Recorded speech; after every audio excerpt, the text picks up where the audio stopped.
been loyal to you a long time, Ferrante, but I cannot abide this. Over here, my friend. Diverus, is it settled now? I do not like having my hand forced by some rogue god. Indeed, the vote has been cast. There can be no dispute. The trader Aldis will hang. Your vote of confidence is appreciated, my Consuelo. Rest assured, you have made the right decision. The Black Pox siege we have? What a fucking farce! Mark my words, Councilman. Your souls will be damned for this scheme. Do not forget your promise, Ferrante. With Eldis out of the way, you will sail us to Ukaizo, well before the Juana, the Valen Trading Company, or any others can plunder it. The god will lead us there, and the floating hangman will navigate the storms. Watcher, your timing is impeccable as always. We have just concluded a vote of phenomenal importance. Blast this! You can outvote me, but you can't make me stay and watch. One of our Consuelo members, Captain Aldis, has been charged and found guilty of those crimes, punishable by death. Betrayal. Aldis sacrificed an entire crew of Principi in an ill-fated attempt to lure out the floating hangman so that she might captain it. This Consuelo session is now concluded. Watcher, might I have a word with you in confidence? What happened at Magran's teeth changes everything. We must acquire the floating hangman if we've any hope to reach Ukaizo before Eothas destroys everything. But somehow, Aldis has uncovered a means to summon the floating hangman, but she is hunkered within her stronghold of Fort Deadlight. Myself and the others of the Consuelo must lay siege to get to her. However, you have a means of entry to the fortress. I need what she knows before I can hang her. Obtain it for me, and I will grant you her seat on the Consuelo. I do know how you hate to lie. So you are loyal to her, and as much a traitor. Ready for fire! Anyone who brings me this boat's head earns 5 ships from my fleet!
whatever you need.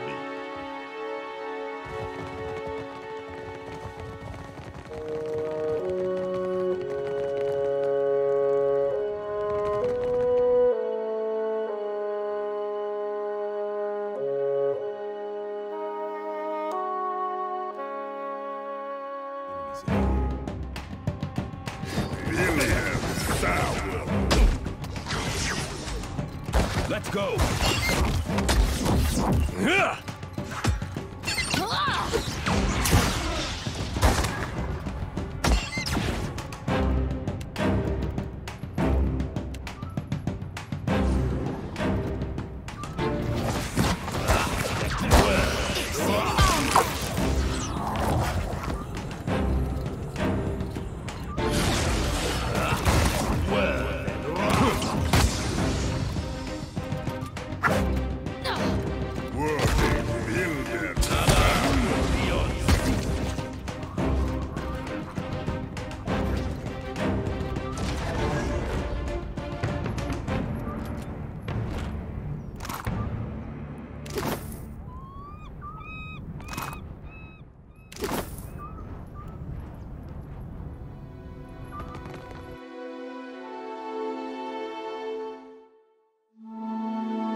Are you ready to meet our commander? Right this way.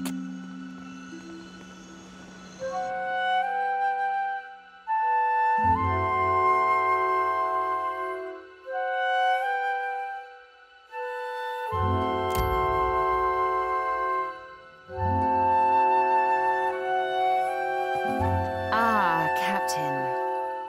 Beholding you never ceases to be a wonder. I only wish we met under more pleasurable circumstances. Would have liked to see Ferrante hanging, myself. I can imagine it well enough, though. For your loyalty, I'd like you to have Scoradeo's Edge. It's been a good sword to me. I know you'll put it to good use. Hopefully by killing more of my enemies. I'll be taking command of the Principe now. I'm calling a meeting of the Council at Dunwich. Sail with me to Dunwich, Loveson. I'd like to have you at my side when I bloody the place.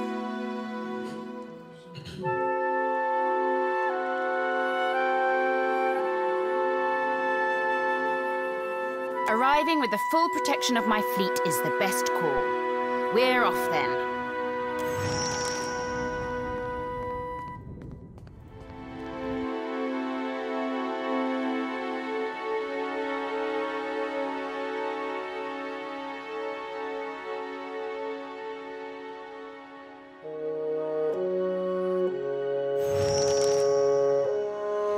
Did Kana ever get to meet Ishi?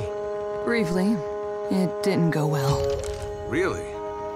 Kana always seemed agreeable to me. Oh, you weren't there for the White Flood. She can purge his whole intestine at once if he's feeling ornery. Kana never wore that hat again.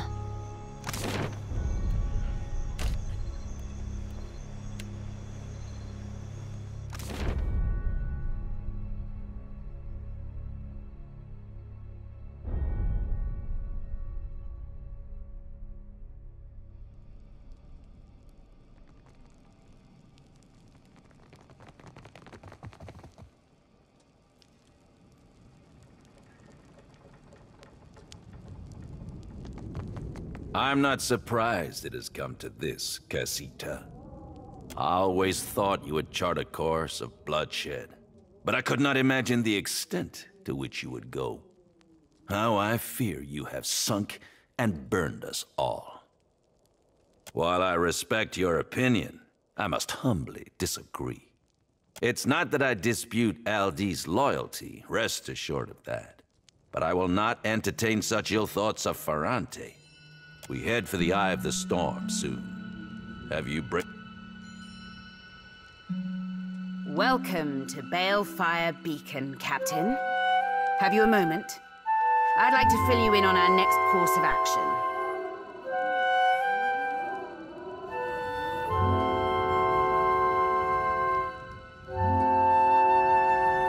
Everything we thought was important has changed. If a god is going to kill us all, if he's headed to Ukaizo, I say we beat him there. Either it'll save us, or we'll have a hell of a view to Aora's end. What say you? It will take some time to refill the Consuelo's vacant seats. For now, those of us remaining are united behind Aldi's. Our fleets will join in the journey to Ukaizo, with the fabled floating hangman at the helm.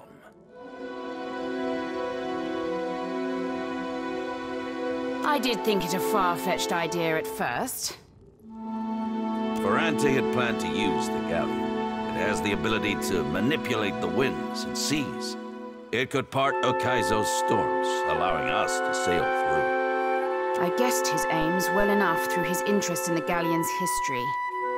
But it was thanks to your findings in Isaya's tomb that I knew what to look for. It's Lucia's lost sword that's key. She took an undying oath to protect the Engoliero dos spears for the Darkotsi line. If you speak the oath before the sword, the seal on its scabbard will release, drawing Lucia and the galleon to you. Iogure de protegere, mat paladina med Darkotsi, e ure ioste recle, me aurelia Darkotsis eri. Gure cui luretto bon aimo ibafeta, e pore pere cue maudicenas fiace mi convorande. Take the sword out to the high seas. Unsheath the sword by chanting the Darkotsi oath. When Lucia comes for it, kill her, and take the Fonferros. In the meantime, I'll set the entire Principe into movement. Expect a formidable fleet at the ready on your return. We'll conquer Ukaizo and sack its riches. You'll see. Good. I'll be counting on you. Andra's luck to you, lovesome.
Gotta look good for the ladies.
A repeat customer.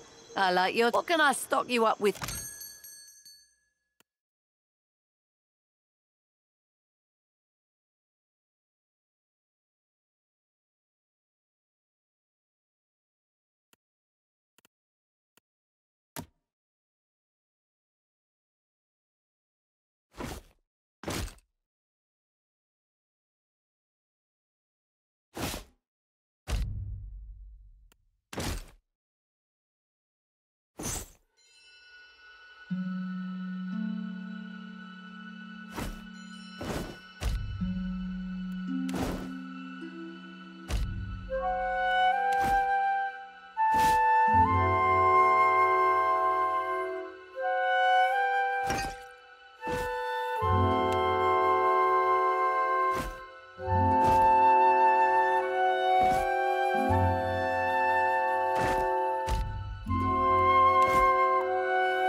Repeat customer. What can I stock you up?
Take him down!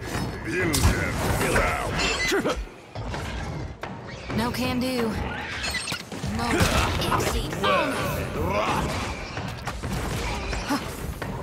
Right between the eyes. Wording, building.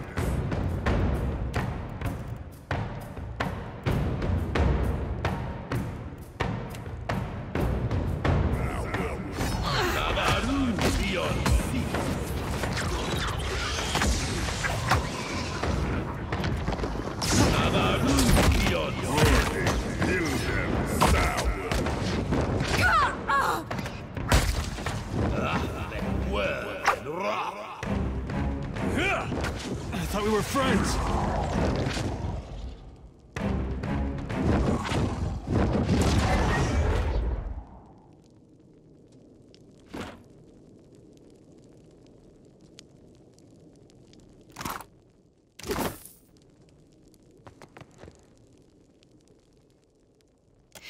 Thanks, stranger. Don't think I could have made it without you.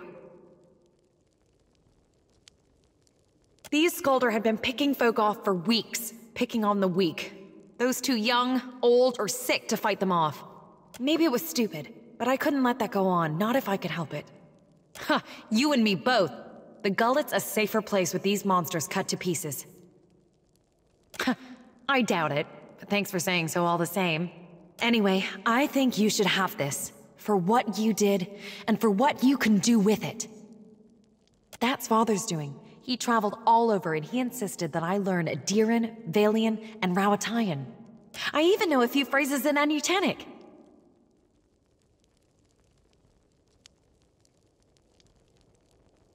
It would mean a lot to me if you took it.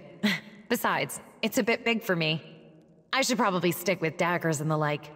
Oh, the lady knows what she likes in a weapon. Ahead of her years, this one.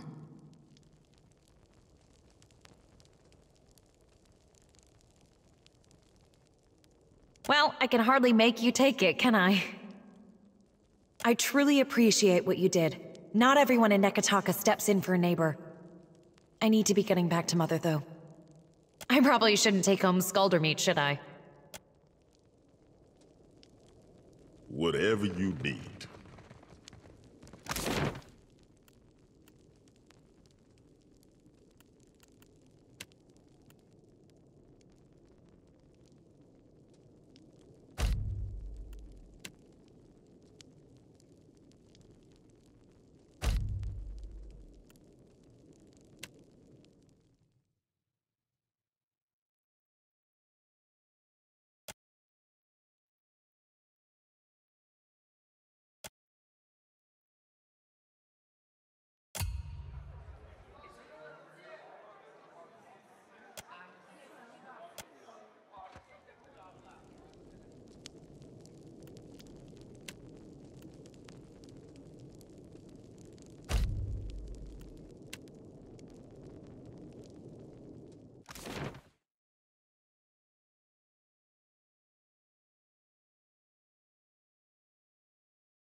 Wonder what Pa's up to.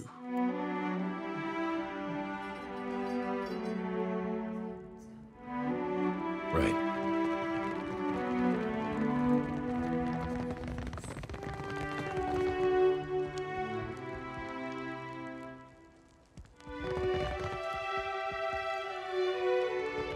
Rawatayan needs a reprieve from the storms, and Deadfire needs order.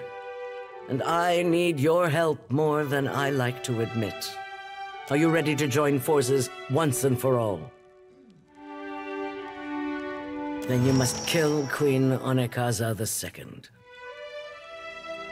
Oh, what a relief to finally see that bottle uncorked. Wait, which queen was that? I don't ask this lightly, but while the Queen holds court, pirates and Valian profiteers close in.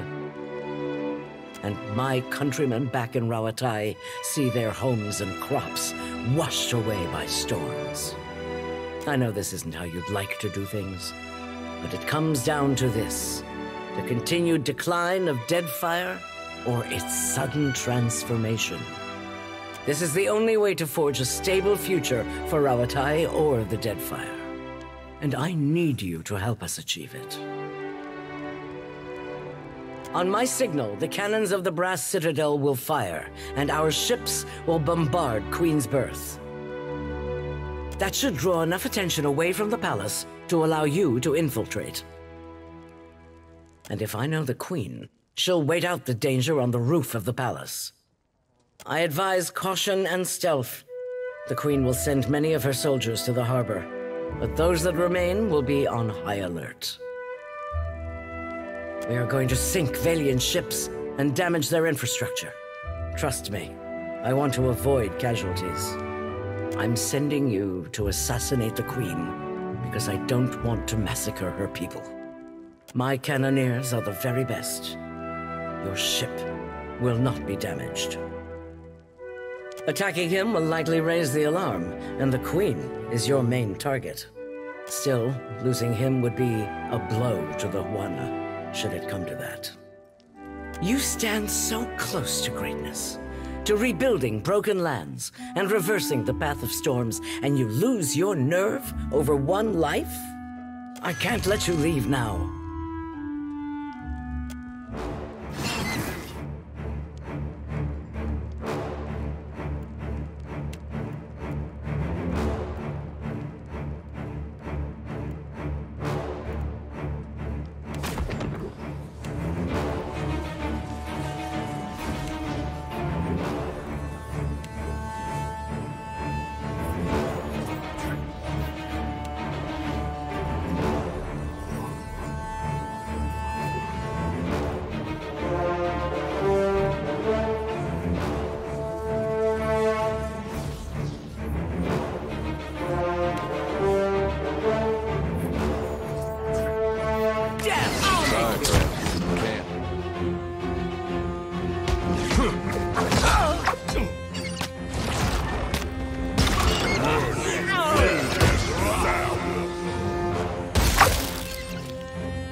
Decency to die?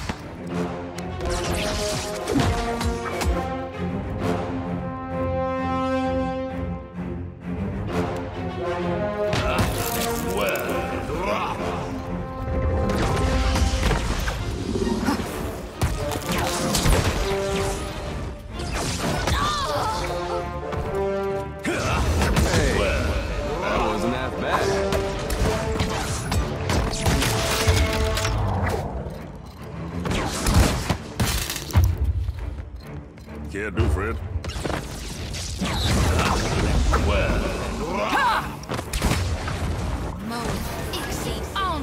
God darn it! Will do.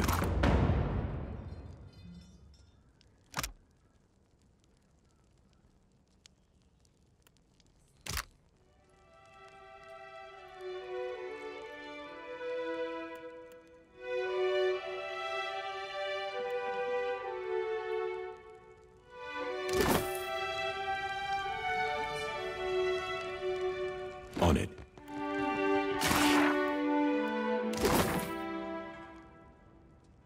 Sure.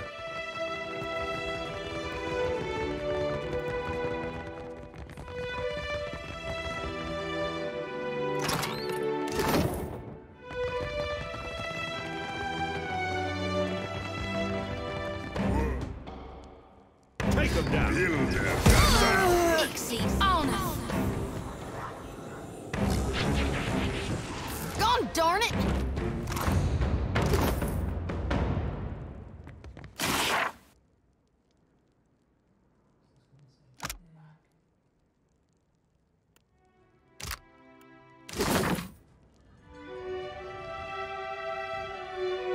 Enemies ahead. Still got it.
Nabaru beyond sea.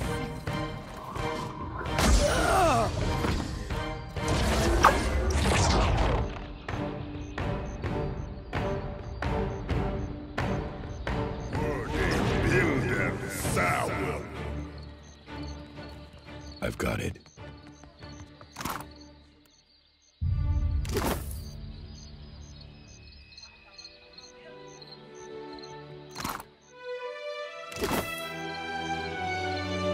Sure thing. Hey, watch it.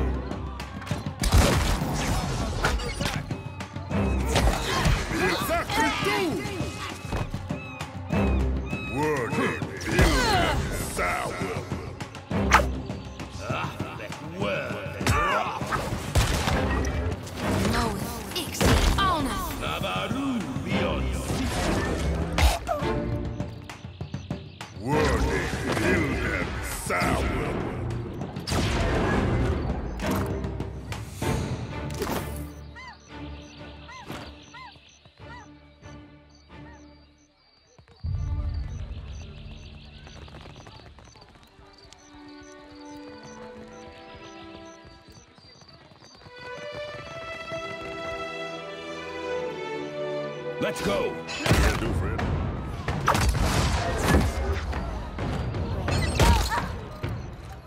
Moeth exceeds honor. Take that!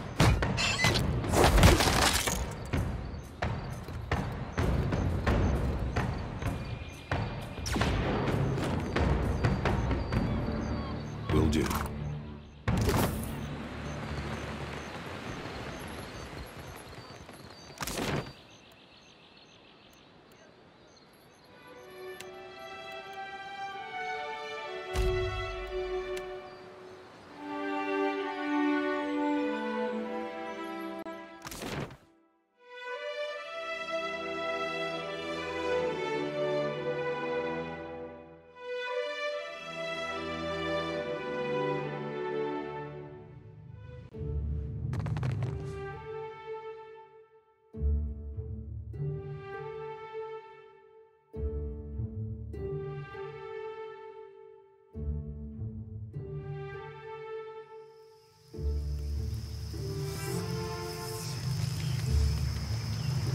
Excellent timing. We're getting consistent readings, and I believe we're ready to try again. That is, if you're up for it. Great, to work everyone. Let's get this underway. And you, just relax, but also be sure to concentrate very carefully.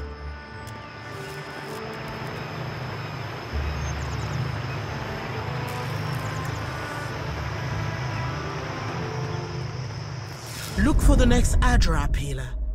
Once you have the connection, just step through.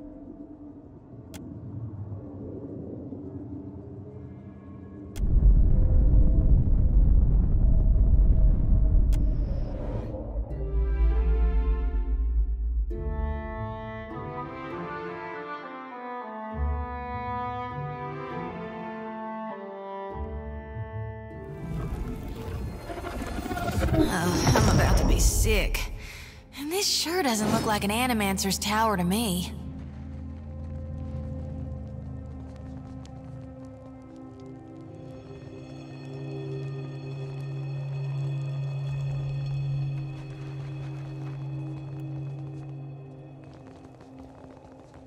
The shadow seems to muddy the light. Take him down!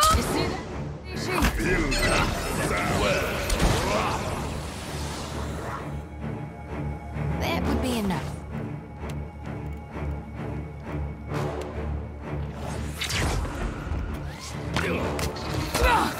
Well, that's not supposed to happen.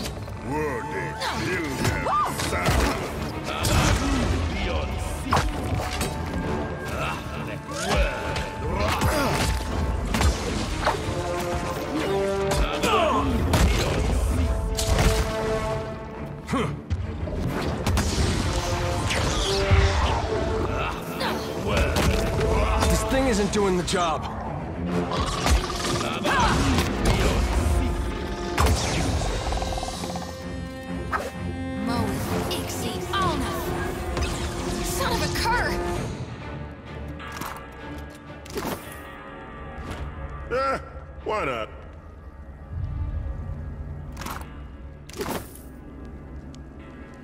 What's that over there?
For reinforcements!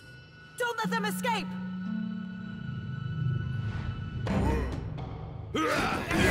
Can't make a dent!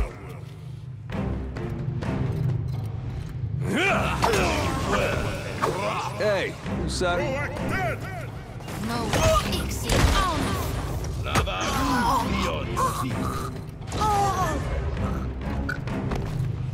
Word Wilhelm.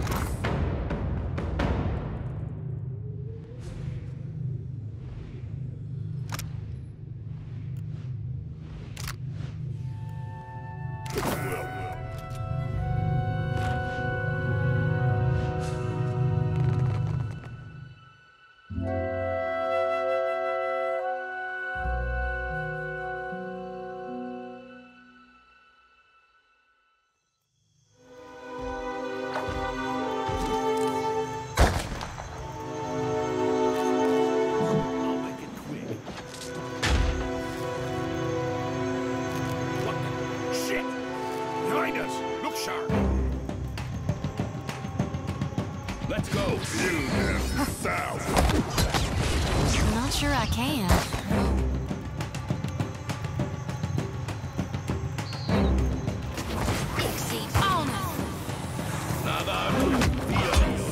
Oops. bit off key.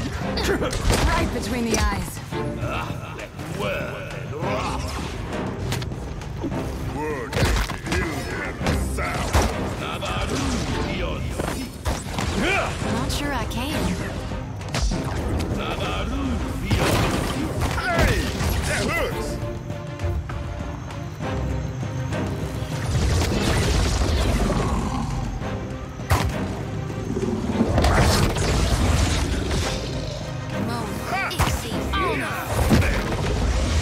I'm not sure I can.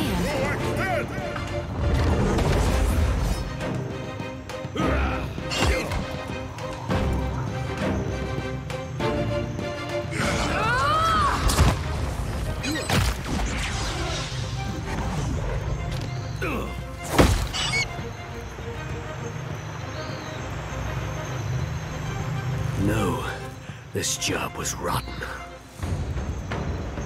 We did what you asked.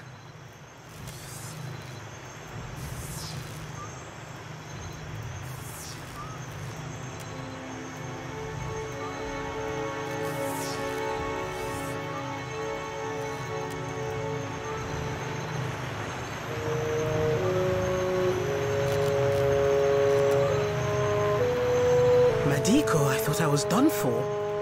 These monstrous brutes. Look at what they have done.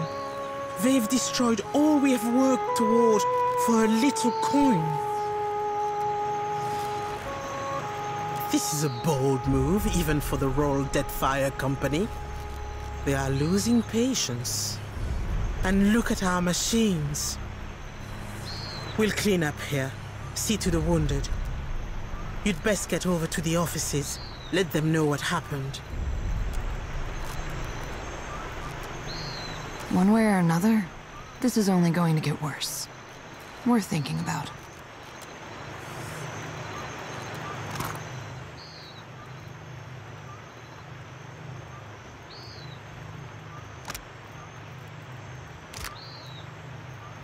Whatever you need.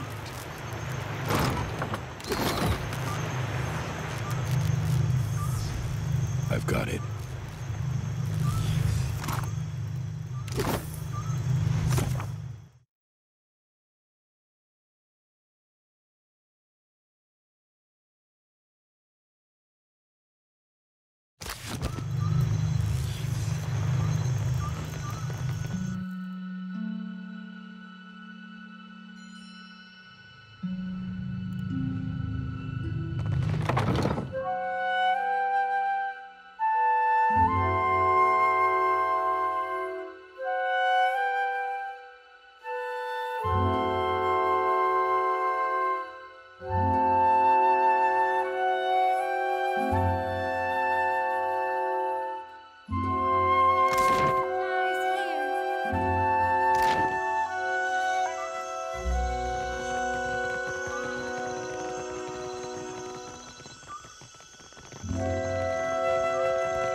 You go in first.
Watcher, at last, someone who can answer my questions.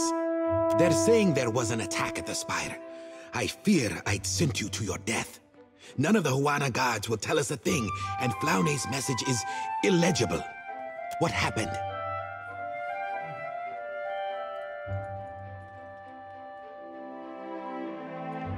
The Royal Deadfire Company. I didn't realize they were even aware of our efforts. Your efforts atop the spire of the Soul Seers, you mean? I suppose I needn't ask if you'd been reporting to your leadership. If Atsura knew that I've hopped into that Adra with the captain twice now, he'd stick me in the infirmary. I'm glad you're in one piece, Watcher. I'll have the details out to Flaune, I think. You've more than earned your reward. And perhaps you'd consider stopping by Alvari's office. I believe she'll want some assurances as to the state of the Spire.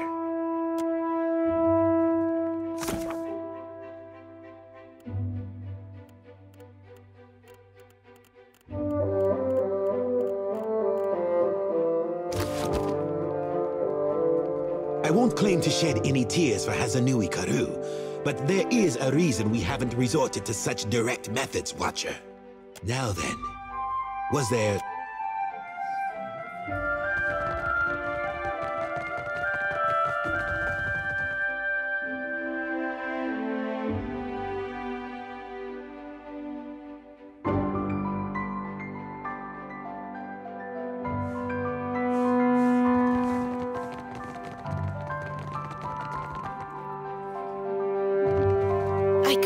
If the gods must love or hate you, Watcher. Perhaps both. Volcanoes, giant waves. Mel, I've had my fill of this island. It involves no divinities, but I do have some news for you as well. I have decided to take action with regards to Castor's incompetence. I have called together a meeting of the Songreta Mea Compressa. Our esteemed investors have come to hear Director Castor's excuses for squandering their fortunes. You've witnessed Castor's mistakes personally, and you know what is at stake for us with Ukaizo. The Council will want to hear from you, the Canton Chase in particular. The company needs new leadership. Leadership that can make effective use of its most important allies. Let us start here, striking a fine impression before the wealthiest men and women in Eora.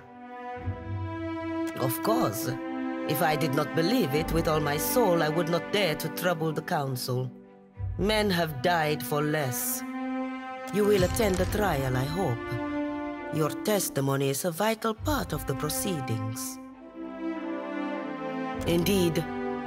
Come then. I'll send for our esteemed guests. Meet us upstairs when you are ready.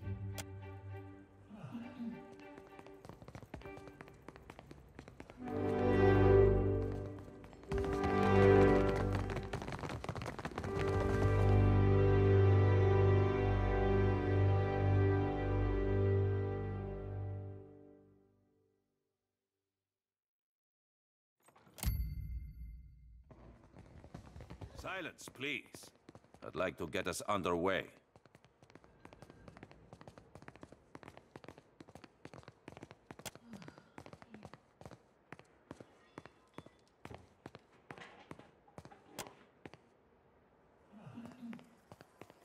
I see you have wasted little time in involving yourself, Lord. Director Castor, Governor Alvari, you are both here? Indeed, Your Excellency. Yes, Your Excellency. And this is to be your witness? Most esteemed guests, this is the Watcher of Cad Nua. We were sorry to hear of Cad Nua's fall, Lord. How interesting to find you here. You have my sympathies. I have several connections in the White March. I have always wanted to meet the man behind the stories. Let us begin, if the clerks will attend the roll. Albina Carnetto, Duke Remasi Storanzo Miscelona, the Archmage. Devils take your roll, Nero. This isn't the Songreta Ducala. We are all here. Let's get this over with.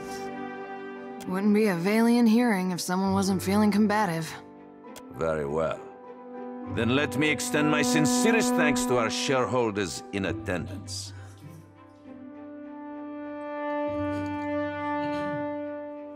In deference to present company, we will proceed in Edira.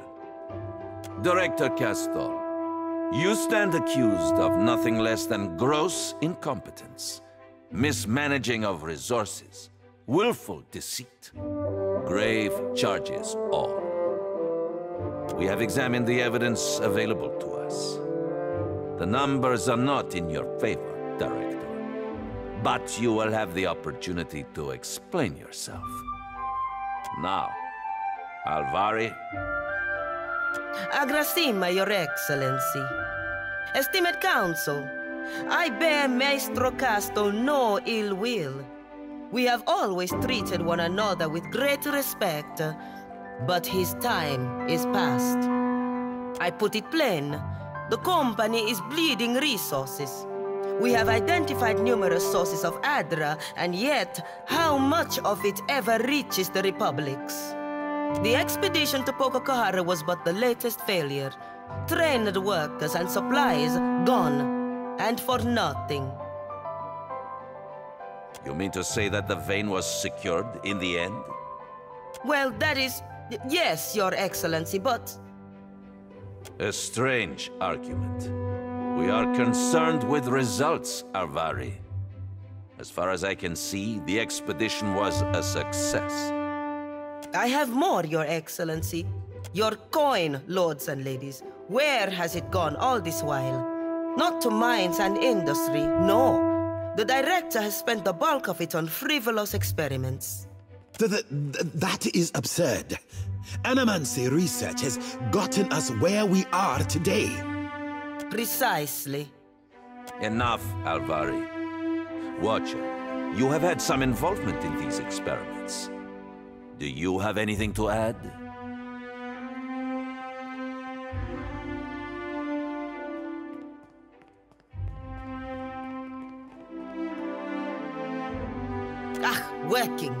Working well enough to invite open attack by the Royal Deadfire Company. Well, if they're interested... It truly works. You mean to say that the Animancers have learned how to transport people? Certainly not. We have heard much of Akaizo in recent days. I wonder, Director Castor, just what are your plans for the fabled city? Ukaizo holds an enormous quantity of luminous Adra. Our research has already yielded results. If we can establish an outpost there, then... If we take this opportunity, we can accomplish far more than we initially believed. I could make you rich, lords and ladies, beyond your wildest dreams. You may be rich in a century or two. Have you that long to wait? Some of you perhaps, but all? Dreams are all Castle has to offer. We have scores of Adra sites mapped to detail. Why not focus our efforts there? Castle risks your fortune on illusions. That is true. We have mapped these deposits for years. The closer we travel to Ondra's mortar, the denser the deposits. Even Alvari knows this. They'll come around. Our research may even benefit them as well. Even if there is Adra past the mortar, let us grind down the whole of it and be done with the place. Or will the Songreta war against the natives and sea monsters for the next 100 years? I believe the case before us is quite clear. Alvari, have you anything further to add?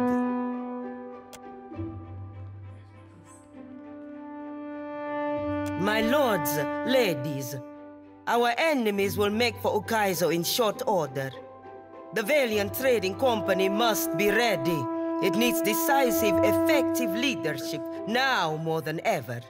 With the Watcher's aid, We have the opportunity to claim an overwhelming victory. One that will carry us all into the history books. The Watcher? You would rely upon a brute. Per Complanca, some dignity. You have heard all the accusations against you. Castal, any final words? Everything I do to help the company. You know this. 2 years ago, you entrusted me to establish the Luminous Adra trade. I will continue to serve you, dutifully, and to my best ability. I know now that Alvari has hungered after my position for years, just as she will hunt after yours if you allow her to rise. She would cast Margaret off her throne if she could.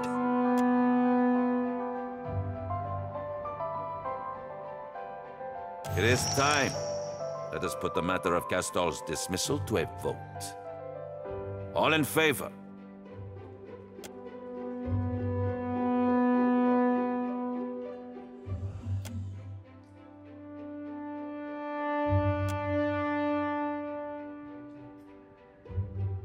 We gave you a chance, Castal.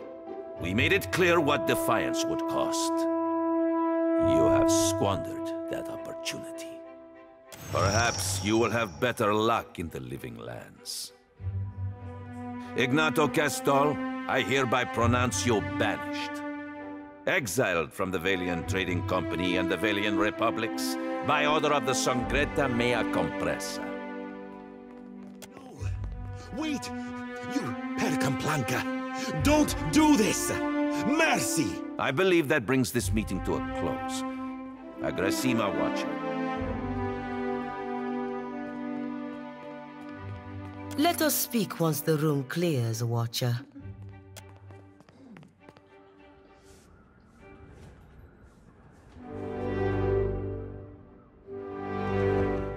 Look at me. I am still sweating. You did well. Ah, very well. A perfect witness. Impartial.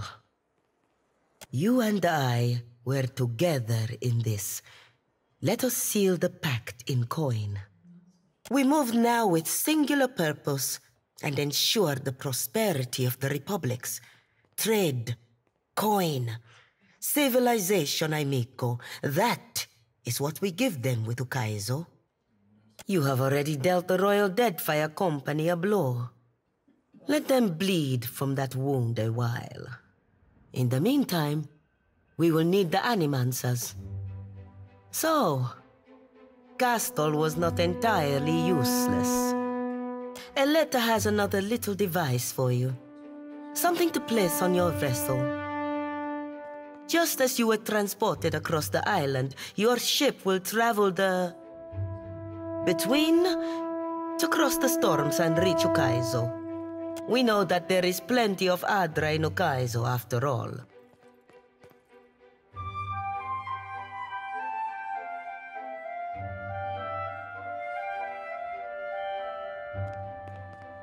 Alas, I cannot spend frivolously. There are pockets to line. I should like to be Duke, I think. To watch all those faces purple with indignation. See to any business you may have in the city first. We cannot turn back. I doubt ours will be the only ships to strike out for Ukaizo once we are underway.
I know you were expecting different from Aethys.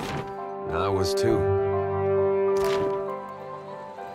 Sirs, now I don't know what to do. You'll figure something.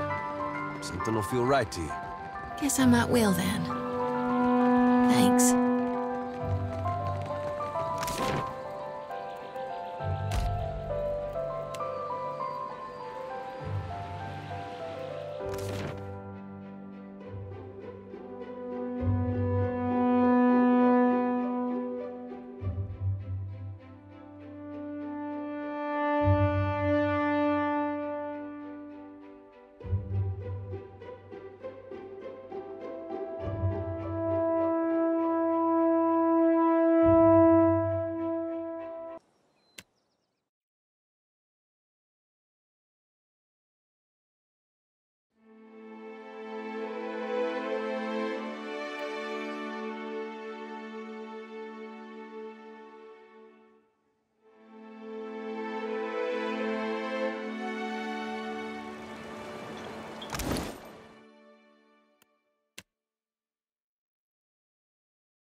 Derme o engoliero due spears.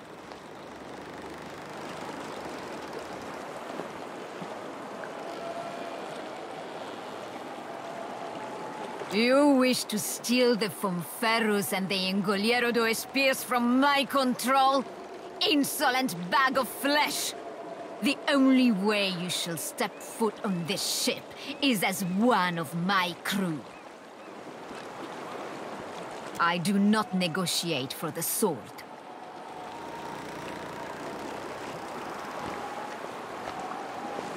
I fail to see why that should be a concern of mine. You make a compelling argument, but I am sorry. I will not allow your personal concerns to impede my duty.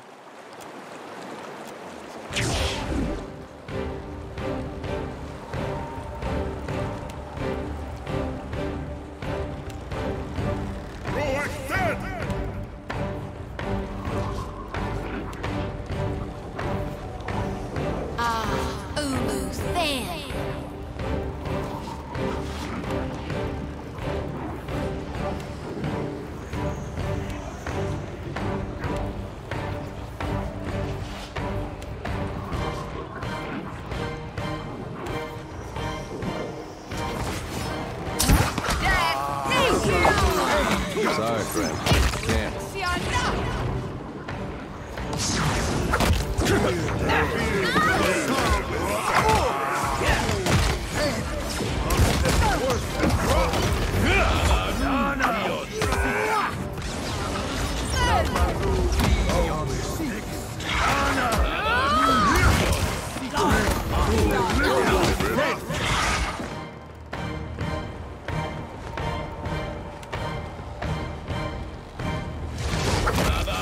Hey, whose side are you on?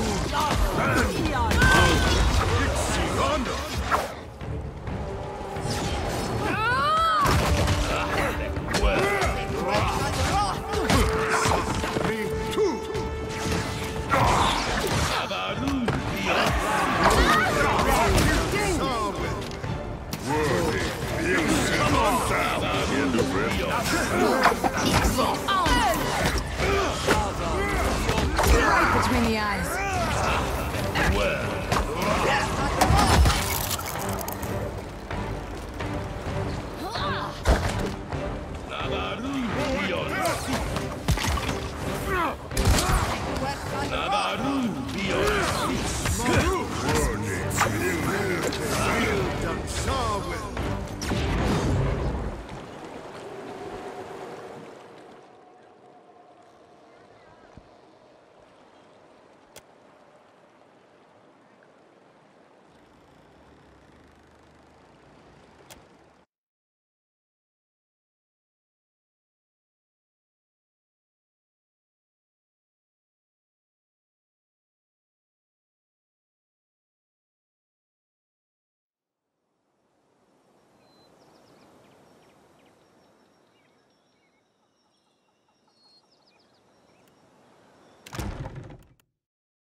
The light fades into dim. You stand in a forest glade hung thick with shadows. Tall trees surround you. The shriek of a deer pierces the air before being abruptly silenced. From out of the dark lope a Stelgar and a wolf, followed by a thickly muscled man draped in furs. Galawain. Herald of Barath, were you not content to destroy my creation at Signath Moor? Do you intend to meddle here as well? I will warn you only once. If you tread upon my island, it will consume you. A glorious beast, and one of the many creatures here that will challenge you, should you refuse to leave. Consider it a strongly worded suggestion, with consequences attached. I do not care to explain to Barath why their favored watcher was torn to ribbons by my beasts. Were you wise, the challenge you would face on this island would be at the top.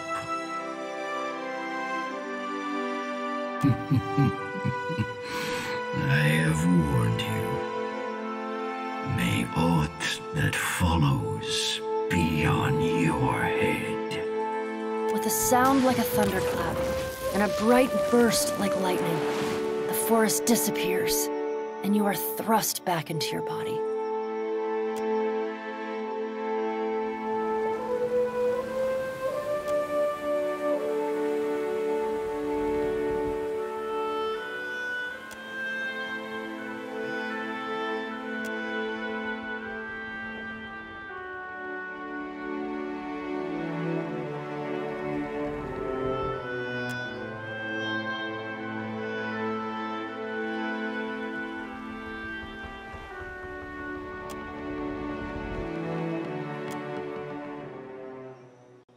It's a fine three-mast.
Don't move. Return to your little boat, interloper. You do not belong on Kazawari. Hold off, Hateno! You from the valleys? The living lands? Might have seen you shipping out of port a few years back. You're a hard one to miss, what with all that. Knew it! Can't never forget a face, you know? Still, it's funny to find another from the valleys out here. Kazuwari attracts all kinds. Shut your gaping trap, Shabale. Turn back now. And count yourself lucky you aren't already dead. Doubtful. Huh. You could be speaking of half the druids in Deadfire.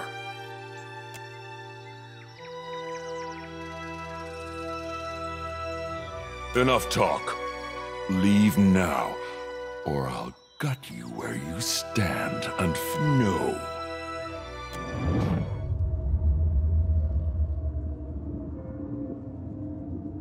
Why did we stop? We ran into locals, didn't we? I doubt they'll listen to reason. Best to kill them and be done with it.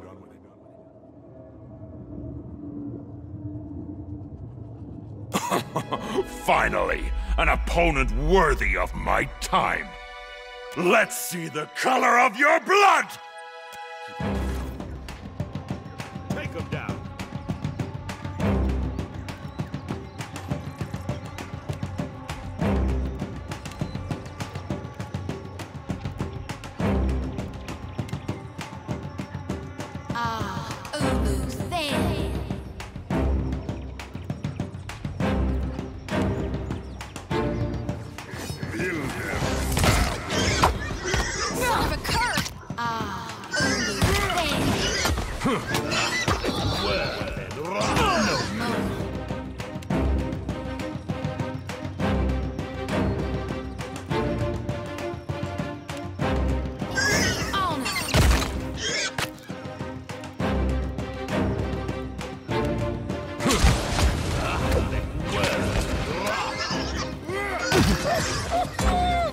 That's just rude.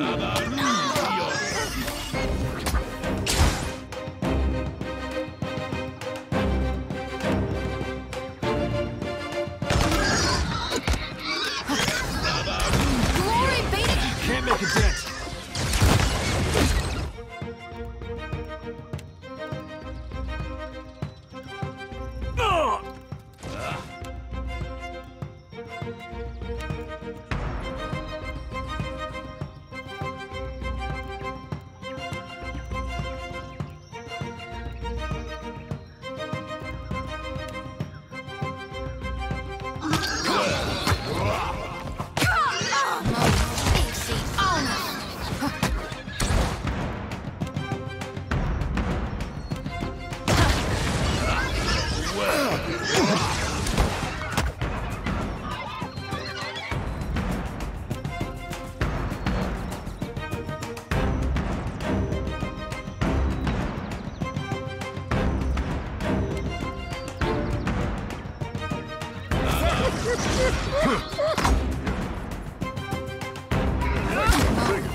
Let's go.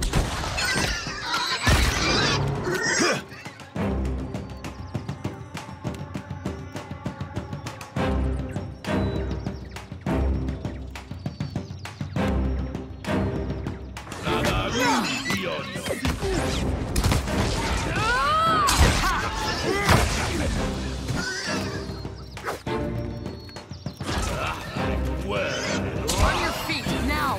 Oh, Ixie, on! No, Ixie, on!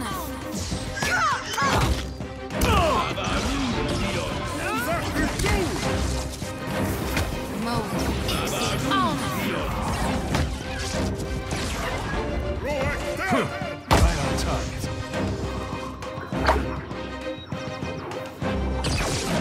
Hey, Watcher, I need to, be straight with you about something. I've been here before. Yeah, you got me there. You're too perceptive, you know that? It's almost creepy. This place, it's not just an island full of crazy druids and giant boars. It's a competition. There's an actual arena in the middle, but that's just where people congregate. The entire island is a trial. One that I fought in. I'm standing here. Wait, I'm not dead, am I? There's no surrender in the arena. You lose, you die. Keeps it simple. Few years. When you caught me in Nekataka, I was at the tail end of a long rest. That kind of life. Wake up, fight, sleep, every day for weeks. Maybe it took more out of me than I thought. Yeah, and you know that better than most, don't you? You don't just walk away from that life. Something bigger always needs to take its place. Thought I was done with all that. But here I am, about to make the same bad choices. Huh, you flatter me. Nah, I may be tough, but I'm not that tough. I had a crew, a group, packs, they call them here. Something almost like a family. We worked well together, but you know how it is. Nothing good stays good forever. When I left, we went our separate ways. Something like that. See, we were doing pretty well in the contests. Not just winning, but winning handily. Dominating. But something wasn't right. I just couldn't shake this feeling we were being played, being used, and I didn't know what for. So, when I quit, my crew got mad. How can you give up? We're nearly there, that kind of stuff. But I had to trust my gut.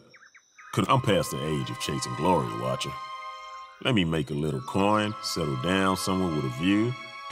Yeah.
Welcome to the Temple of Tuamawai, Watcher. Home sweet home. Akira, the wall. What even is down there? I'll let you handle this one. Don't matter none. You're finally here is all. Crowd gets restless waiting. You best get out to the pit. Pit? Go out to pit. That don't matter none neither. I'm the kith supposed to get you before the people. Akira. You're in Challenger's chamber, yeah? That makes you Challenger. Beyond that, don't matter none. You having second thoughts about the right? Stop. It's too late. Everyone champs at the bit to see you in action. Best not to argue with him, Watcher. Some of these folks got short fuses and itchy sword arms. Look, you're all wobbly in knees in face of death. I understand. But you should have thought of that before you entered arena.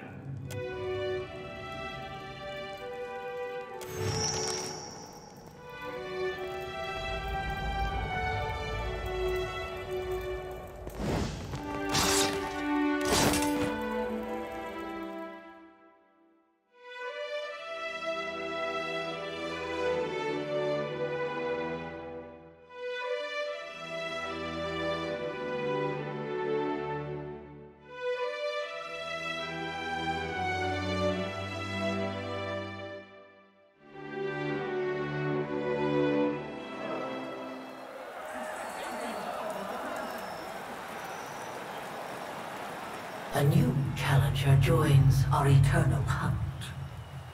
As is tradition, the primal elements shall sort predator from prey. Triumph or perish. There is neither surrender nor retreat.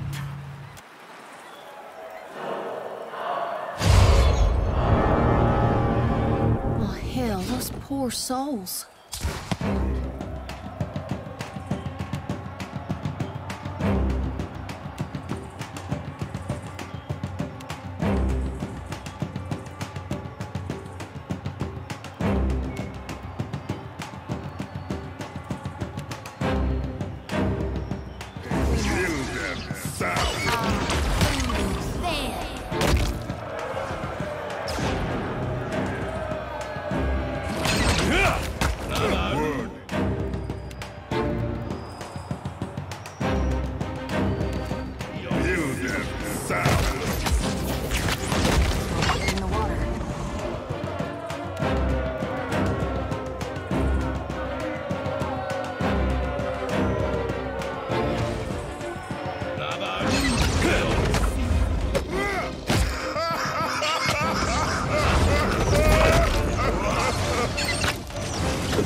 Come now, step into the light.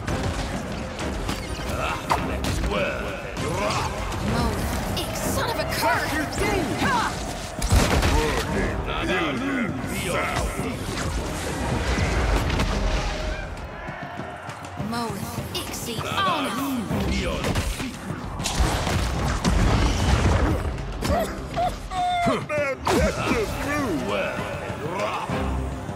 You thought we were friends.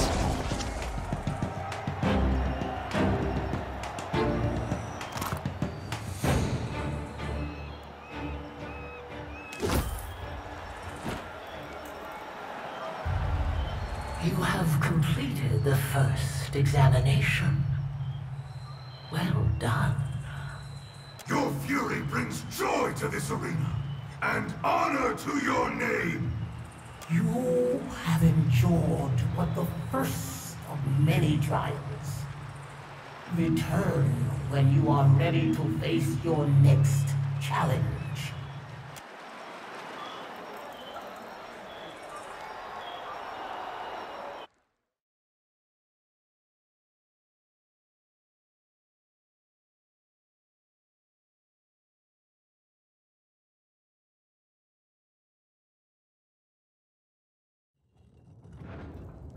Looks like you can hold your own in a fight. That's great! Really useful for not dying.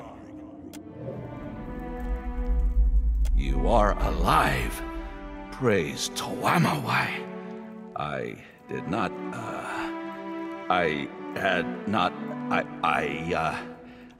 should have verified you were intending to join our Crucible Games instead of,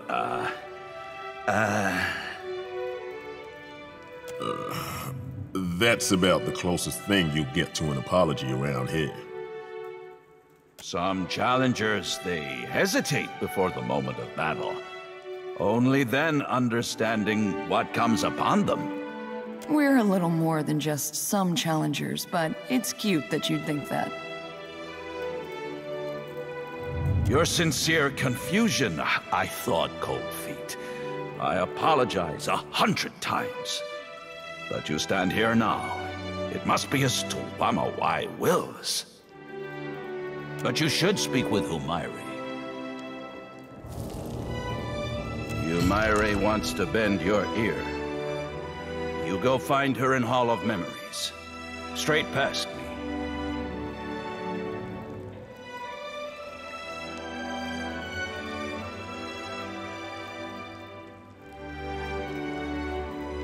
Also, sorry about before.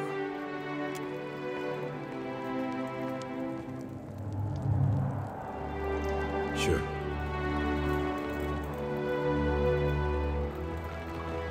You go in now. Humairi stays waiting for you.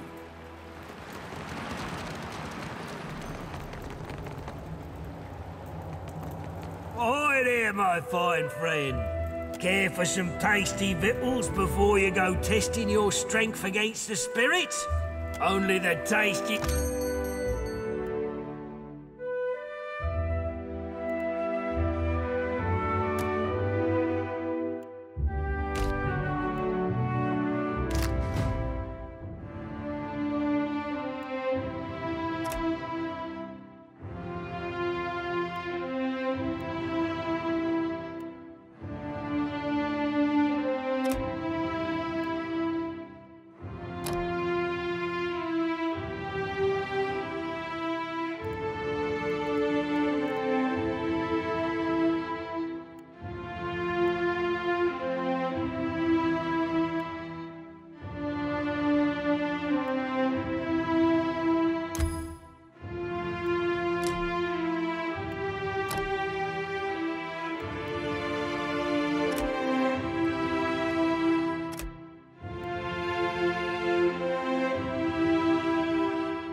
do.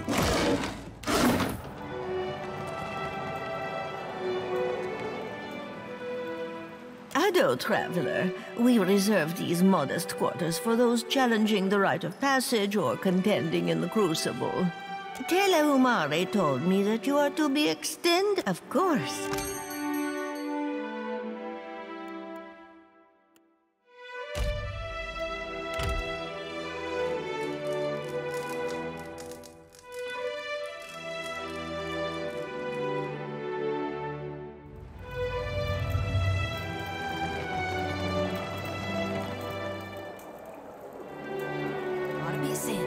Now that's dealt with. Neil's still kicking, huh? I thought for sure he'd have blown himself to bits by now. Oh, it's you. How's your, sister, was it? Daughter? You had it right the first time. Damn, do I look that old?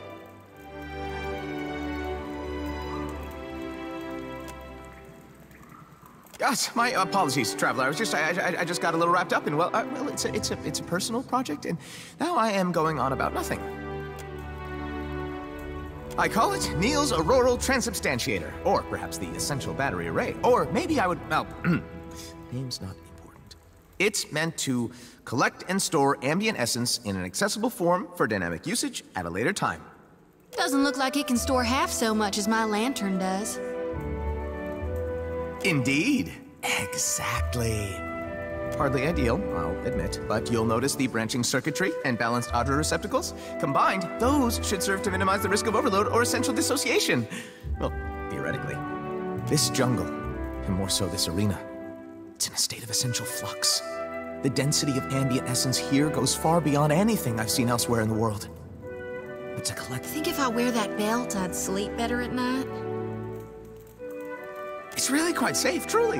Perhaps I mean it could theoretically discharge essence were it to say, to suffer a heavy blow, were it to be struck repeatedly, for example, or were you to fall over while wearing it.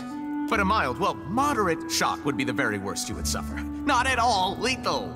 Assuming, of course, you weren't. Alchemists, you see, are limited to the materials they harvest. Yet the processes we employ ultimately draw their efficacy from the essence present in all things. By infusing potion ingredients with ambient soul energies, I hope to significantly increase the efficiency of the process. The end result, an almost limitless draft. You would? That's fantastic! So, you see, during each fight in the arena, the essence presence spikes fantastically. Some of this is the result of magic, or released energy, owing to, well, the death of the fighters. But the arena itself manipulates essence too. It's really quite a thing to behold. All I would require from you is to wear the belt. Well, competing in the Crucible, I mean. And then, of course, return it to me, obviously. Besides the pride of furthering the cause of animancy? I kid. Of course I'll reward you. In coin, obviously, but also if when the experiments bear fruit, I can provide you that fruit. Fruit being the, drafts in this case. If that wasn't clear. I am just confusing things further. Fantastic! It's ready. Just wear it during the fight and return it once it's fully charged.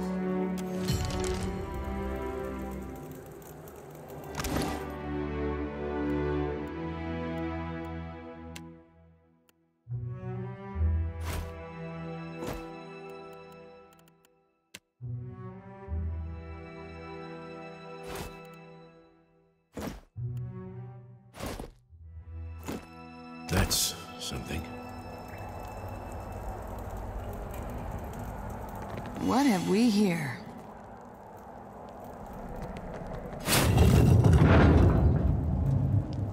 Never met a lock I couldn't crack. I've done it good and well. Greetings, stranger. Akira, aren't you the dangerous-looking sort?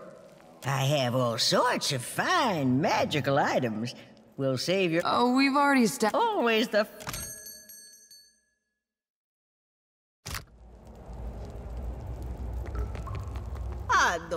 Ado, and welcome. Please acquaint yourself with my weapons and armors. Let's see for yourself.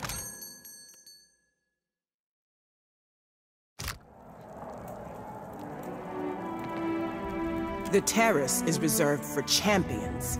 If you wish to observe, were I so easily bribed, no doubt in your home, that if you wish to see, now go.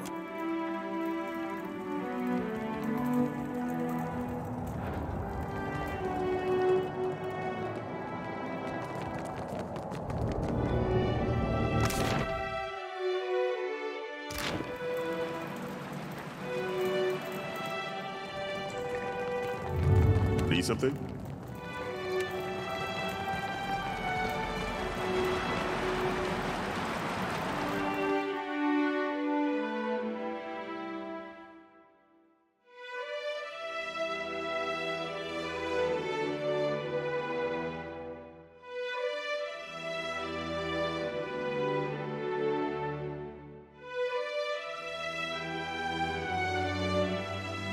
Better in this nonsense than my last crew.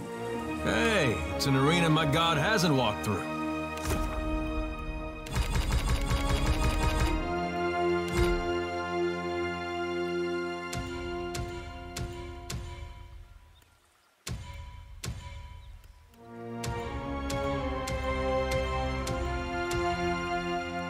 Wait till you hear the statue. Whatever you need.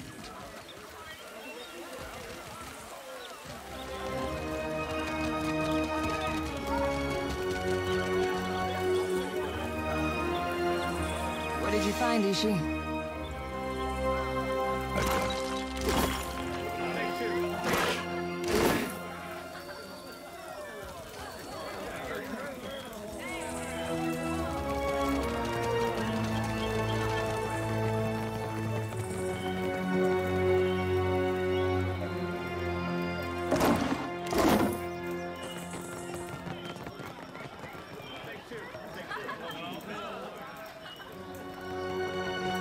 Easy as Merkberry pie.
This is her.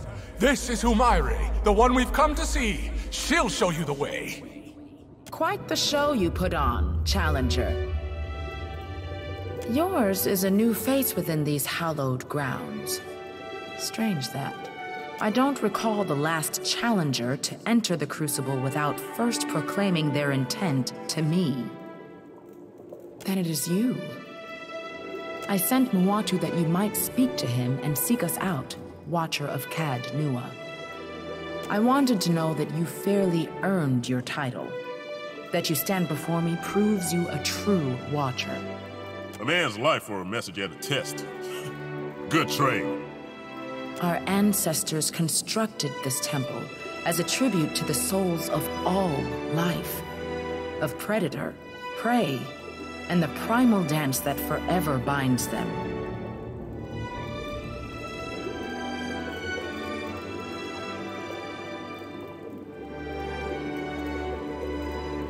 Souls came to permeate these walls, a choir of voices greater than any individual chanter or druid. They became not unlike a god, at least upon this isle.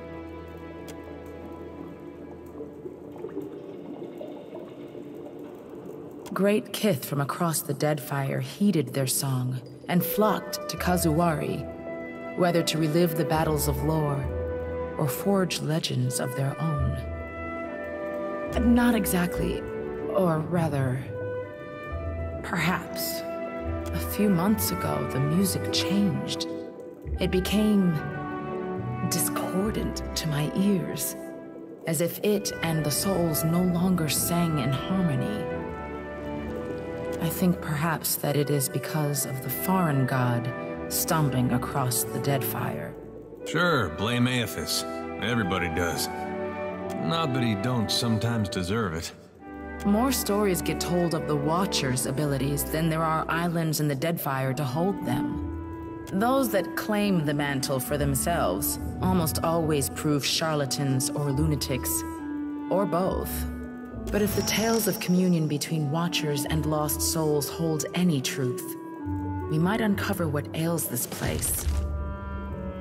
Over the centuries of contests here, gallons of blood have been spilled in the arena. But the fights have always been reasonable. Now, however, the Faces of the Hunt summons great monstrosities to pit against green challengers. Even outside the Crucible, the beasts and kith of Kazuwari grow increasingly aggressive. The Faces stoke their hostility. They seem eager to see blood spilled.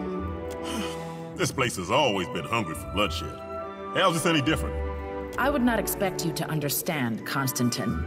You were deaf to Kazuwari's song. You must draw the attention of the Faces of the Hunt in the Crucible. To contend in the Crucible, you must first complete the rite of passage. The Faces of the Hunt provide 4 trials. The aspirant overcomes them and earns the right to take part in the Crucible. Or they do not. Either way, blood is spilled, and the Faces are pleased. Reward balances the risk. The champions of the hunt reap many blessings from the Faces, treasures and mystic abilities alike. For as long as they survive, you mean? And the losers? The Beyond holds for them a position most privileged. Fighting ain't what makes one soul more deserving than another. I learned of your abilities in the Crucible. One of Engari's agents brought us a remnant of a battle you had with a ship called the Drake. The Faces used that object to manifest an echo of you aboard your ship. You were quite impressive. These walls contain the souls, the memories of the many kith who have come before. These souls communicate their will through the Faces of the Hunt. The Faces stirs the memories, blending essence to summon spirits or manifest beasts of blood and bone. Don't know about you, but that sounds like chanter business to me. Indeed. Tawamawai is 1. Tawamawai are 3. Tawamawai are scores. Sounds confusing. At least with Aethys, it's just the one. Trials of combat. More than this, I cannot say. Only that you will face opponents of spirit and opponents of flesh. I'll happily lead these spirits into the light.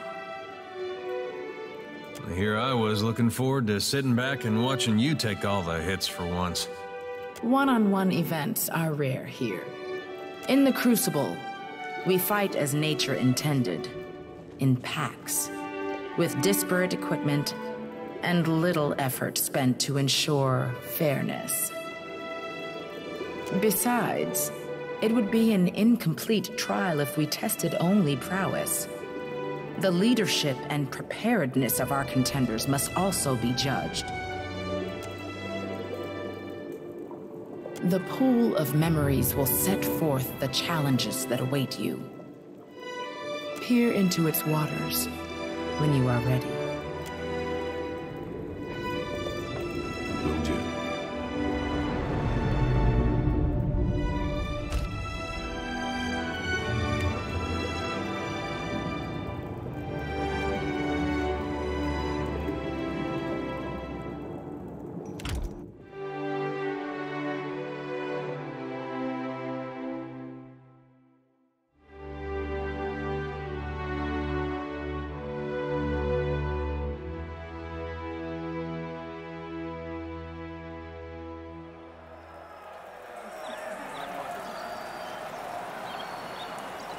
Even a weak hunter can be cuddled by luck. Now our challenger must face the archipelago's most insidious hunters, the Naga. If you can endure venom and vile cunning, then perhaps you have the makings of a proper contender. Now show us your will to fight!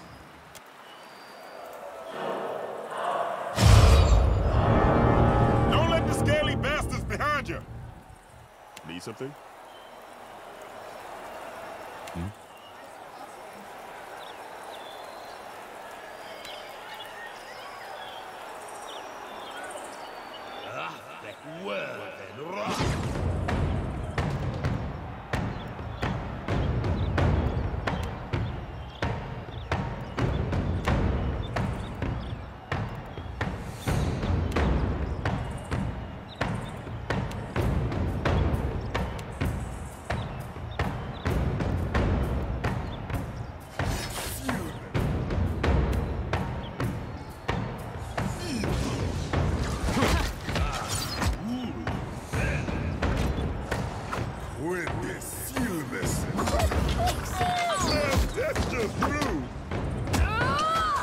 To alarm you.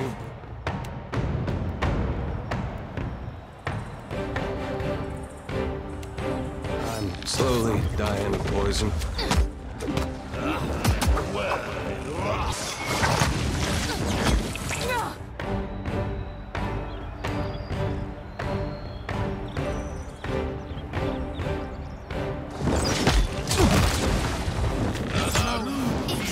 Need something stronger.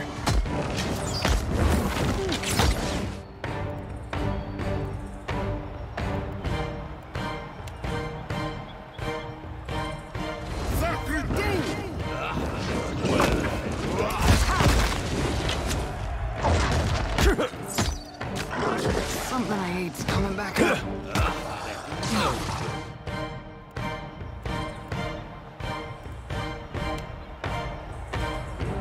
Gotta be more careful.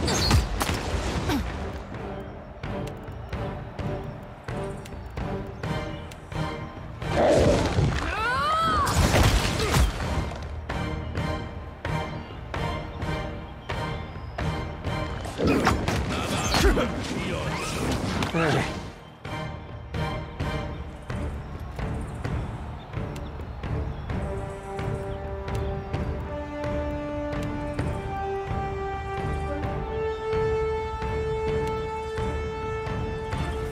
We had some good times.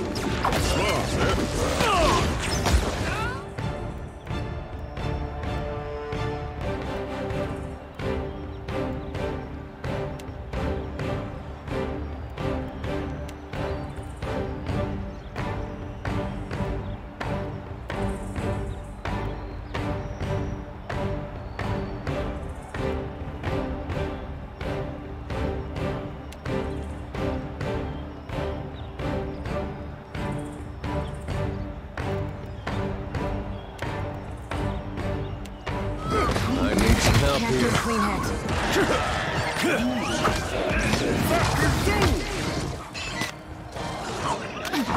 On your feet, Adair.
Mo, Constantine, on your feet.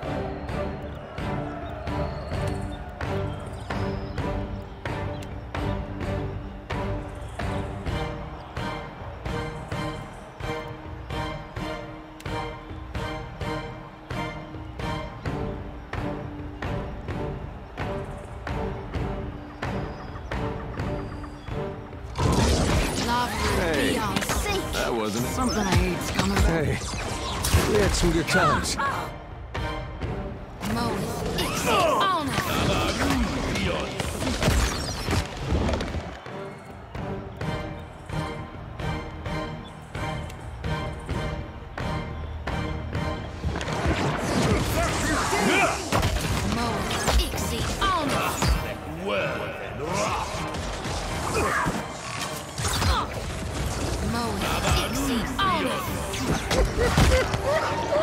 Guess they don't like my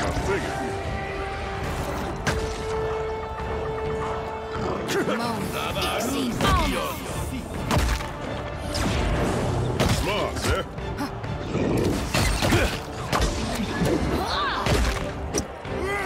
We're dropping like flies.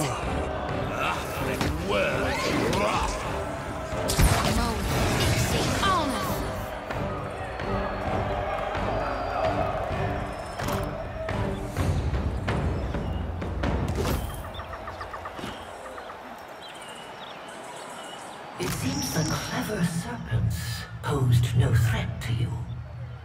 The hunt is not merely the rush of battle, but preparedness and patience before.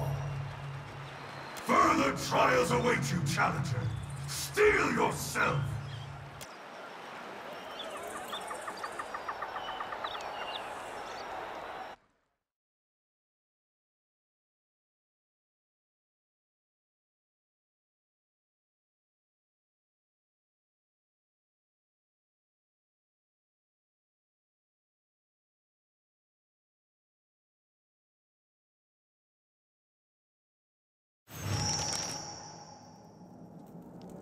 Well, well, well.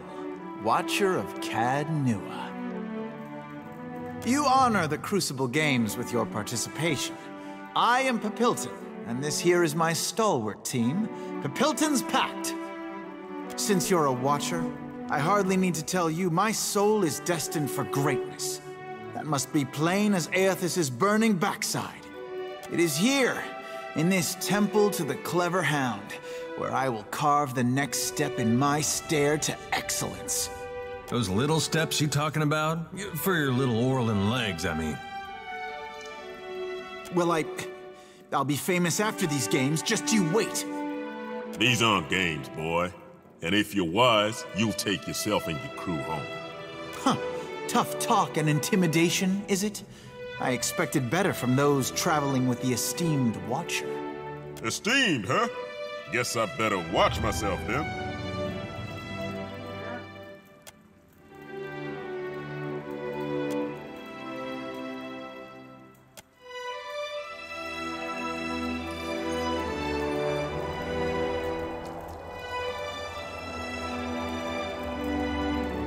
I hear you.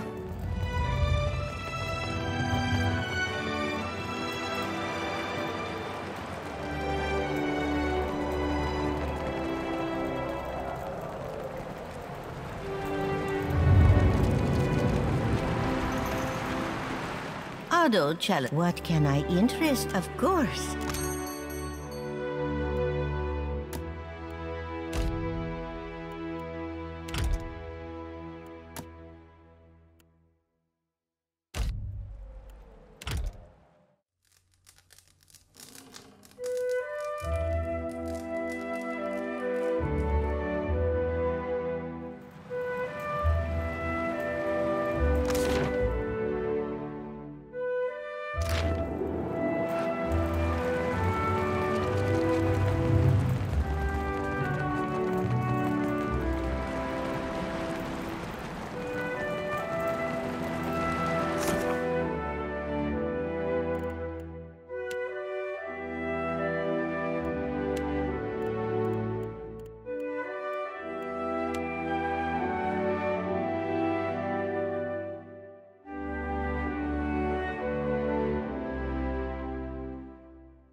back. Does that mean the belt is ready? Oh, of course.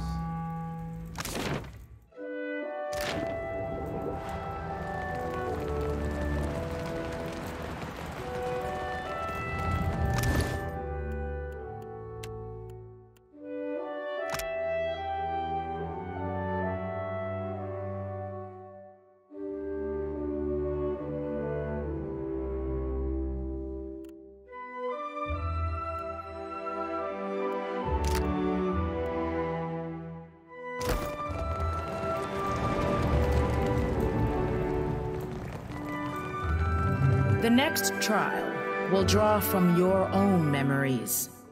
Give the blade a taste of your blood, and place it in the pool. Why is it always blood? If it was me, I'd be asking for ales. Real good ones they have to import special.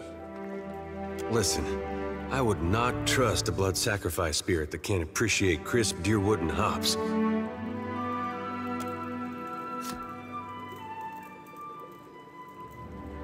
Now, add the bloodied blade to the pool.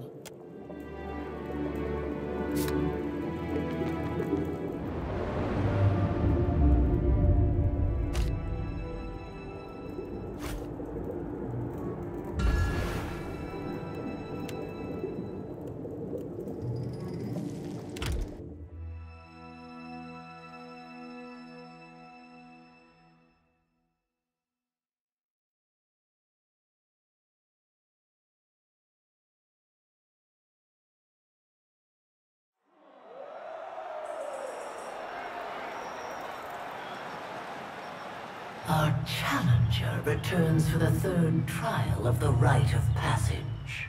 This battle is drawn from the challenger's past, the slaying of Merwald the Mad, sentinel of Cad Nua. The Watcher gave Merwald some measure of mercy in the past. Perhaps this recollection will show similar reluctance to harm the Watcher. Though our challenger has faced more dangerous foes, few have remained as terrifying in death. For Merwald's madness is an all but inevitable fate for our challenger as well. The old wizard was a portent of things to come.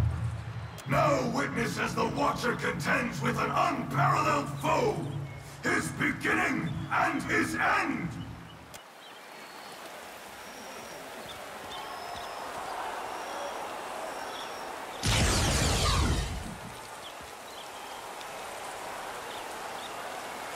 Hey there, old man. Long time no see.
Something stronger.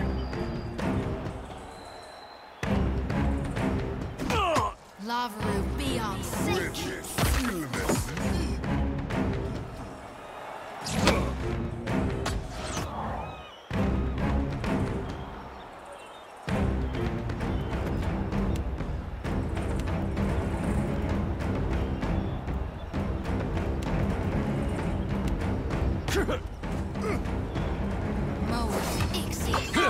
This thing isn't doing the job.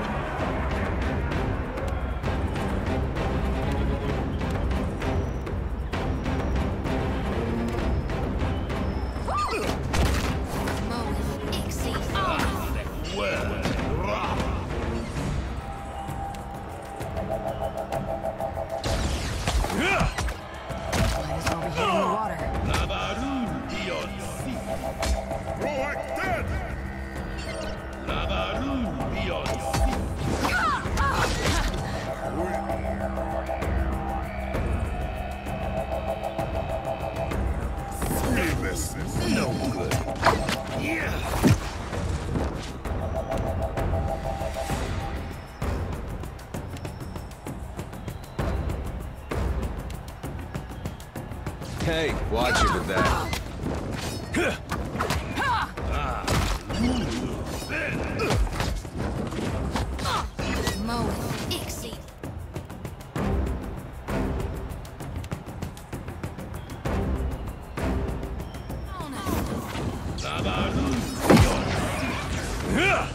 Missed.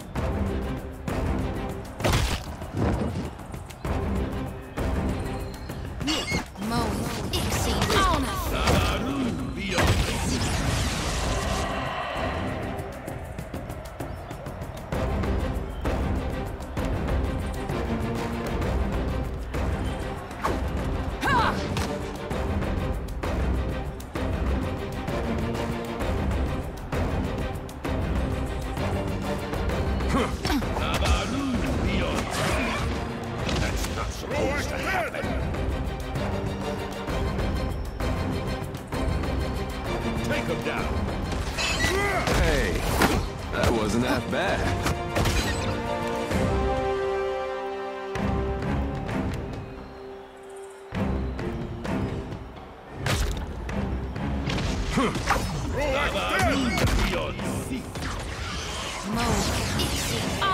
Nuh-uh, didn't work.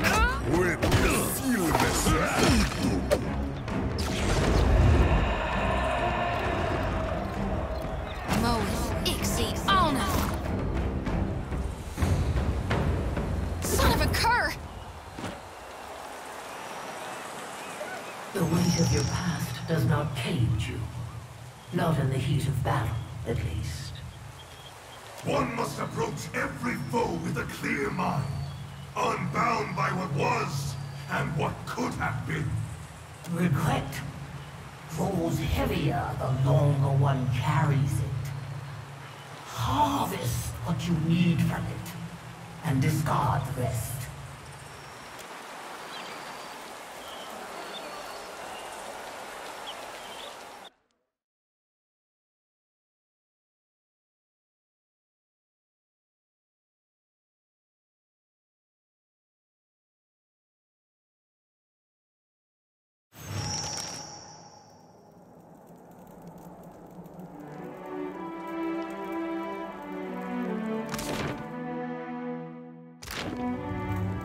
Because I like it.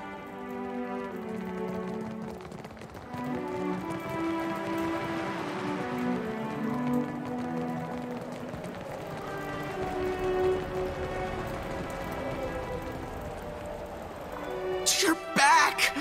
Does that mean the belt is ready? Excellent. It's a weak charge, but enough to start with. Some preliminary tests verify the, the principles of the thing. Oh! Ishi, get away from there. This skull started me down this path, or this branch of it. It occurred naturally in the arena.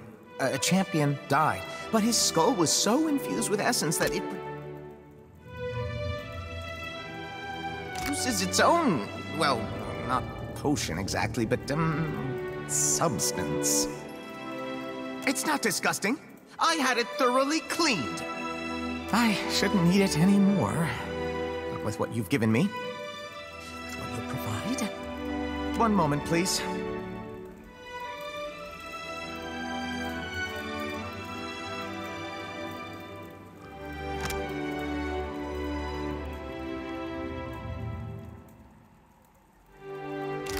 Here, it should hold a stronger charge now, provided you engage enemies with stronger souls. Truly, though, I can't thank you enough times. Was there anything else I could do for you before you get back to advancing the art of animancy?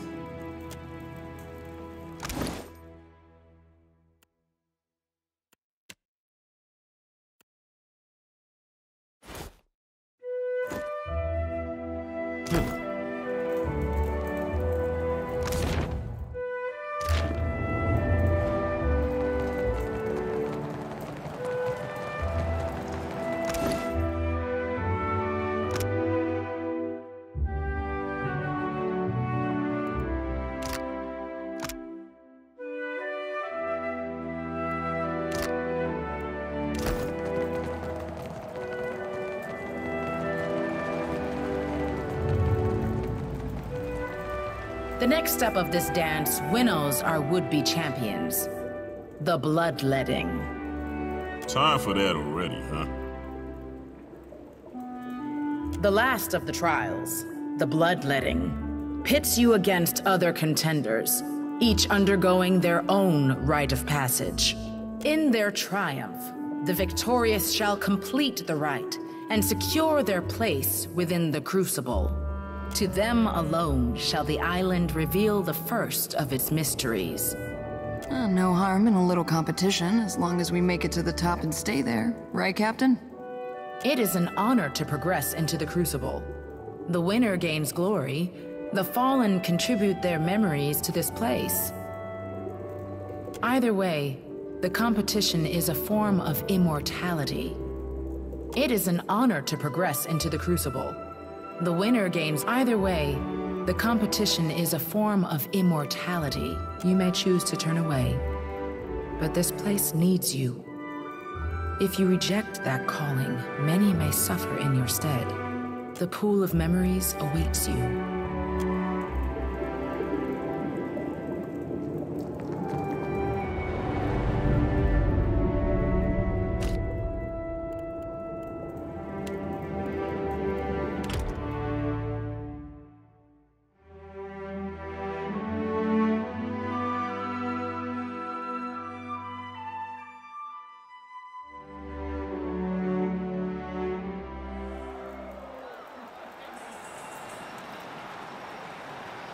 Our newest crop gathers for the culling. Their task is simple. Slay or be slain. Those who survive earn the right to contend for the champion's crown.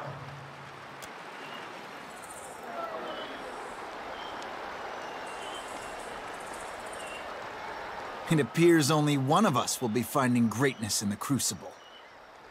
Any last words before you die? Enough of this. Let's give the crowd something to remember, shall we?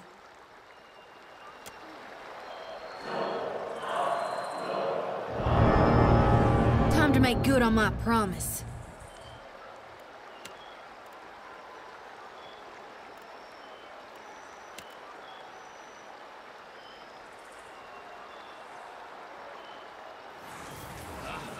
Well, then, right no.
Yeah, do, Fred.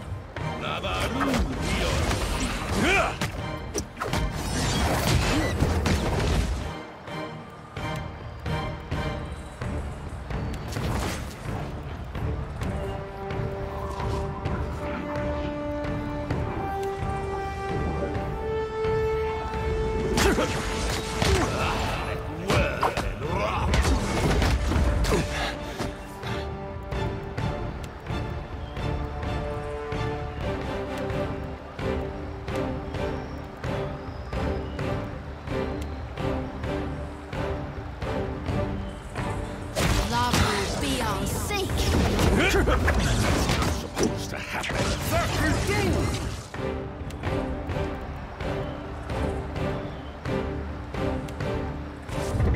Yeah, do, Fred.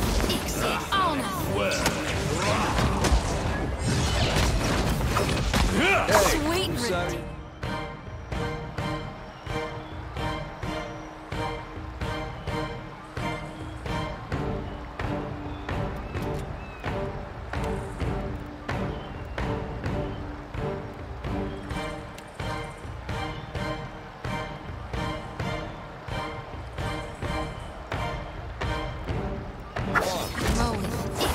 Another winner's on the watch it line. with that.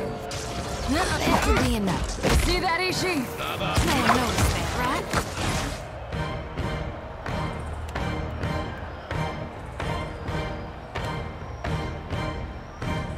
Moeth, Ixie, Ona.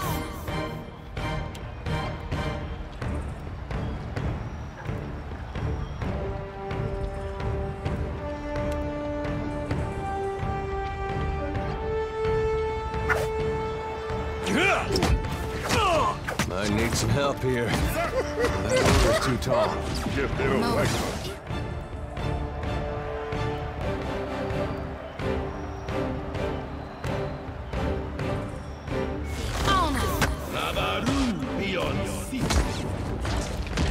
That was about as useful as a bump on a pickle.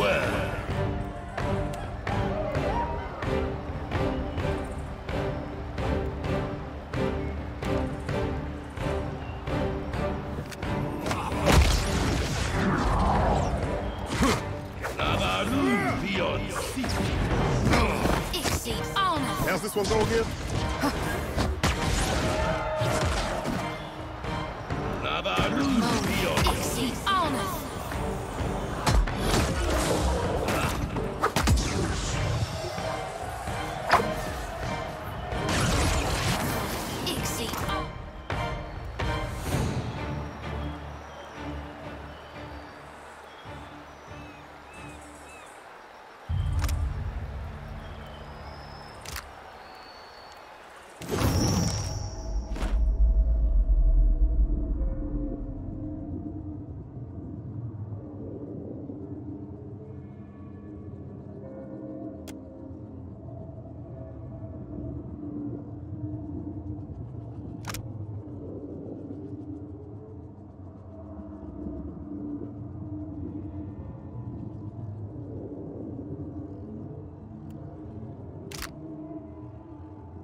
Glorious combat reveals our contender from amongst the challengers!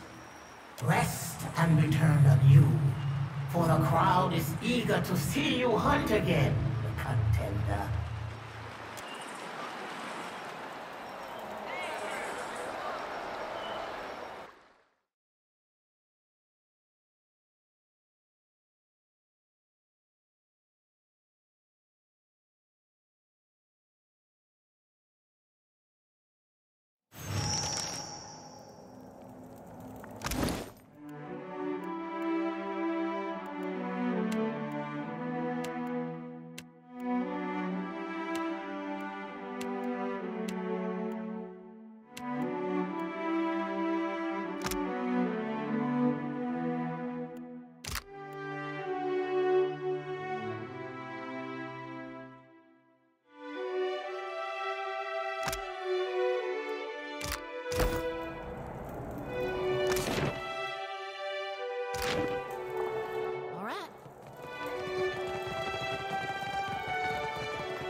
Does that mean the belt is ready? Oh. Of course.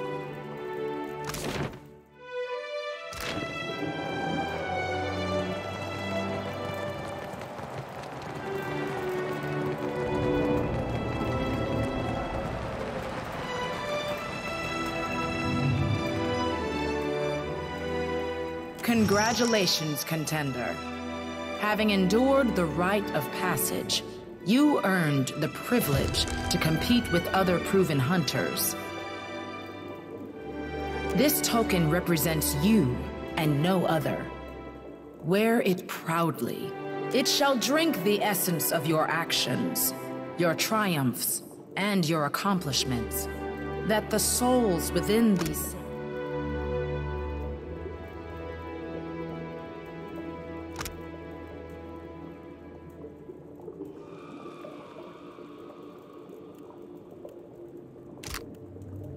walls will recognize them on your return.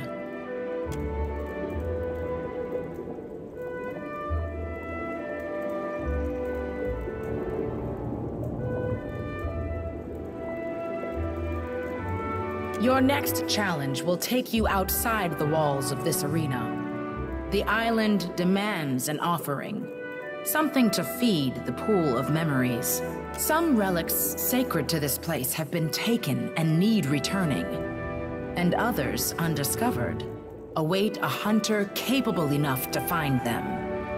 You've survived the rite of passage, but you are yet shark bait to the faces. But now you can begin to demand their attention through your actions. It is assumed you will hunt with reckless abandon, and return all that you can, if only for the thrill of the pursuit. As for what is required, contenders are expected to return at least one relic sacred to the Seeker, Slayer, or Survivor, whichever face best aligns with the hunter within you. Each area of the island draws the attention of a particular aspect of Tuamawai. While you scour the island, watch as only a watcher can. Speak with Ngari, Keeper of Memories, in preparation for your hunt. He will set the path before you. Return with your trophy, contender, and may Tuamawai guide your way.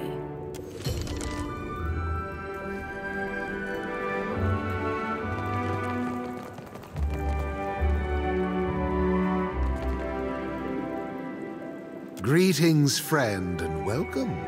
You stand before the Keeper of Memories. And Constantine, too. How exciting. Been a while, Ngari. Only well enough to not trust him at my back in a fight. I'd rather stand face to face anyway. That isn't surprising. I have strode many nations, spoken to many kith, learned their tales and their traditions. Not every Huana takes so great an interest in the other peoples of Eora. Fewer still have the means to pursue that interest. We gotta find Kana. Let him know someone's trying to steal his angle. Pretty sure Ishi and I were thinking the same thing. Don't everyone keep memories? Those vanquished in the Crucible leave behind their weapons and armor, both often laden with memories of life. It falls to me to keep and protect those trappings and recollections. Doesn't seem far off from torture to me. Everyone believes they know my work better than I do. We first wash the items in the pool, and in doing so, give the memories to the souls of this place. Thus do their deeds live on beyond them. Most items carry little more than the strongest memories of their use. A few, however, abundant with essence and charged with purpose, retain unusual attributes. These I care for, curate, and purvey to those worthy of their enchantments. The Crucible recreates battles and conflicts of old, that today's hunters may hone their skills. The pool of memories is the library for these histories. These stories aren't told to the Crucible, Instead, items held by those who performed great deeds echo with these accomplishments. The pool of memories absorbs the past from them. As a contender, you will be expected to recover at least one of these relics. I can point you in the right direction, but first I must ask, which of the faces of the hunt do you seek to appease? A group of drifters claiming to be eager contenders showed us their true colors. Days ago, unfortunately, slay them. Return the Gallarde. I will see the western doors opened for you.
Welcome. I hope I can be It's early to be calling us. Shouldn't I?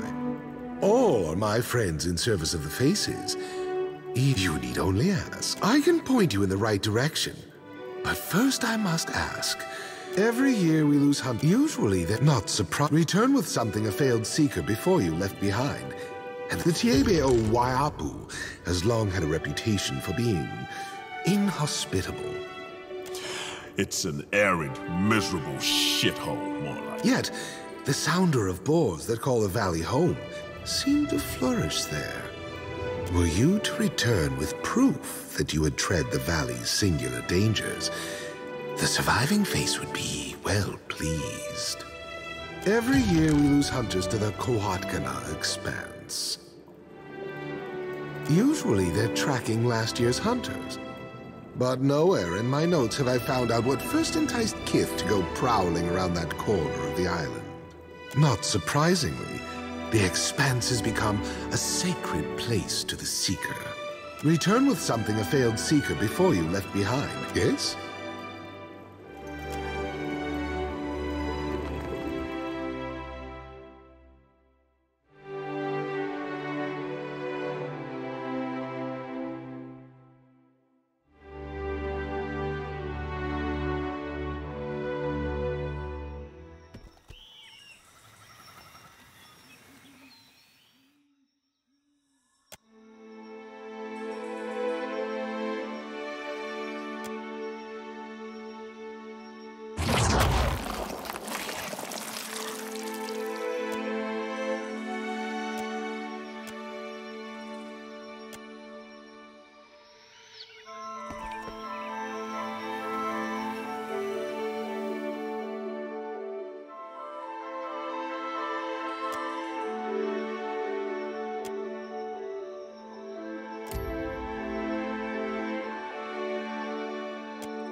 Let's go!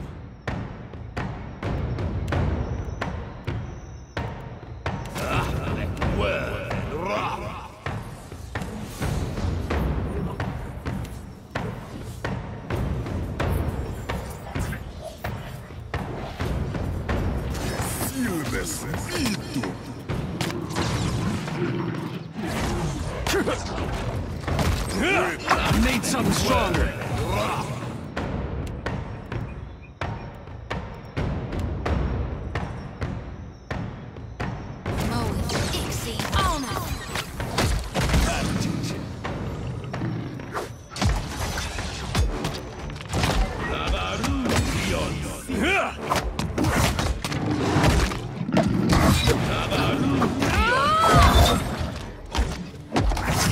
Gotta be more careful.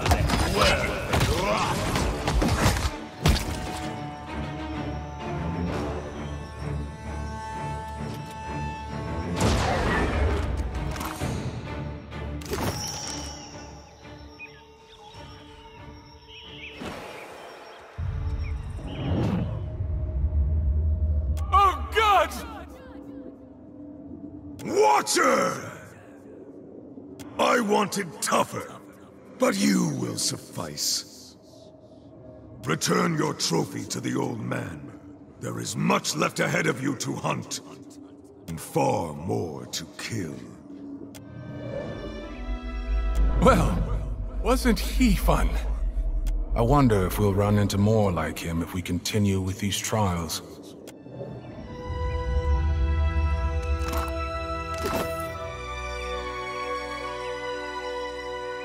Sure thing.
Blessings be upon you.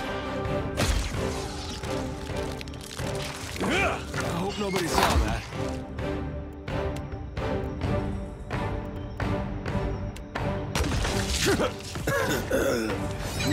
That's Mars, eh? Mo, Ixie, Ona.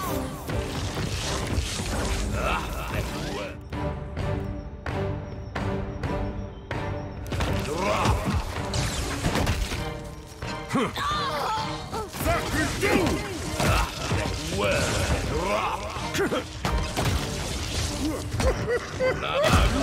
Guess they don't like my singing. Not to alarm you, but I'm slowly dying of poison. Yeah! Well, can't make a dent.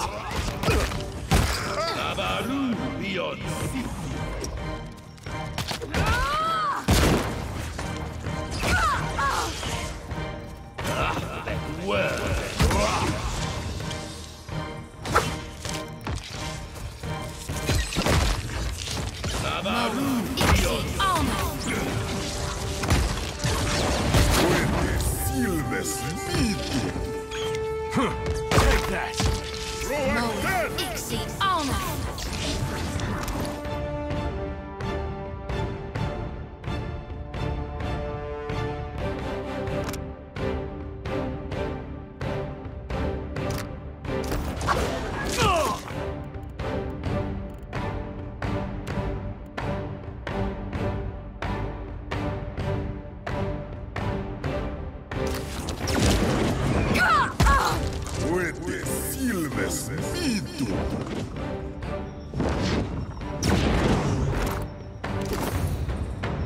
Will do.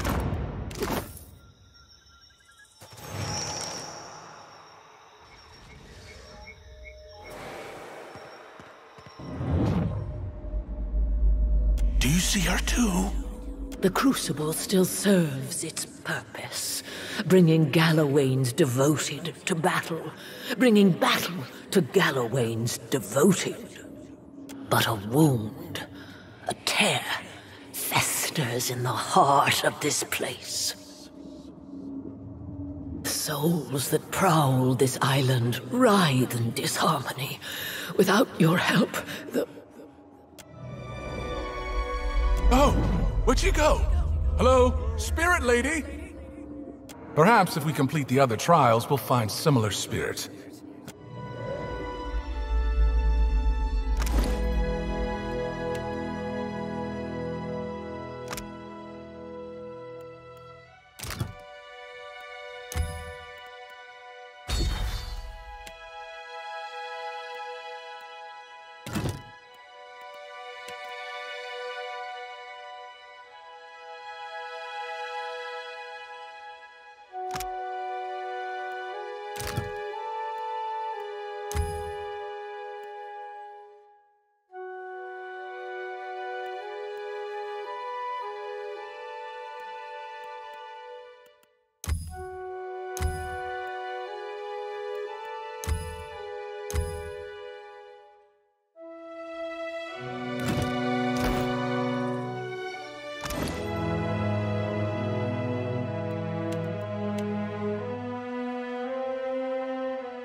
I sure do like it.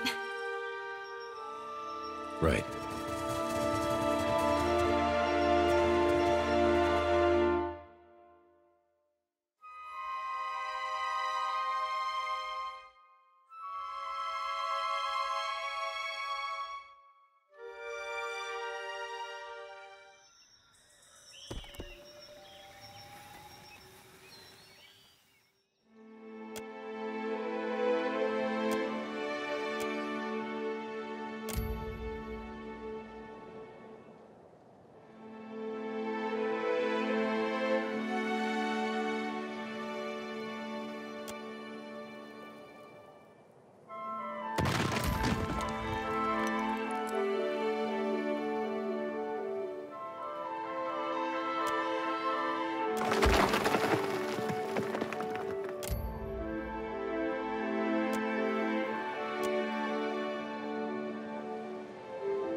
That's a big pig.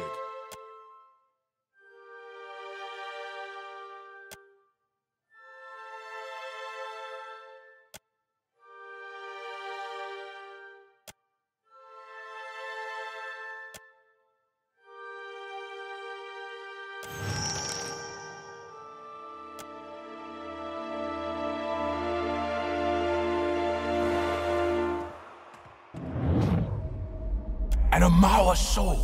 Do you see him? Or her? Them? So that may live.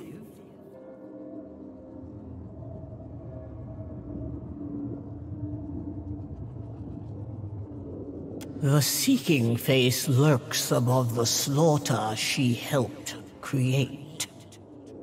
Learn from that relic. Grow as hard as it, that you may live to restore the Crucible. Well, that happened. I'll bet we learn more by completing the trials.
Our contenders will now face an enemy defined by its formlessness, all but immune to unfocused aggression. Seek the weakest link among the prey, for your foes will not be as flimsy as their appearances suggest.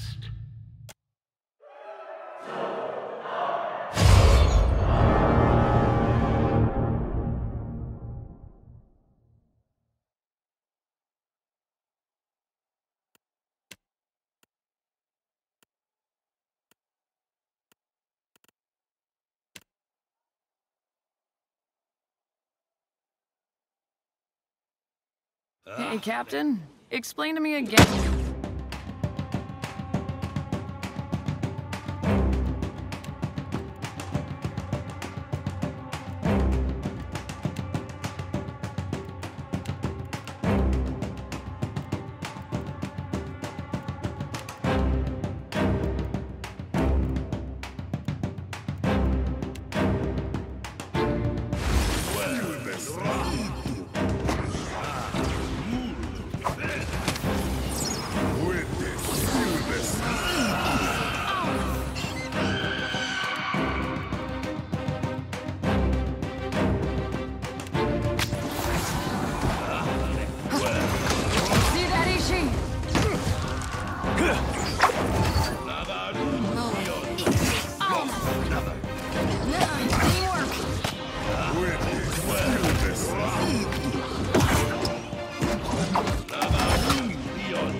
No can do. You see that?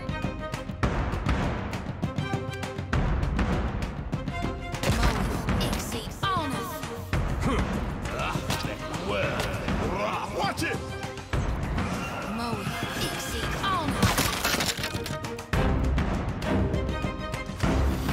No good.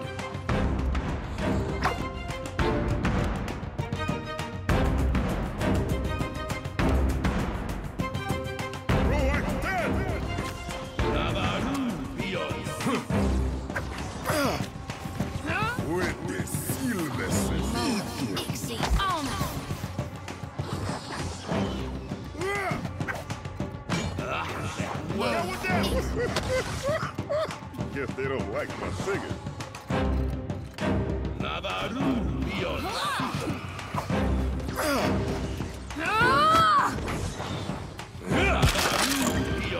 You won't find me easy prey.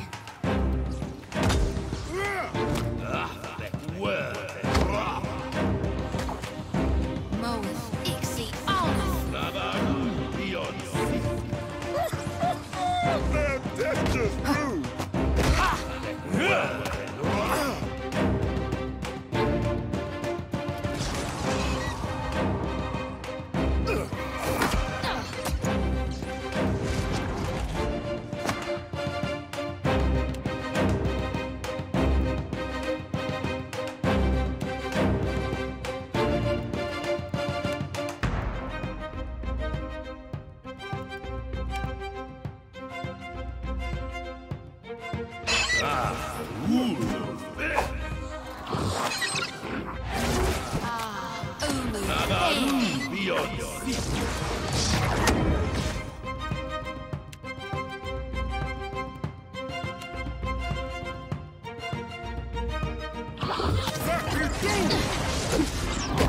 Take him down.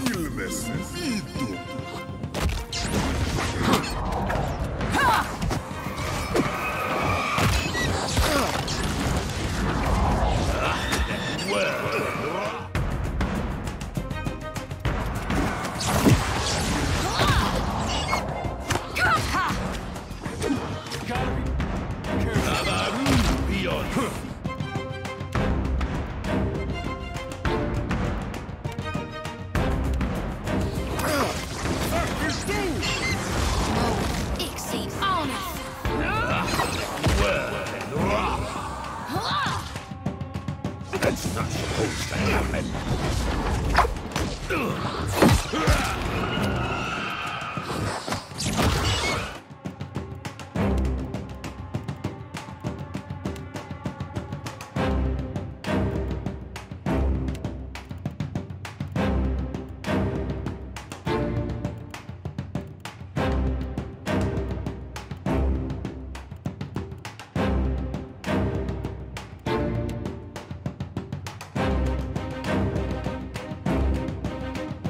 stuff at me, Crowley.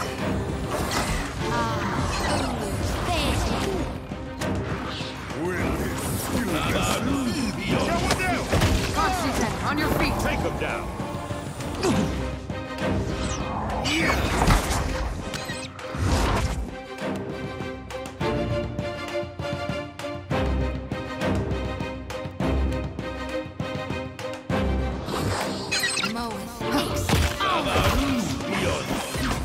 No good.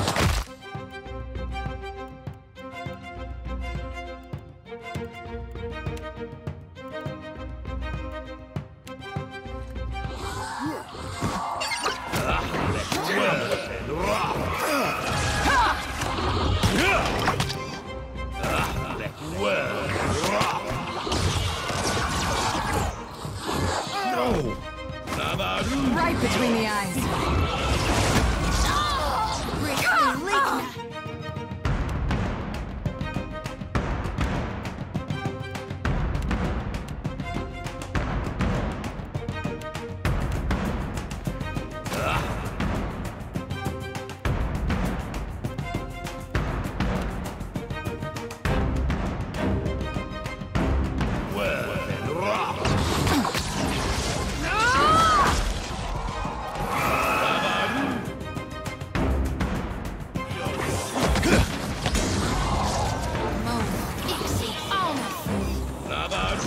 Supposed to happen.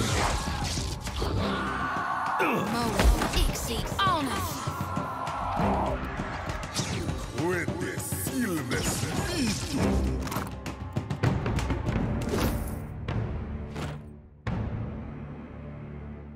Even a formless enemy has weaknesses. Seek the frailty in your prey, and victory will never escape your grasp.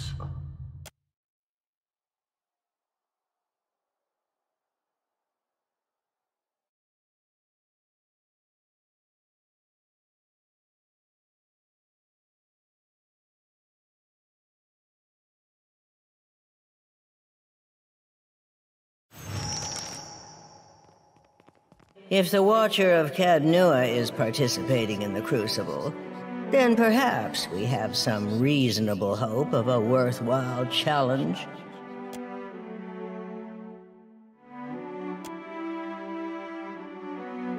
We are the Quiet Five.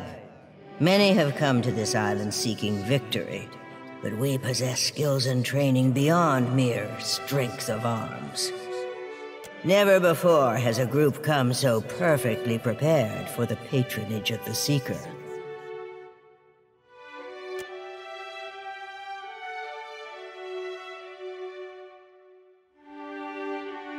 Cute. Savor your little fantasies.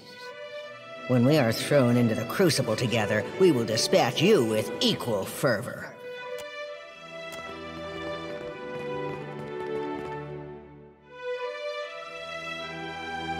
All right.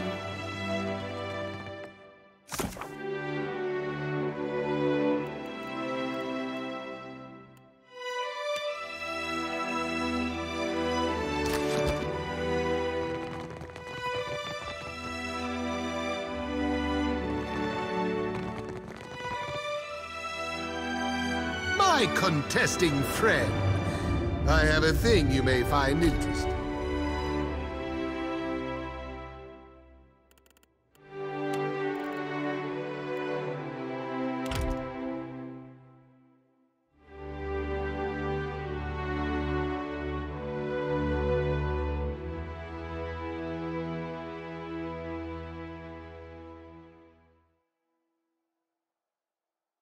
Few creatures kill with the cold intentionality of the spider.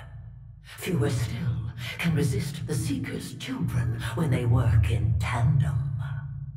Seek the proper unraveling of the brood, lest...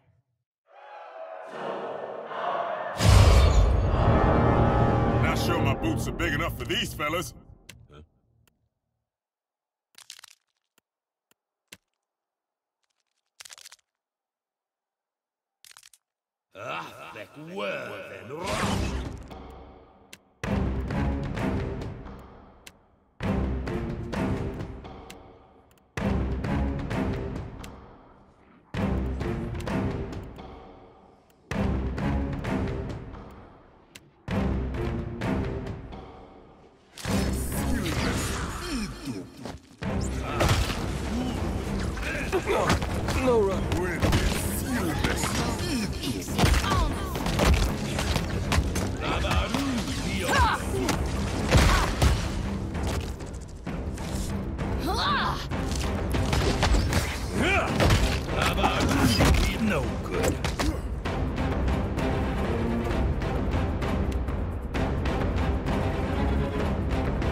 Do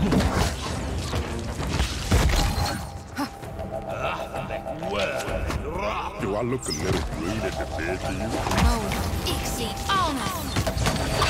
Don't think so.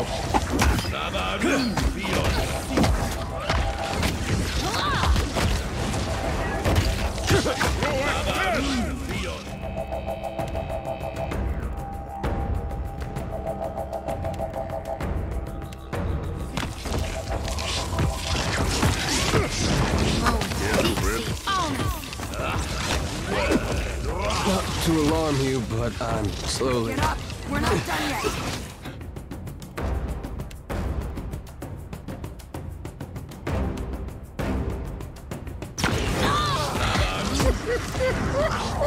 Say your prayers! I think that's beyond...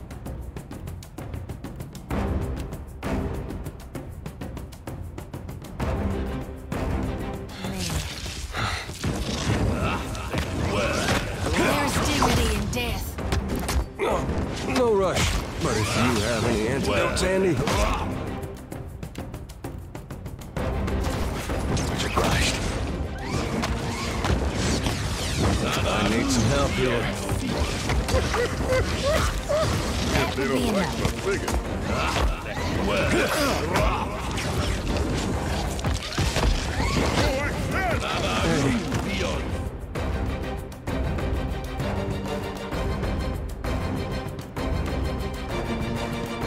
Some good times. It's beyond me. I need some help here. Guess they don't like my singing.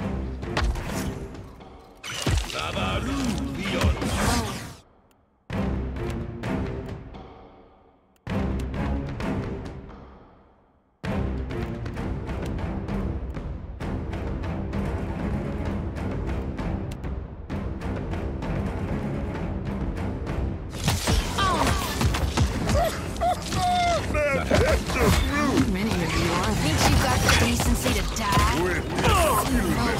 Easy. Oh no.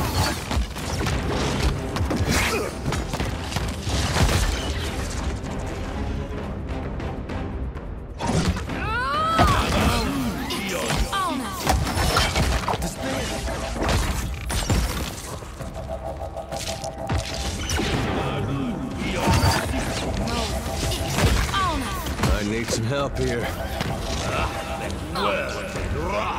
Could you breathe through leak now?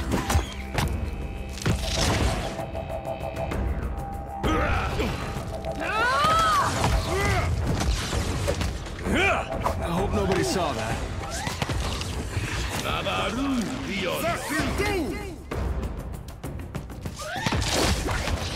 Breathe through. Leak now.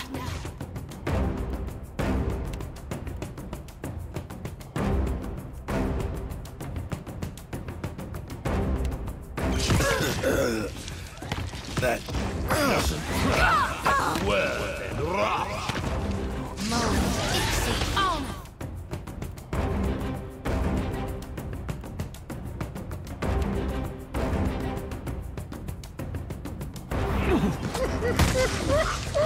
Guess they don't like my singing.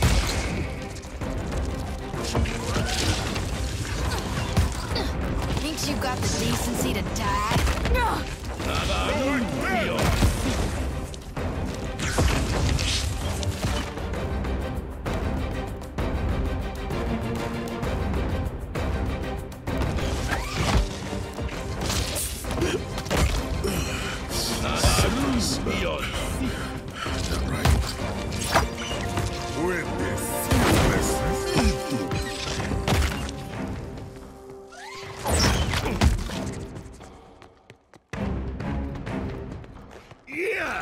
Let's go. That's just rude. See that, Ishi? That doesn't feel right.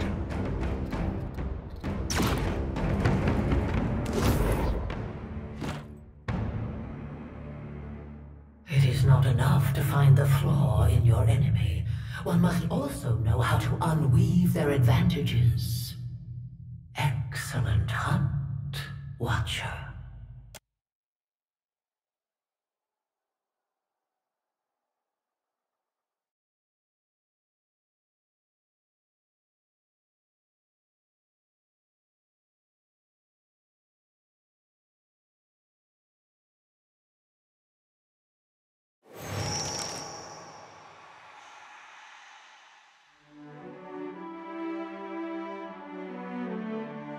Again and again, you stand victorious in this sacred place. It seems no weakness escapes your attention. No advantage goes unclaimed. We are not unimpressed.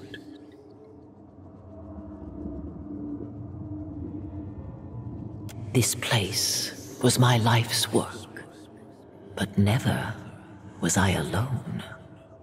We desire only your success. When you fed of conflict and suckled on blood, the souls shall sing as one. Rouse them, and they will open the way to us. The Crucible is not in accord with itself. It knows neither what it wants nor what it needs. Anyone could rouse the souls here, but only a Watcher can reach us through them. I openly lure you from one danger to the next. Certainly, the Crucible means more to me than your safety and well-being, but for now, they are one and the same. My hopes rest upon you. It is in my interest, and that of Kazuwari, that you succeed. The contenders fall away in screams and lamentation. A champion will soon emerge. Ready yourself. The Lord of the Hunt abhors the ill-prepared. Another chat with the faces? Sure, sorry. Why not?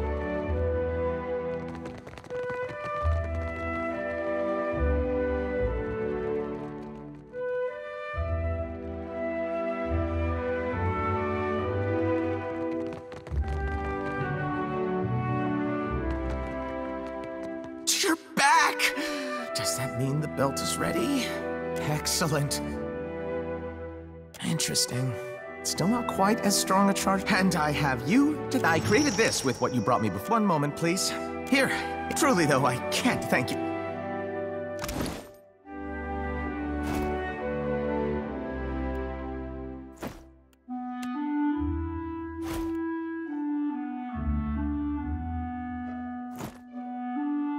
That's something.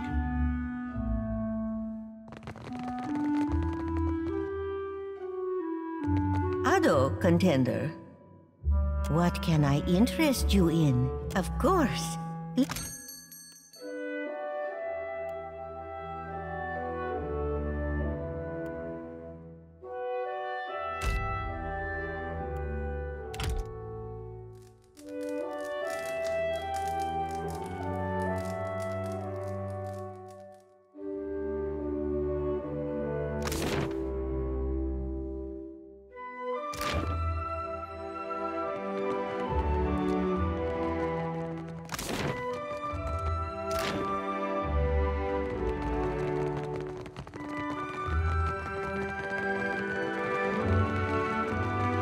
My contesting friend, I have a thing you may find interesting.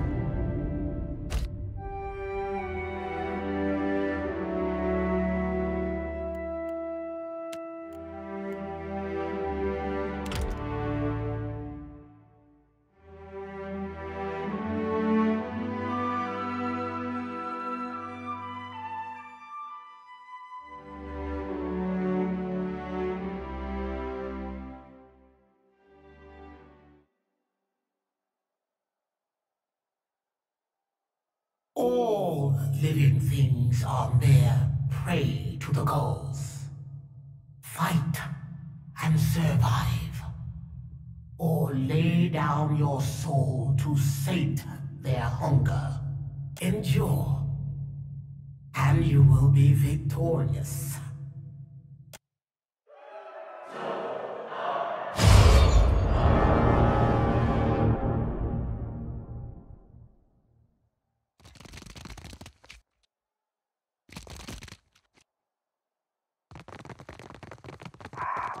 Enemies ahead.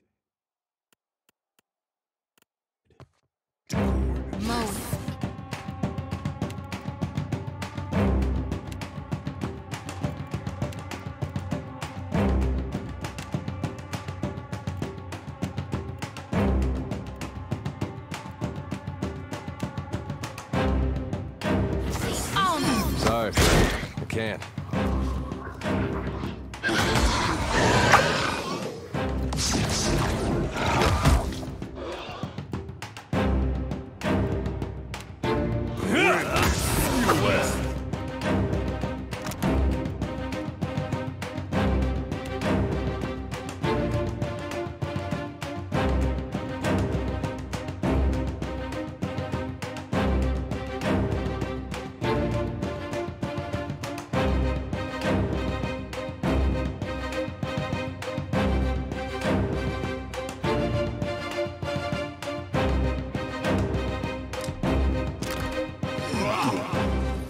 That order's too tall. Right between the eyes.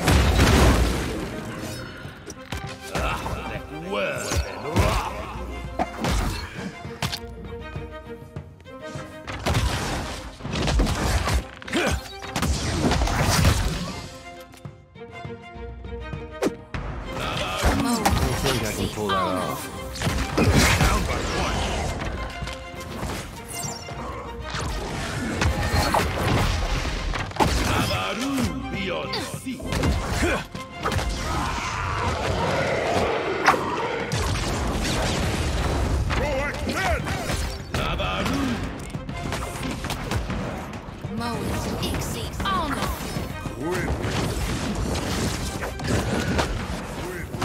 Right between the eyes.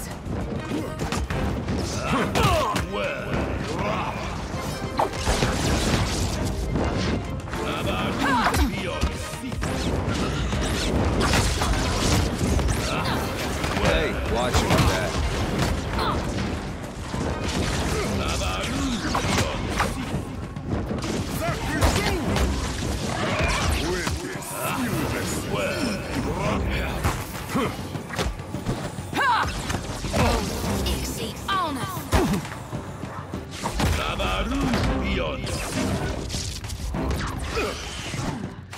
Hey, that wasn't that bad.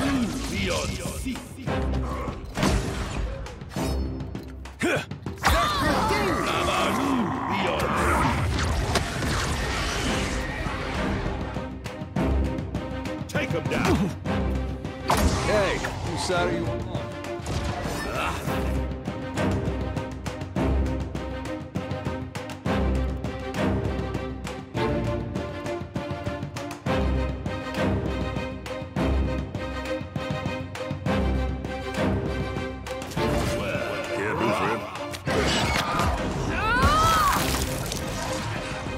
See that, Ishi?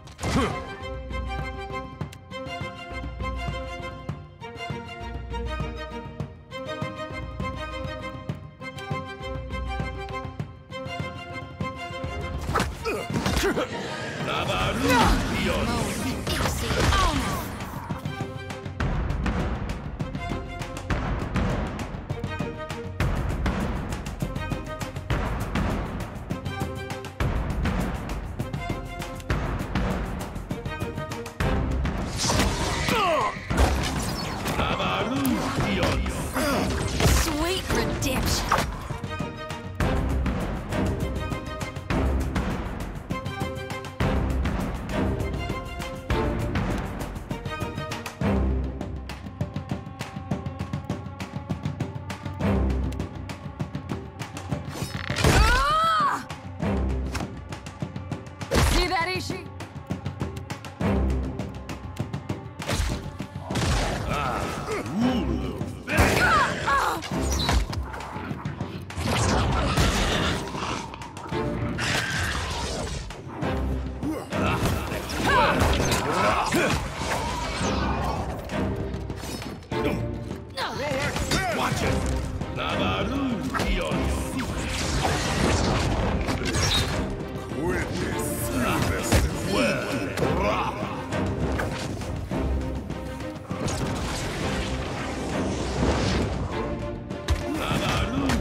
Right between the eyes.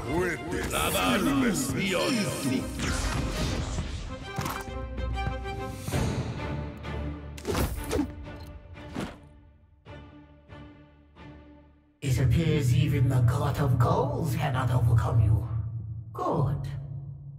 This crowd clearly would see more of you.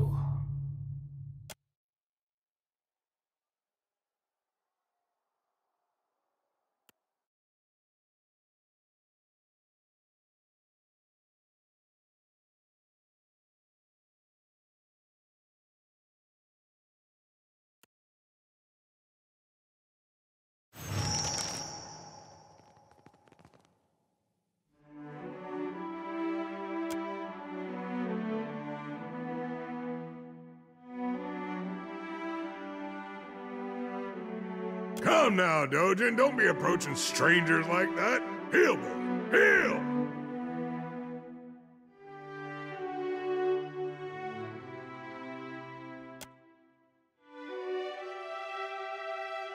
Hey, I'm pretty sure that bear petting is a two-person job. This here's the Band of the Bear. Though you may have heard tell of us as the reigning chosen of the surviving face, a title we aim to defend.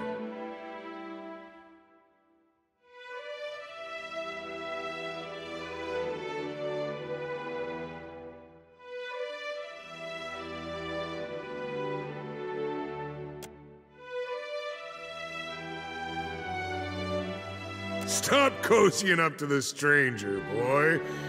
Don't want you getting no soft ideas in the arena. Now we'd best be getting up to the arena. There's a fine line between building anticipation and delaying the event.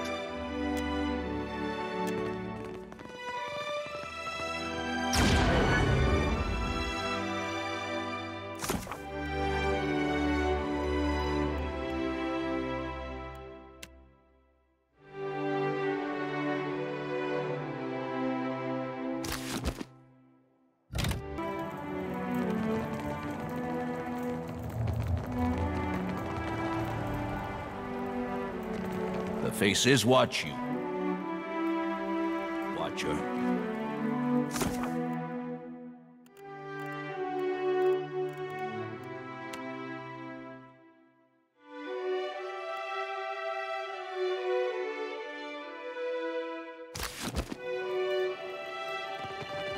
My contesting friend, I have a thing you may find interesting.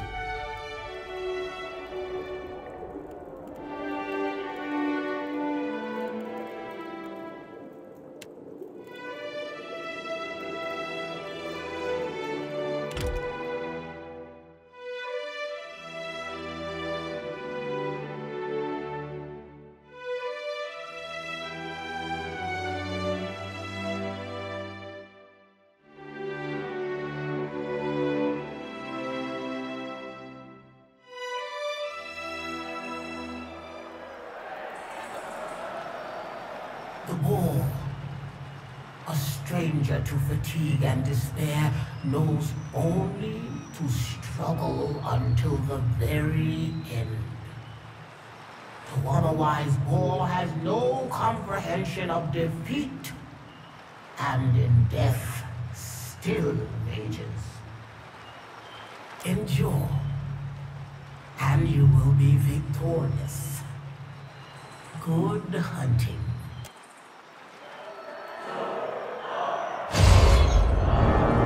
Ishi, go bring Mama back some pork.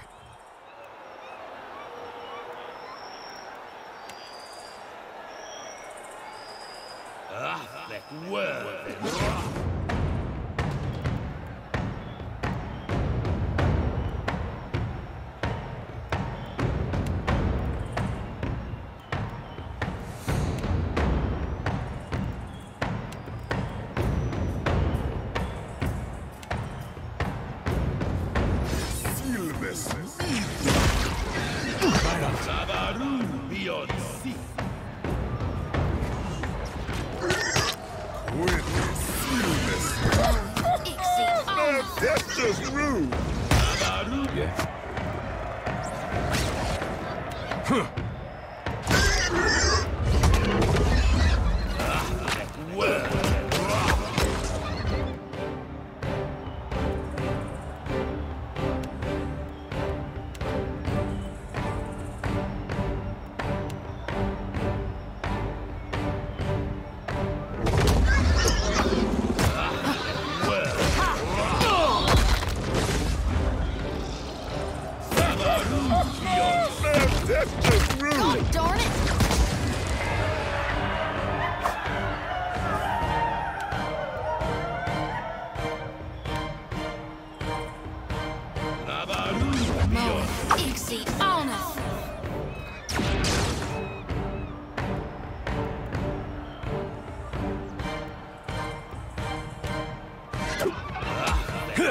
Hey, that wasn't happening. Man, that's just rude.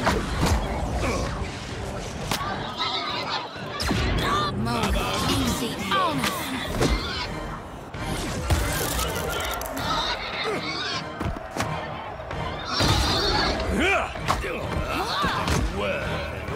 No good.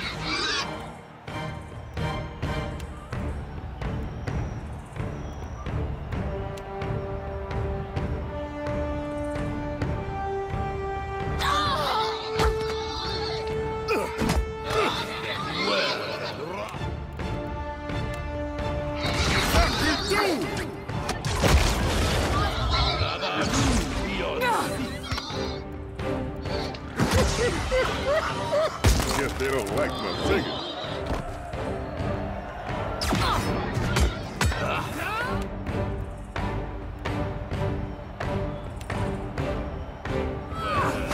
See that, Ishi?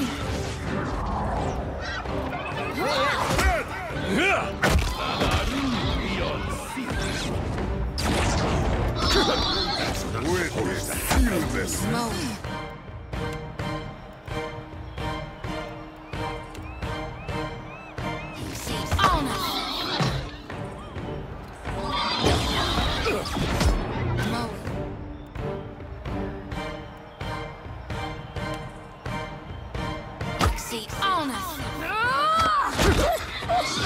Man, that's just rude. That'll teach you.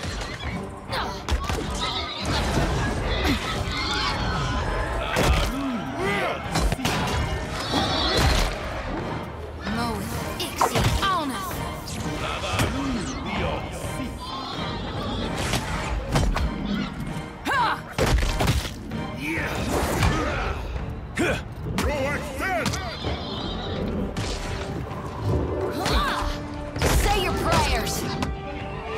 Witness, feel this.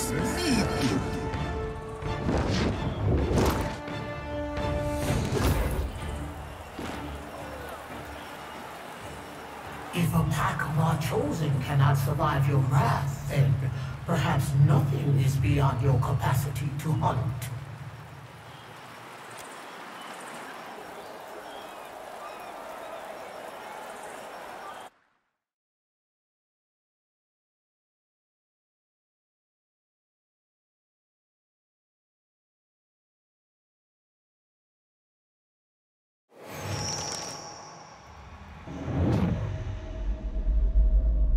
How many desperate souls have spent the last shred of their existence in futile attempts to end yours? Still, you endure.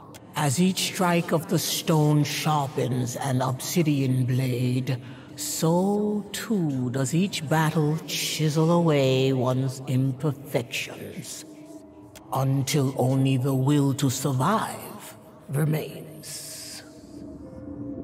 I am not the one you must impress.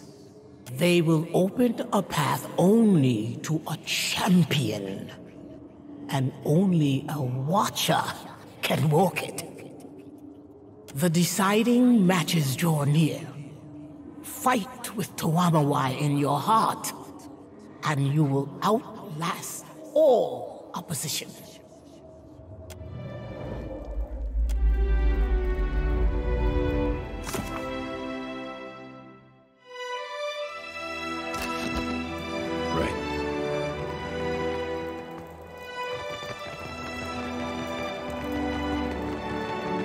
my contesting friend. I had a thing you... Ah, my friend returns. You have acquitted yourself well in your searches. And Toamawa, the seeking face whispers of a smooth sphere of Adra, polished in the ocean's depths.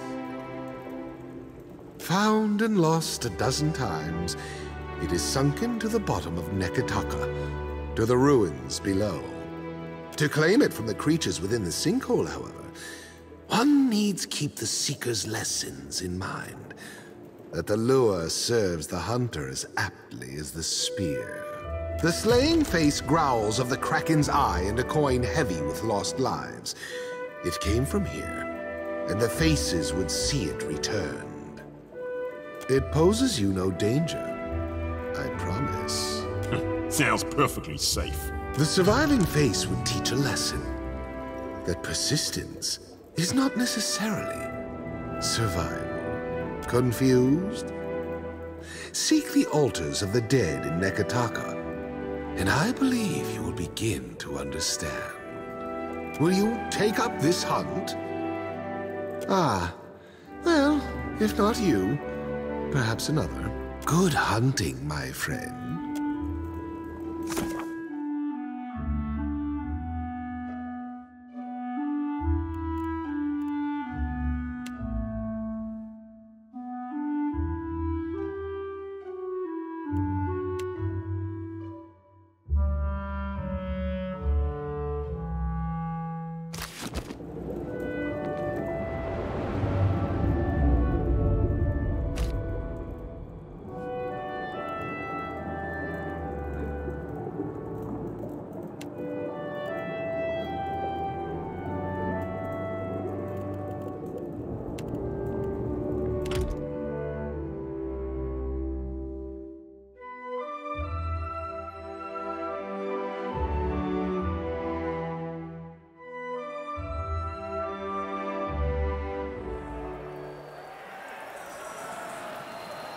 A true Slayer can finish a fight even when robbed of their advantages and forced to improvise.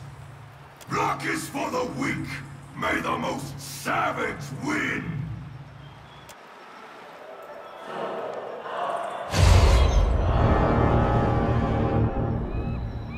Let's go.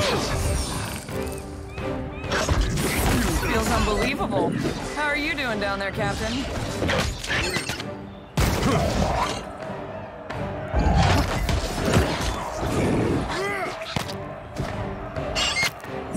Can't make a dent. Take him down. That's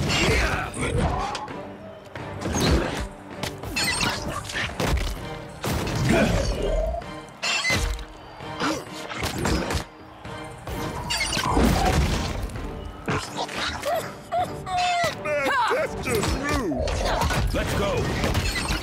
Sure.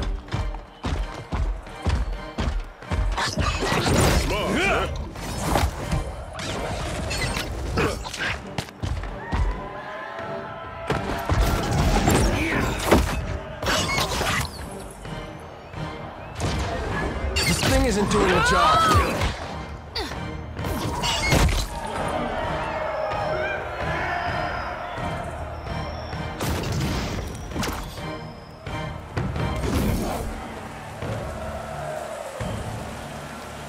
Even denied your core strengths, you bring glory to the Slayer. Your ferocity transcends form. Most impressive.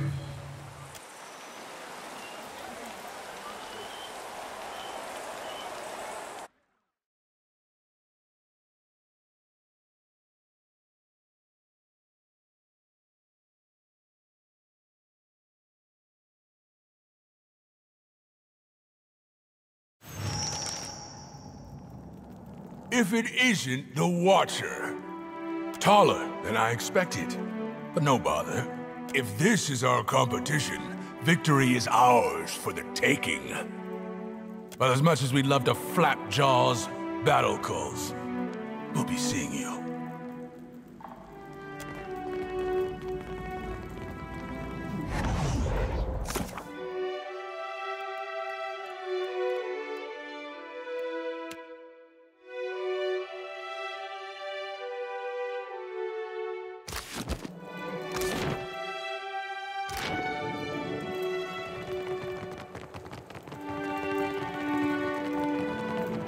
Ah, Watcher. I hear tale of another artifact ripe for the reaping.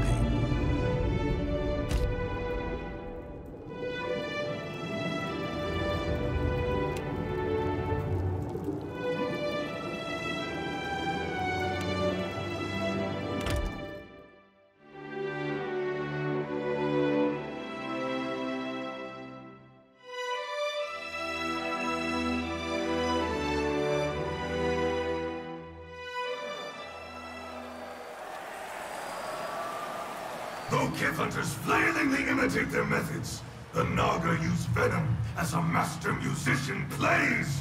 Are you prepared for their performance? Rock is for the weak.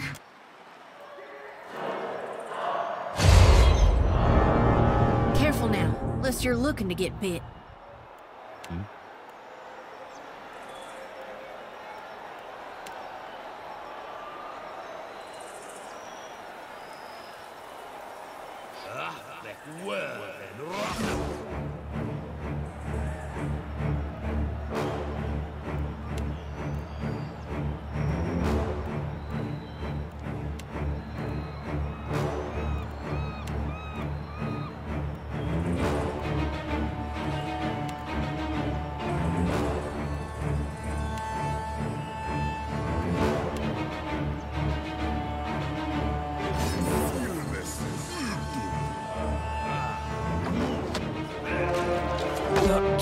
This thing isn't doing the job.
See that issue?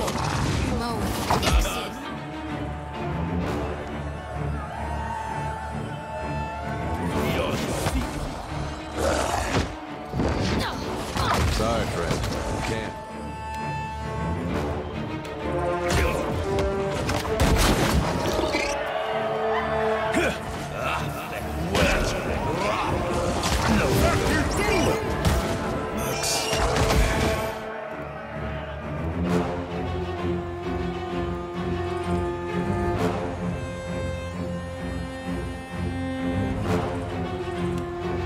I'm fixing to be sick.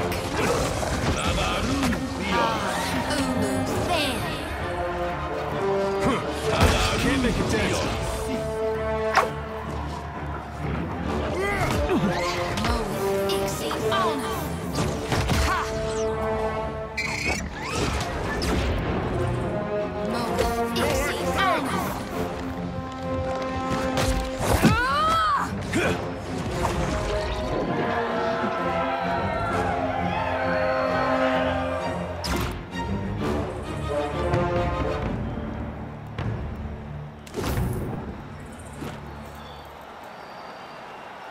The Naga's venom often offers only pyrrhic victory for those who pass them. Yet our contender lives to fight another day!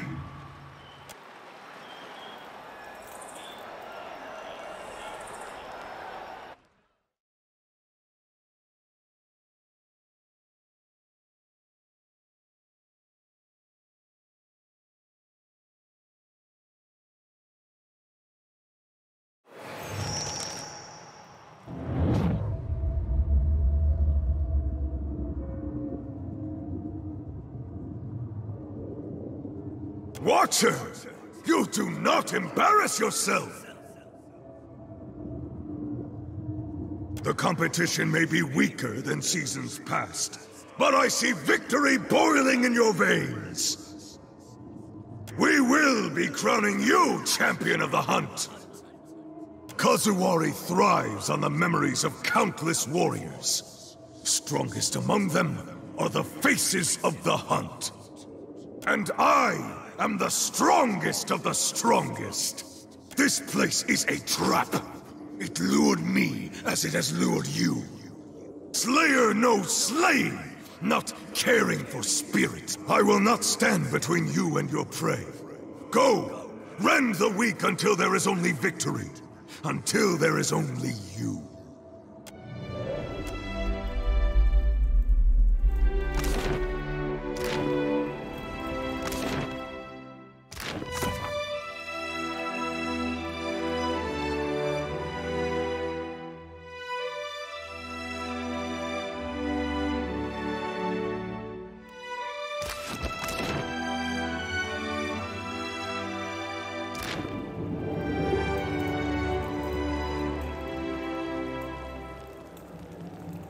Ah, Watcher. I hear tale of another artifact ripe for the reaping.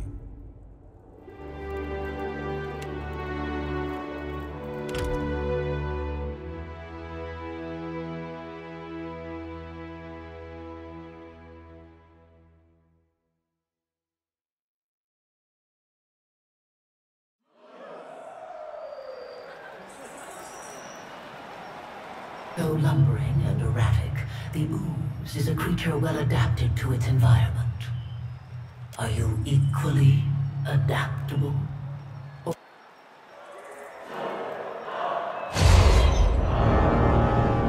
Again?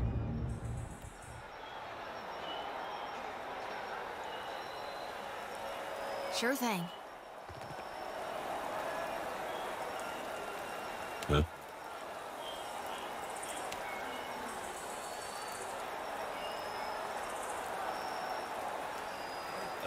Recuerden, Ra. Decilmes mito.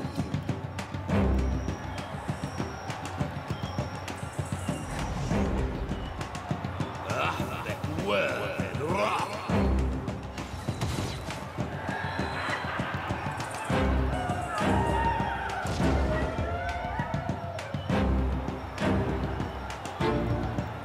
Yeah.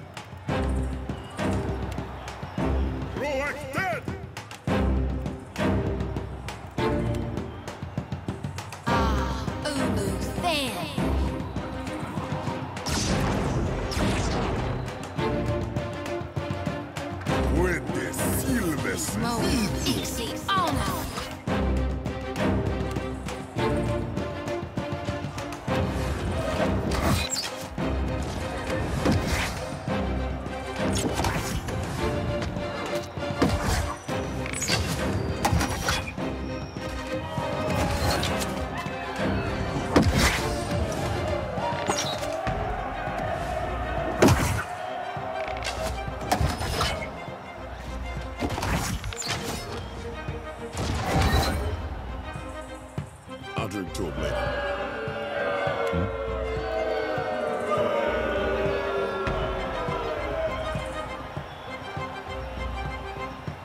Got it.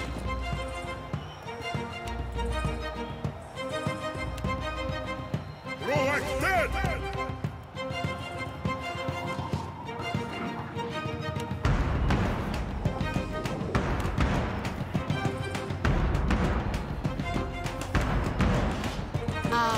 Ulu thin.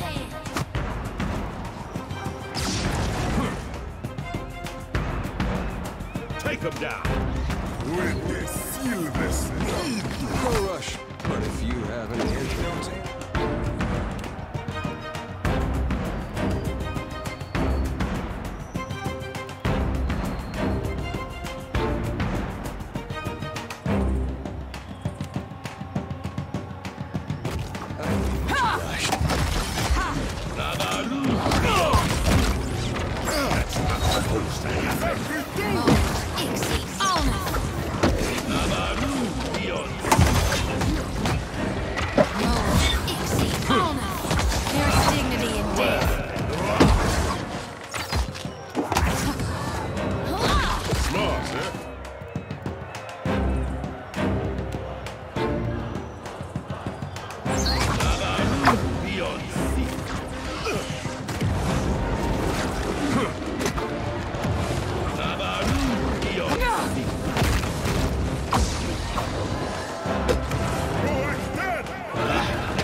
slip a little breathing.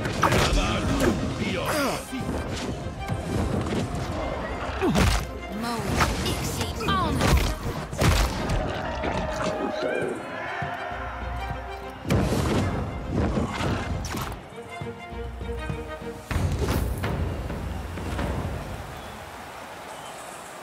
Though your foe claimed a fortified position, you emerge victorious. You have proven your cunning, Watcher, and we deem you worthy to compete for my blessing.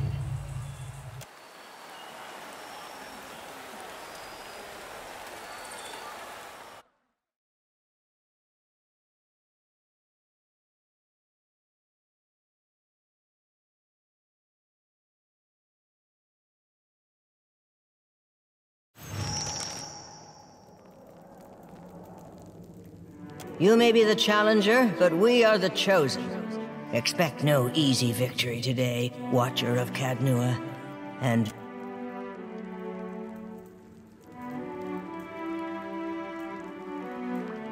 let us not keep the public waiting. They do so love their sport.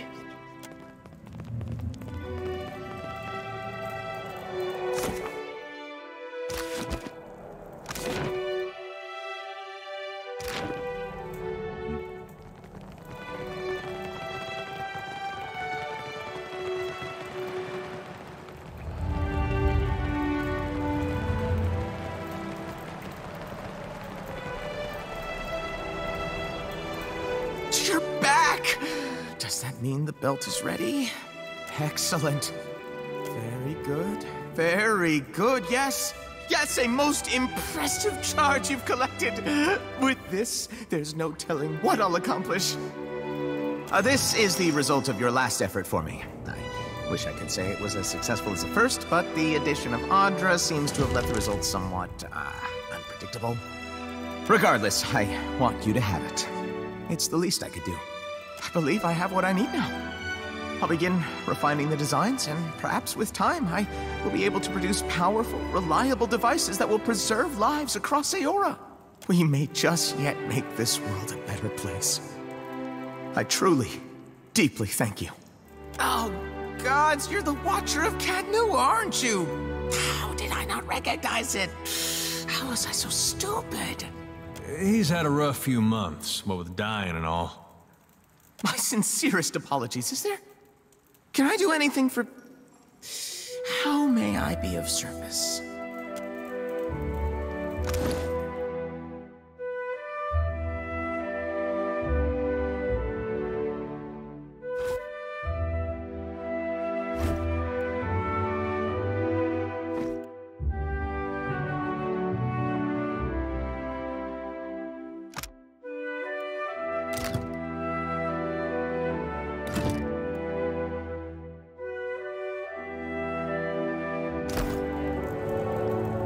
Welcome back, my lord. How may I be of service? Very well, thanks to you. Of course. Let's see if anything...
Watcher.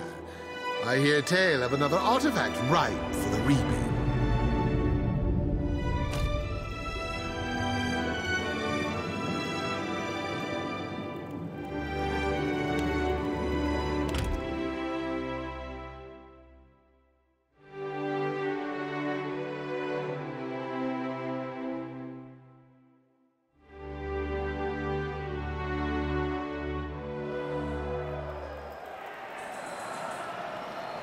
The time has come for those who hunt in the name of the spider to cull their number and seek the best from their brood.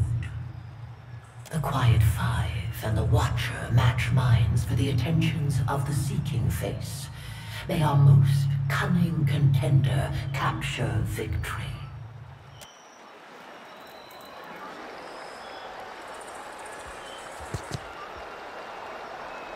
You believe you've chosen to be here. You have not. Every movement you made was orchestrated to bring you here. To us. Welcome to the end of your story. Pray, make it climactic.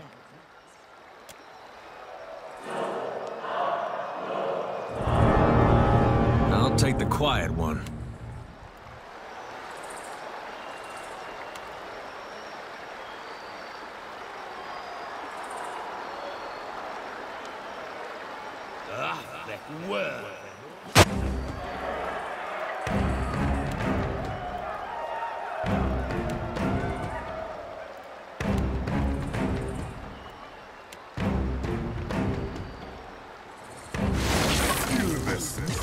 Take that! Wicked feud!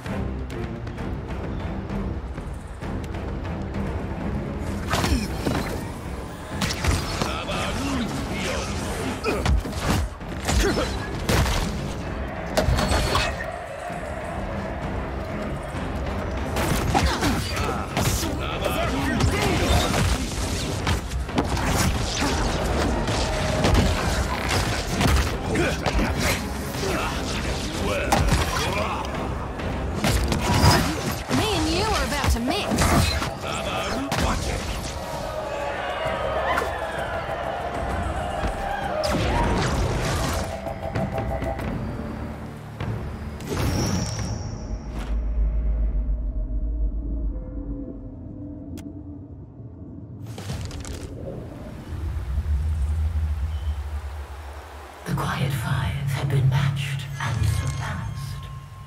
The Seeking Face chooses the Watcher to represent those who seek.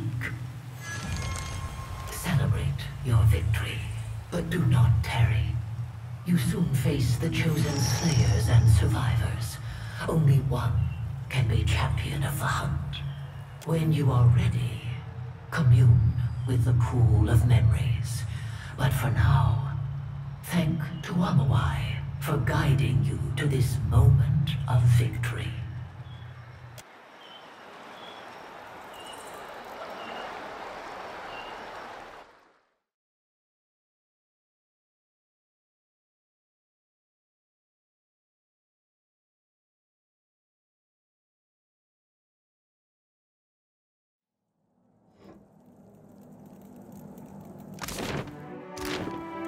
Right.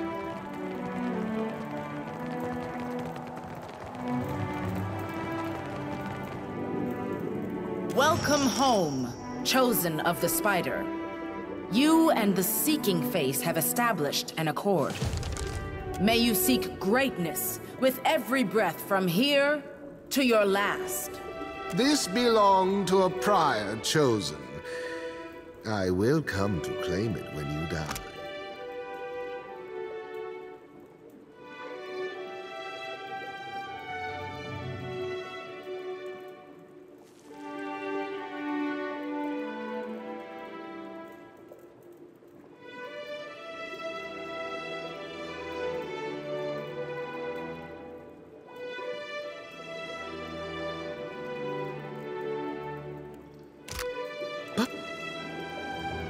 The time has come, then, for the grand champion of the hunt to be decided. Shit. Time to make good on our big talk. Ready yourself for battle. Then gaze into the pool of memories. It shall reveal the final right. The battle that shall determine the champion of the hunt. May the greatest of the great achieve eternal glory in our...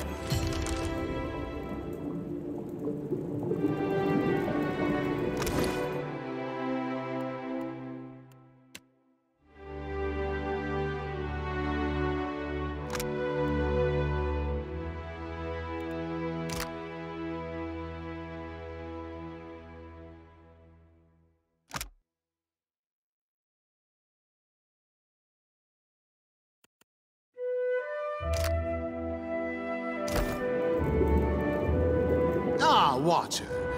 I hear tale of another artifact ripe for the reaping.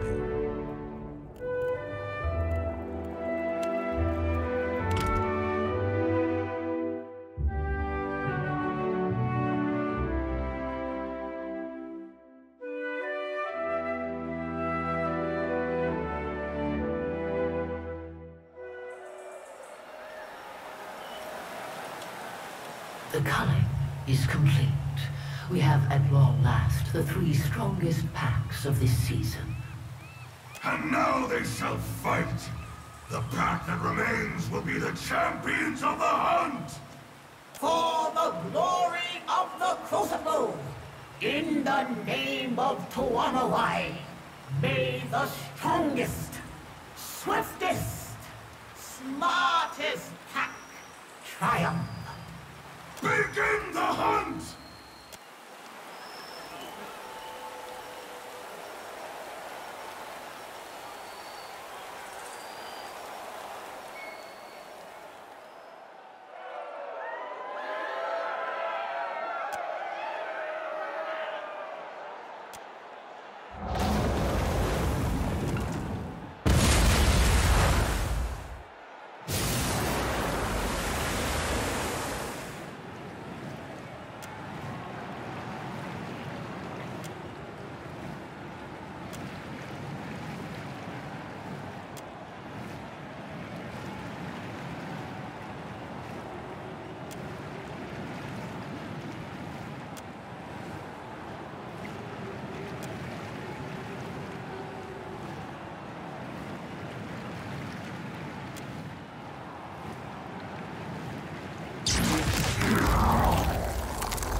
Got someone in my...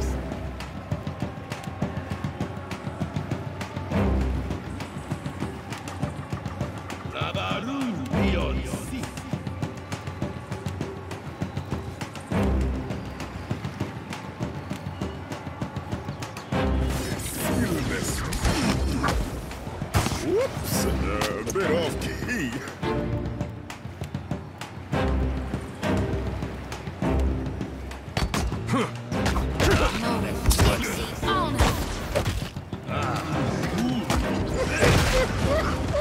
Guess they don't like the figures. Watch it!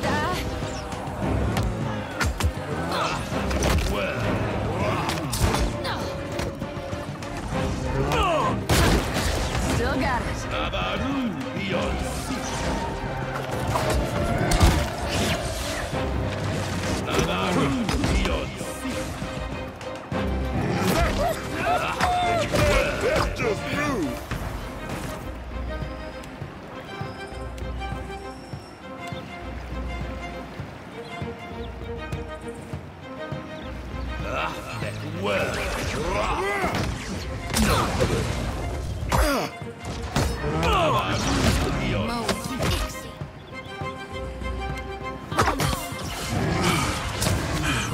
for stunning.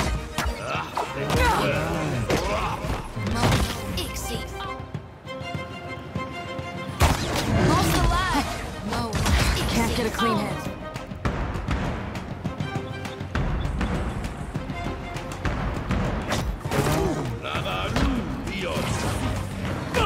Stuffy, Crowley.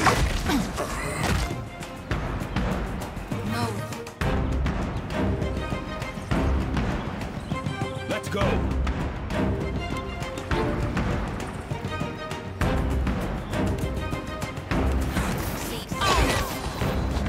Can't get a clean hit.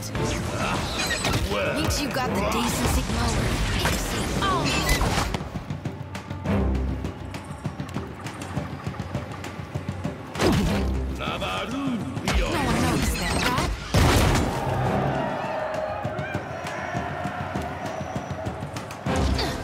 That was about as Jody! Something I need is coming back up.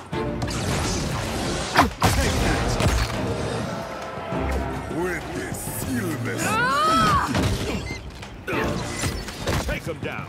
No!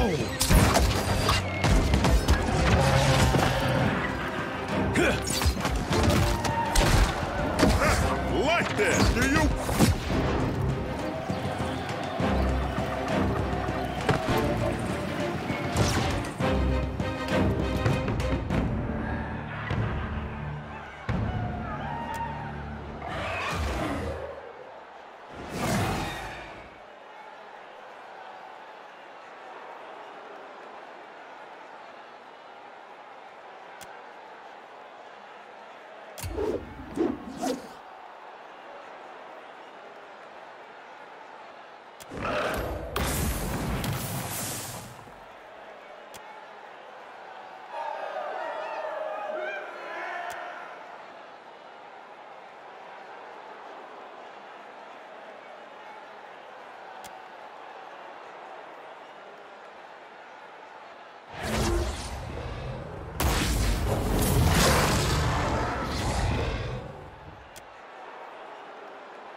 Let's go.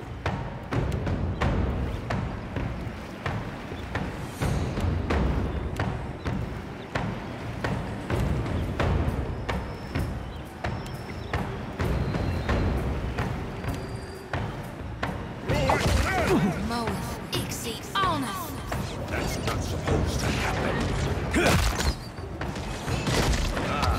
Smart, Stony.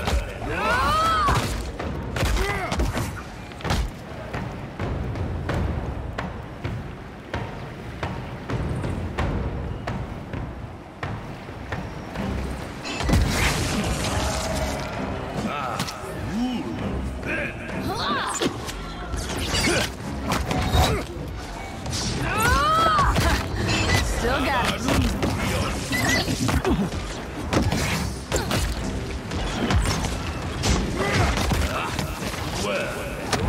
Gotta be more careful.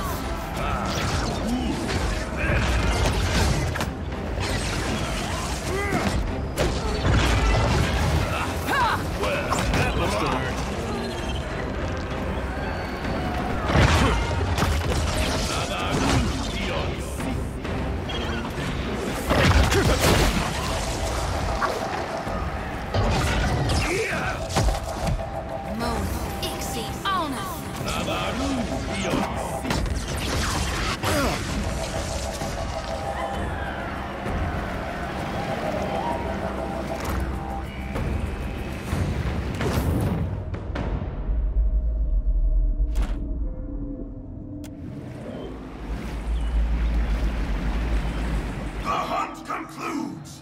Raise your voices in glory to these, The champions of the hunt! When you tire of the adulation, return to the pool of memories. Humaire will see to your coronation. Congratulations, Watcher. May you defend the title for as long as your strength deserves it.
Any friend of the face, of course.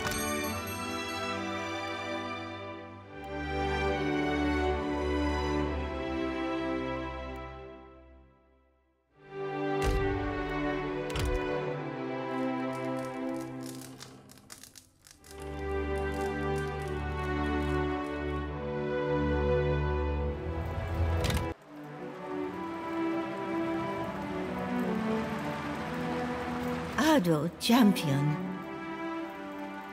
What can I enter?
Approach, honored champion.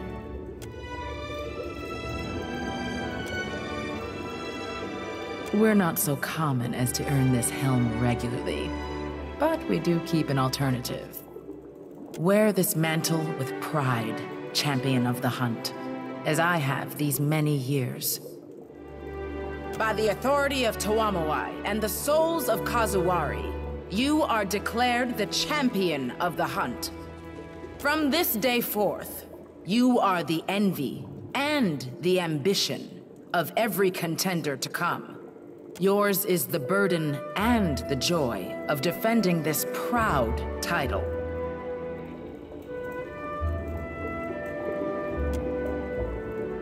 Never thought I'd hear those words.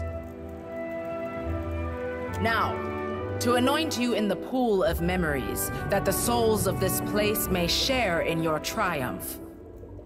Clear your mind.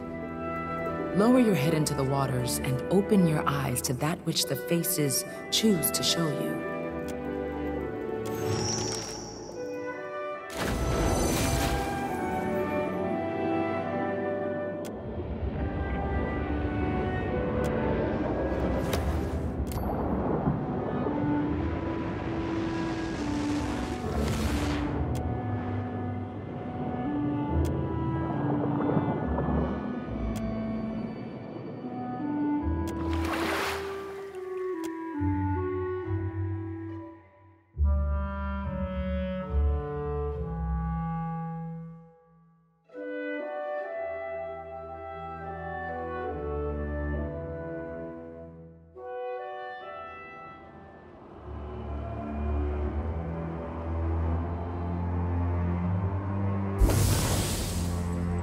Nope.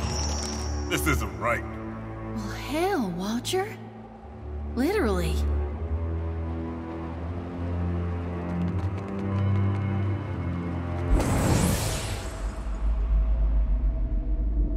Enough of that now. It's time. The axe is sharp. She won't feel a thing. No, please. This one is my friend. There are other sows. Why not slaughter them? The other sows will be eaten too. If we are to survive the winter, there must be a fat larder and few mouths. Come, enough of this childishness.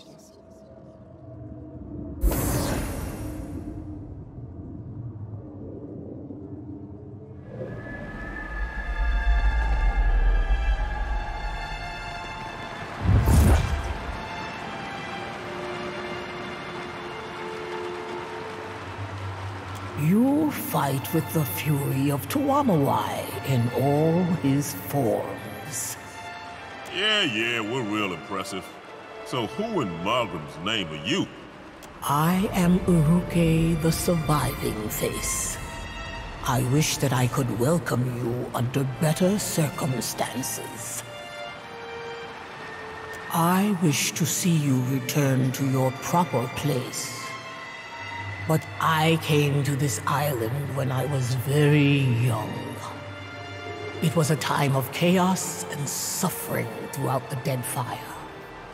I enjoyed the remainder of my life in this inhospitable place. A very long life. All of it spent as nature would will it. Now I am as you see me.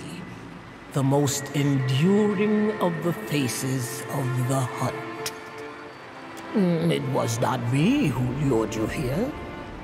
The others would use you to escape this place. They mistake it for a prison. I would prefer that be prevented. If the Faces got free of their statue, we'd be unleashing a three-headed monster on the Deadfire. But that might bring the bloodshed in the Crucible to an end, too. This is Tuamawai's domain. One of the great hunter's many dens in the beyond. Here, the souls of those who fought and died in his honor may rest until the time of need, when Tuamawai will absorb their cunning and feast on their might. Though you could not walk there from here, you are, in a fashion, still on Kazuwari. This place exists within and beneath its great statue. From here, we oversee the Crucible Games. Wahami, the Slaying Face, has destroyed the flow of souls. To leave this place, you must subdue him. Wahami shattered the spine of souls. Now, those who perish in the Crucible do not move on to meet the wheel. They clog this place, or they linger above. Regardless, it seems utter madness to violate this place. But now I know he longs to escape, or perhaps only to avenge himself on Tuamawai. Perhaps your arrival is the Hunter God's reply. Then he has decided to punish us all. Strange to have so little time after having had so much. Wahami's grip on the flow of souls must be loosened. After that, well, you are a Watcher. I hope that you know more of these things than I do, and can repair the damage the Slaying Face has wrought. Axica, the Seeking Face, also resides in this place. She may know how best to handle Wahami. If not, then the Slaying Face will certainly understand violence. Indeed, I'm sure he'd prefer it. Tuamawai guide your hunt.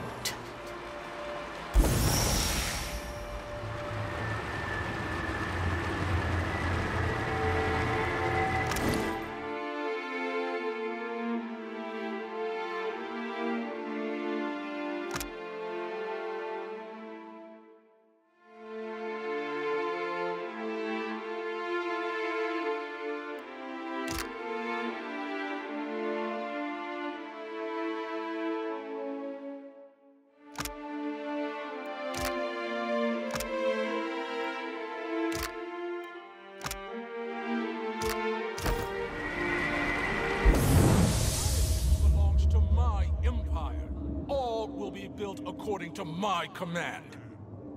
Worry not, Your Majesty. Our nation has supplied Kazuwari with the best architects to have ever graced Deora. The site will be a marvel for the ages. There will be no debate. This place will be built by Hawana hands and minds, or not at all. I will hear no more of it. I am certain a compromise can be found. If I might be dismissed, I will notify my superiors at once.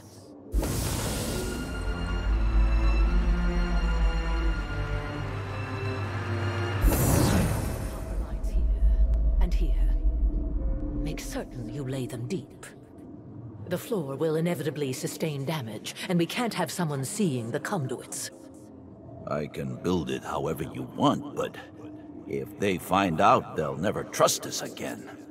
Our work at Ukaizo would be doomed. What if Wano workers visit the site when we're laying the stone? What if someone... Ukaizo will mean nothing if we cannot prove out our theories here and now. You worry about the masonry. I'll worry about the Hwana.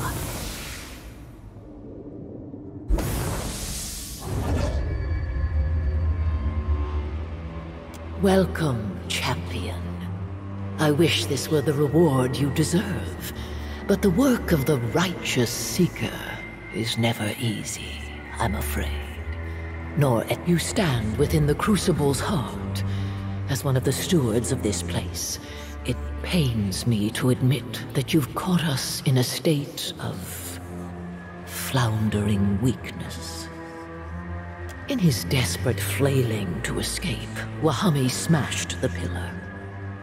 Now the flow of souls through this place is choked, and the Crucible doomed. But now you're here, and I imagine the gods follow on your heels. That is not ideal. By severing the Crucible's connection to the rest of the Beyond, Wahami has limited Galawain's influence on Kazuwari. I can only imagine that he has sent an agent to reclaim it by force.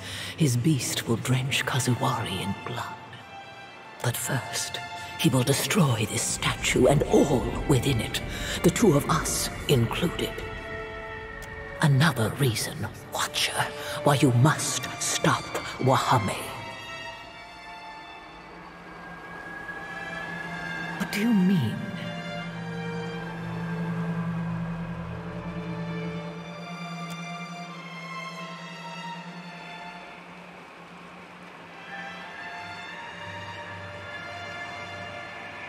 A Watcher can seek souls in the in-between, but more curiously, those souls can see them back. The mechanism within the Crucible attempts to replicate that signaling property, only without a mortal body that is susceptible to death or disease. Every hunter chases Galawain in their own way. Mine was to have Galawain come to me. Do I hear an accusation in your words? To a hunter, or a god of hunting, the term trap is no pejorative. But yes, we designed the Crucible to capture the essence of those who met defeat here, and some of the power of the victorious. It feeds off the living too? It does not allow those energies gathered or expelled by the contenders to go to waste. Within the Crucible, today's hunters may learn, firsthand and without coddling, the lessons that slew hunters of the past. Do I hear an accusation to a hunt? But yet it does not. Within the Crucible, today.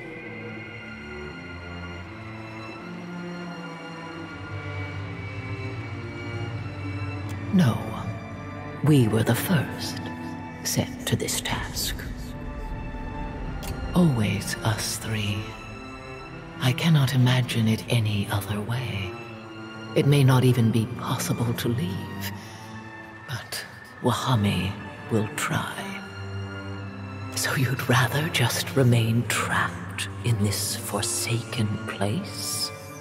Well, when you tire of the beyond and decide you wish to see the living world again, perhaps then you will seek out Wahami.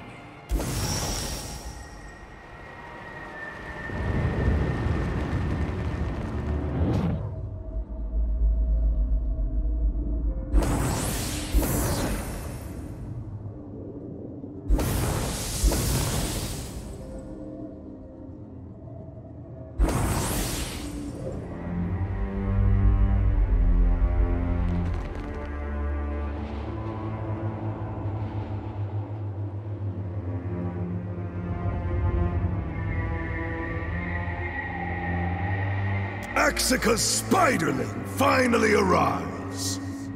You hunt well, champion.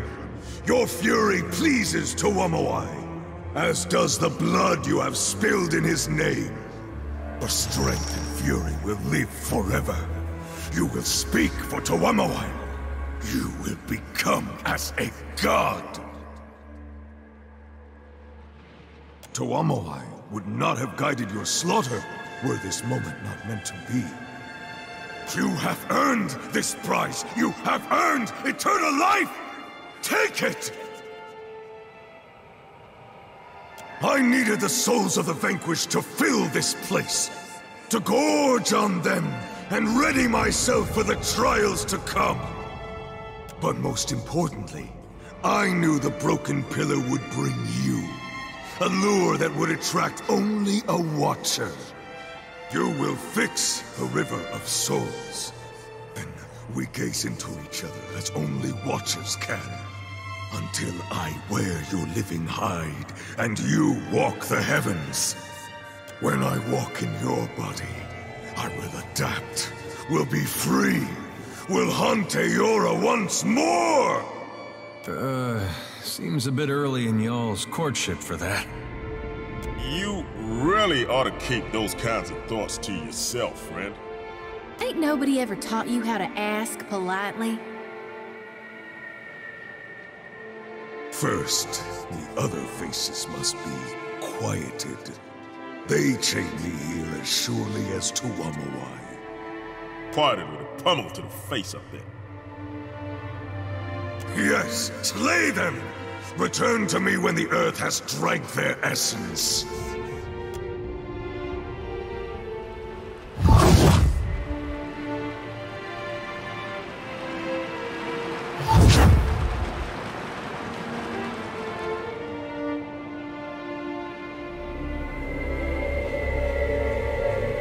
You return. What would you have of me?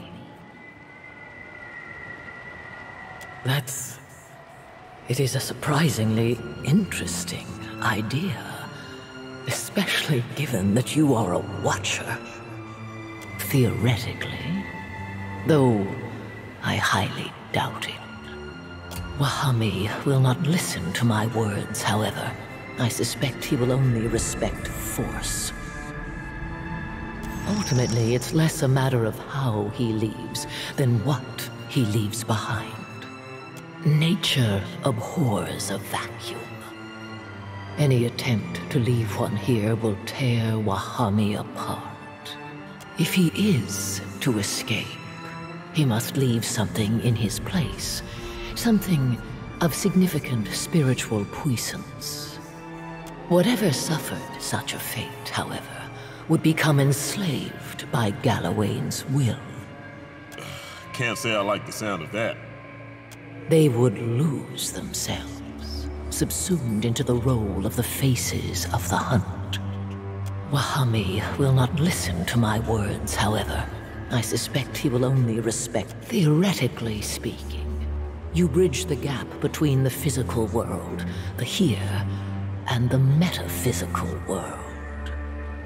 Wahami was a... What would you have of me? Patience.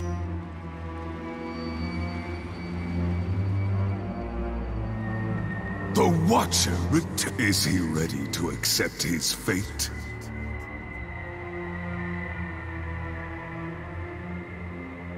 I hear you. Speak.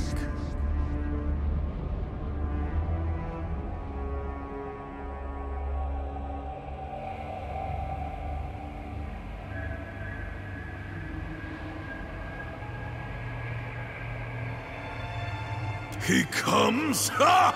I knew he would! Yes! I would take his little lizard from him. Then who would hunt who, huh? But his tie to the beast will be strong. Without my axe, we would stand little chance of slicing it free. Maybe. But can you slice free its connection to Tuamawai? Can you leave me a door into the creature's soul? I think not. I should send you back on the air of your words, after all it took to trap you? No, I don't think I will. So we must settle this with strength. Tuamawai would have it no other way. Hang on now. Should probably find out what's going on here before we start throwing our weight around. A test of might is what Tuamawai would want.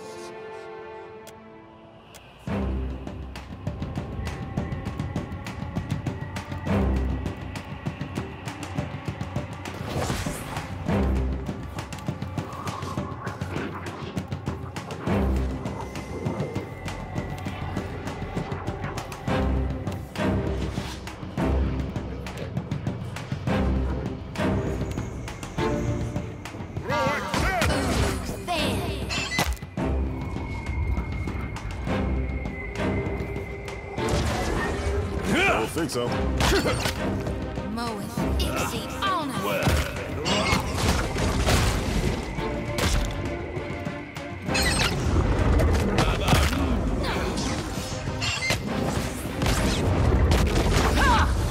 Right between the eyes. You mind?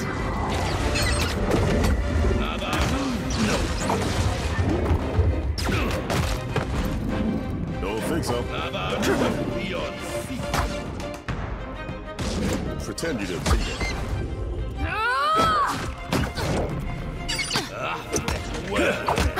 Hey! That hurts!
We have become fractured, turned upon ourselves.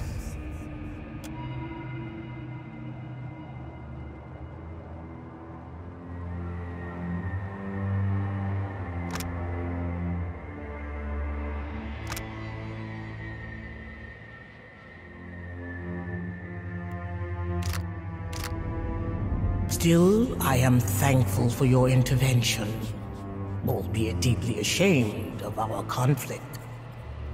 I will not flee from the duty of maintaining this sacred place. The Crucible Games shall be as eternal as the seasons and the oceans, and each year, the pool of memories will grow deeper with stories of battle. Great. Glad to see we all learned something here. All that remains is for the flow of souls to be restored with the Tooth of Toamawai. With that done, you should be able to leave this place. Live well, champion of the hunt.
Where did that come from? Wouldn't believe us if we told you. A question for later. What matters is that you're back, and just in time. A huge reptile erupted from the inland sea. It attacks the Crucible. Humaire fights it, but without your aid, I fear she'll feed it instead. Kazuari needs you, champion. Go, save her. Should it be like this? Something's wrong. Dang, Watcher! It's like the islands got up and started walking.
The beast's breath rolls over you in a fetid wave. The stench of rotting fish nearly overpowering.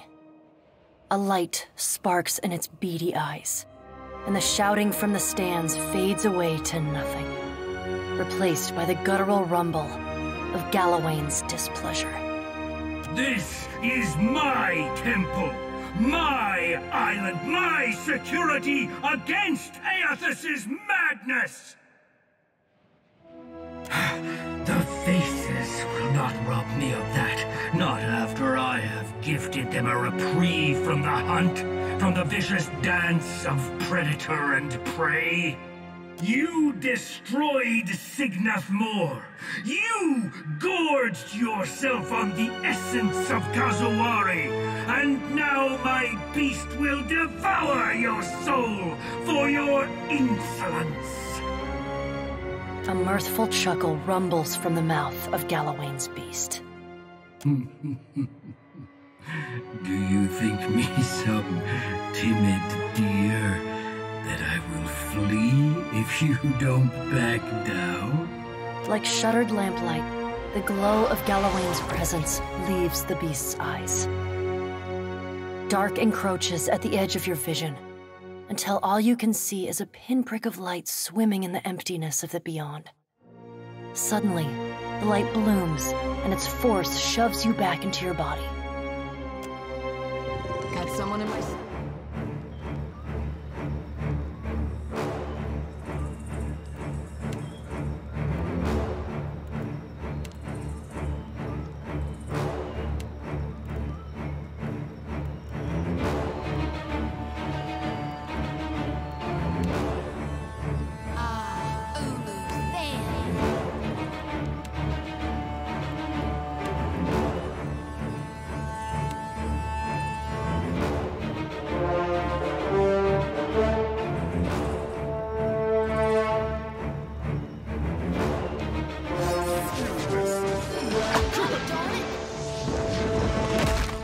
Hey, watch it with that.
Guess they don't like my singing.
Mix with your times.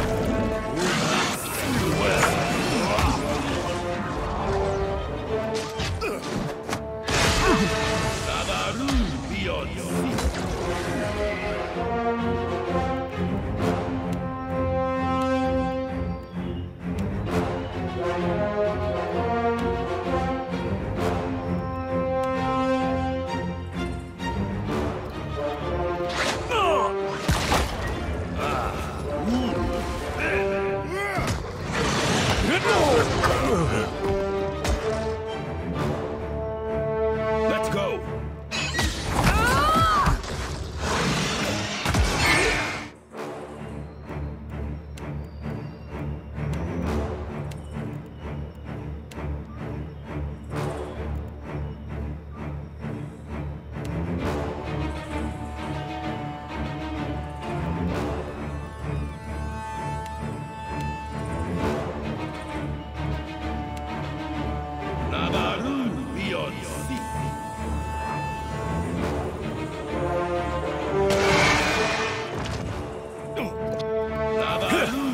Constantine, on your feet!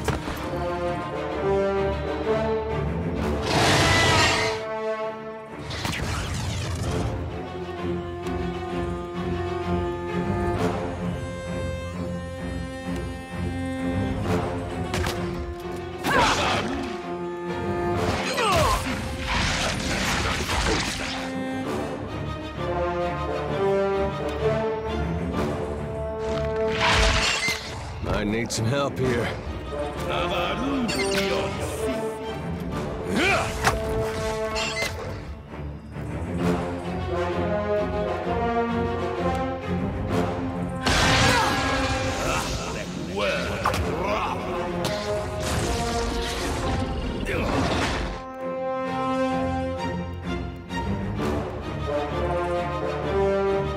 Gotta be more careful. That's it.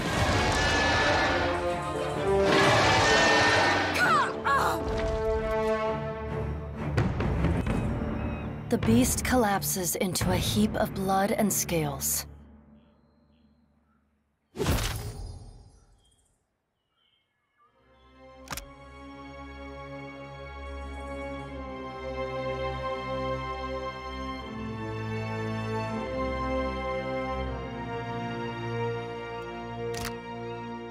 The massive creature expires with a tired hiss, and you sense the familiar phenomenon of a soul departing a body.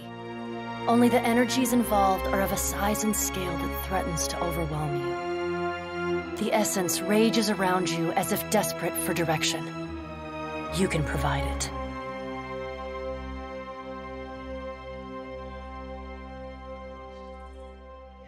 You inhale deeply, and the energy pours into your open mouth, your nostrils, your eyes, and ears. It fills you, burning within you like a fire. The sensation fades as the essence settles into your form. But you feel somehow changed, hungrier, wilder.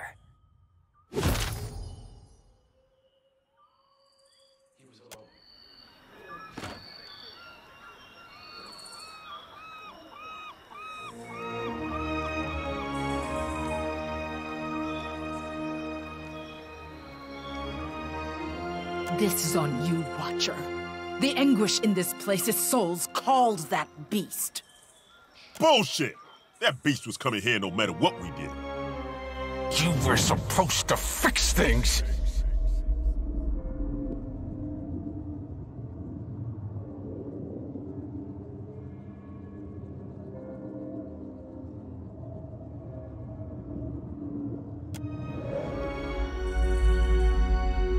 Perhaps you are right. We clearly shouldn't have put such hopes in you. You remain our champion, but you shall never be our friend.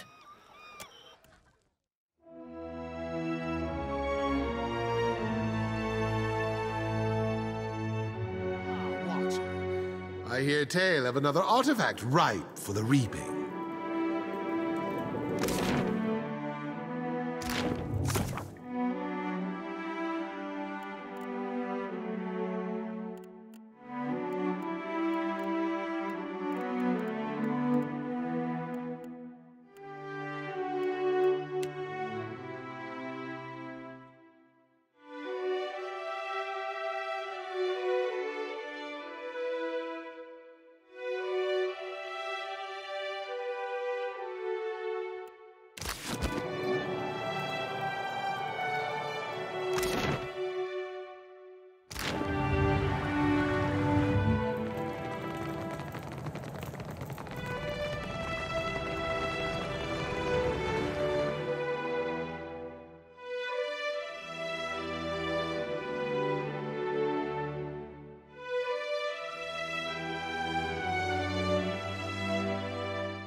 Free once again.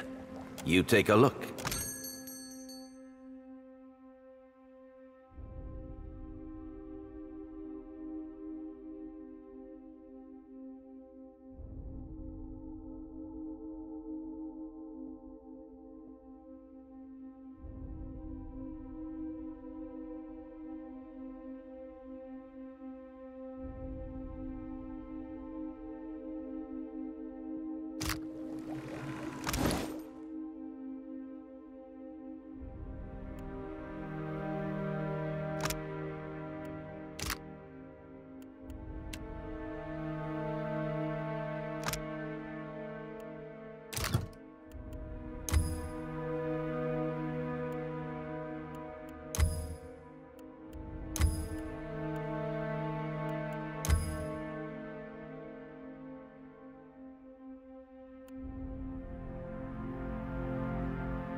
That's something.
Never said a hard word as we sail all our troubles away. Hold fast to the helm, hold fast to the wind. Heave ho, Presidente.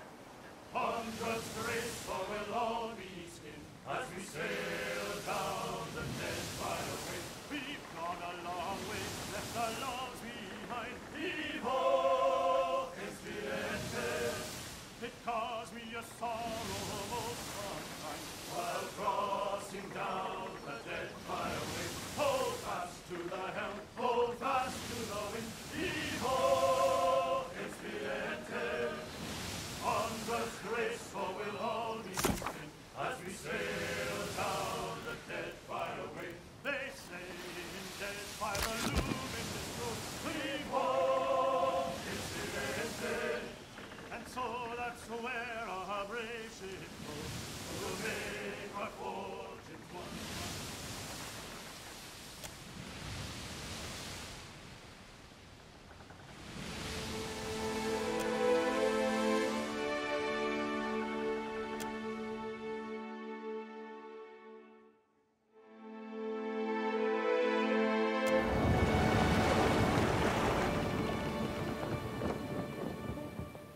still as a pond.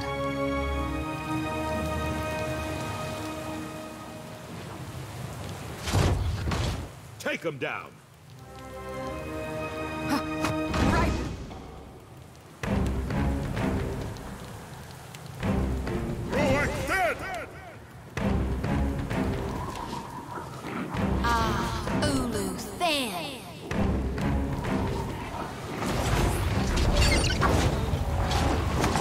Might as well be hitting the water.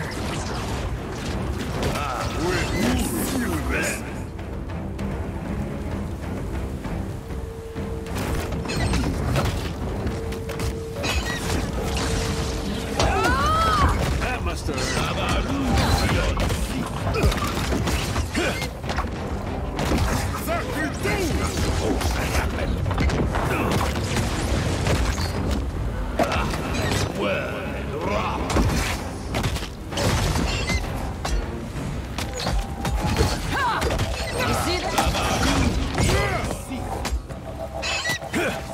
can't make a dent.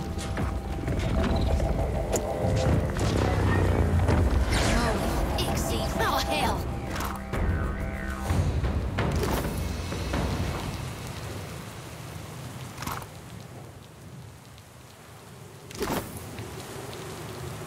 Sure.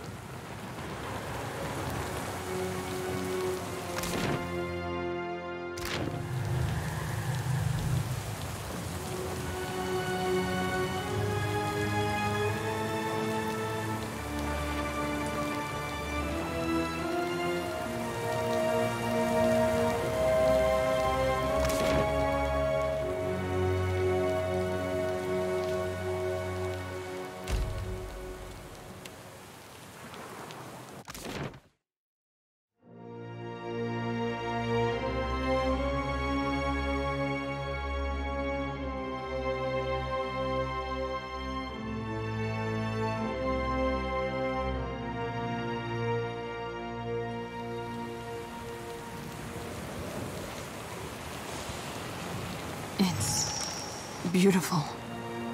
I know I can kill us, Captain. Just let me have the moment.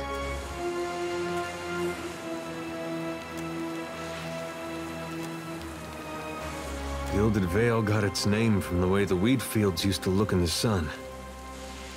But this place really is gilded. Might as well be a different world. Well, hard to miss what you can barely remember.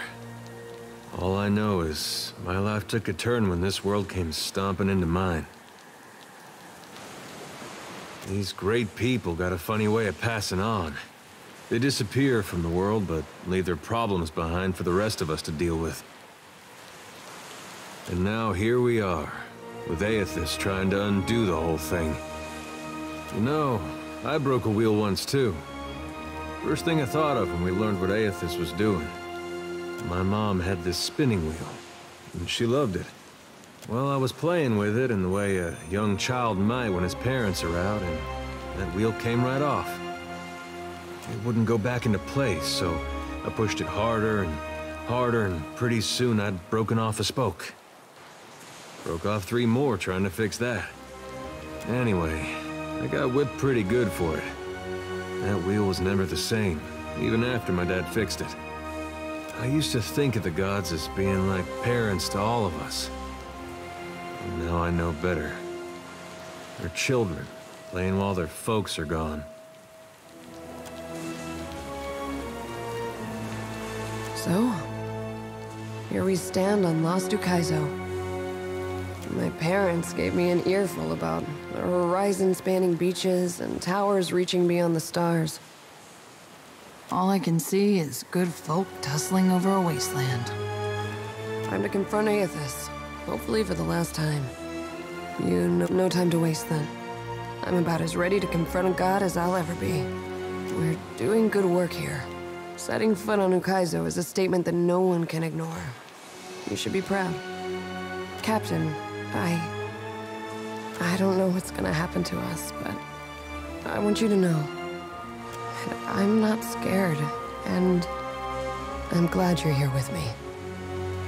I know we can, Captain. We're good like that. Go give the green boy a piece of your mind.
The machine controlling the storm winds down.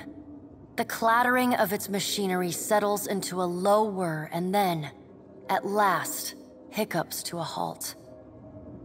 Beyond the tower, the black, roiling clouds of Andra's mortar roll away from the ancient city of Ukaizo, with only a tired sigh of wind to see them off. And on that last breath of wind, comes to you a familiar sound. The bell's ringing is soft, not the clangor and torrent you've grown used to. It calls to your soul, and your soul yearns to follow it. Your soul flees from your body and into the beyond, chasing that sound. It leads you at last to Bareth's realm, to that cold platform and room of endless doors. Watcher, your journey nears its conclusion. The pallid night stands before you, her gaunt face impassive. You rush headlong toward the end. Do you ever pause to consider where it is you are headed? Soon you will confront Aethys for what will likely be the final time, and you will do so as the Herald of Bareth, the only creature on the face of Eora to whom he will listen. The pallid night inclines her head to you, black hair hanging lank in her face. She steps back and cedes the floor to Helia with a small, resigned sigh. If Aethys truly intends to go through with his mad plan to destroy the Wheel, a generation's worth of souls will be trapped in the in-between. So many would suffer. How can Aethys be so cruel? He cannot just abandon them. Aethys must help the Kith find a quick solution. Abaddon strides forward. Aethys thrust this crisis on the Kith. They did not bring it upon themselves. Their only mistake was entrusting us to watch over them. Who will help them rebuild their world now? Aethys will reveal every secret of the gods. Will Kith be able to change the established order if they have no wonder to inspire them? Aethys must help them resolve this quickly, lest every one of Eora's few remaining mysteries be laid plain.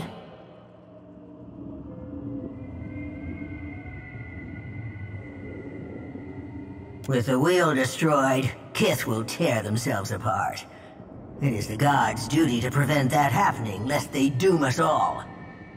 And as Kith must be ruled, so too must the gods.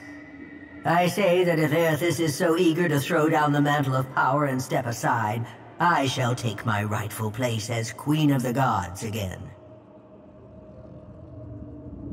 Kith are strongest when they follow our lead, and we are strongest when we lead in turn. United in purpose with the gods, Kith can accomplish things that without us, they could never have even begun. They must be shown their boundaries to surpass them. Kith will not solve Aethys' puzzle on their own. And without an established order to fight against, the bonds that bind them dissolve, and they fight amongst themselves.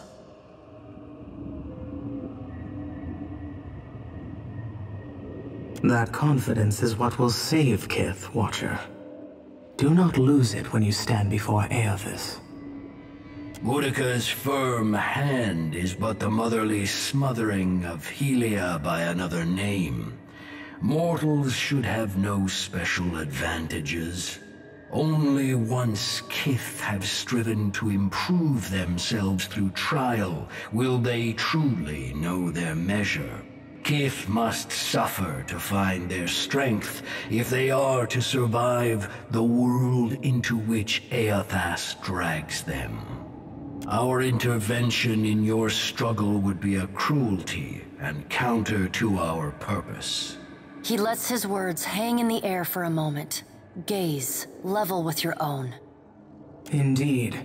Kith must discover for themselves what it is they are worth, and of what it is they are capable. What we do for them, they do not learn for themselves. Trial breeds ingenuity. If our work of generations was not in vain, Kith will succeed in spite of Aethys' actions. I have faith in Kith's ability to meet Aethys' challenge. Do not mistake my words for indifference, Watcher. They are born from a fierce belief in your potential, not a refutation of it. Margaret is blinded by her affection for mortals. She does not see that entropy is the destiny of all things. If Aethys were wise, he would destroy everything. End life, end reincarnation, end death. Kith have had their chance. It is time to let silence reign. As Rimmergon's words fade, the Pallid Night returns. She no longer towers over you, a giant even among the gods, but meets you at your height. She lets the arms crossed over her chest fall to her sides. She speaks to you openly, plainly, an expression almost like tenderness. Well, Watcher, you know where we stand. What do you believe?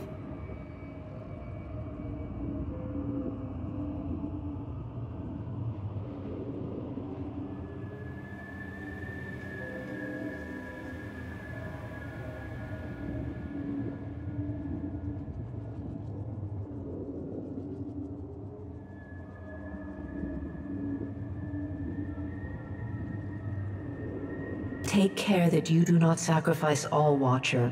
Only what you must. The things you stand to lose, lives, institutions, beliefs, you may lose for good. Now the time has come for us to part, Watcher. I laid upon you a difficult duty, and you have discharged it well. You will be free of it in time, but not now. You have work to do yet. You are no stranger to hard choices. You killed Theos, and when his soul was laid bare before you, you chose to destroy his memories. You freed him from his past. Remember the strength it took to make that choice, and know that you alone may sway Aethys now. When you stand before him, choose your words carefully. She claps her gauntleted hands together, and a sound like thunder rumbles through the room. As the floor crumbles and falls away beneath you, you hear the sound of a single bell ringing, and beneath it, the faintest whisper.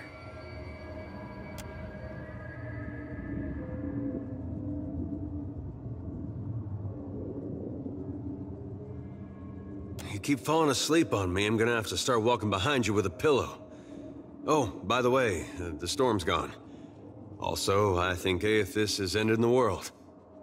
If all your missions involve this many head wounds, then I volunteer to set the next one out. God's darnation. My head.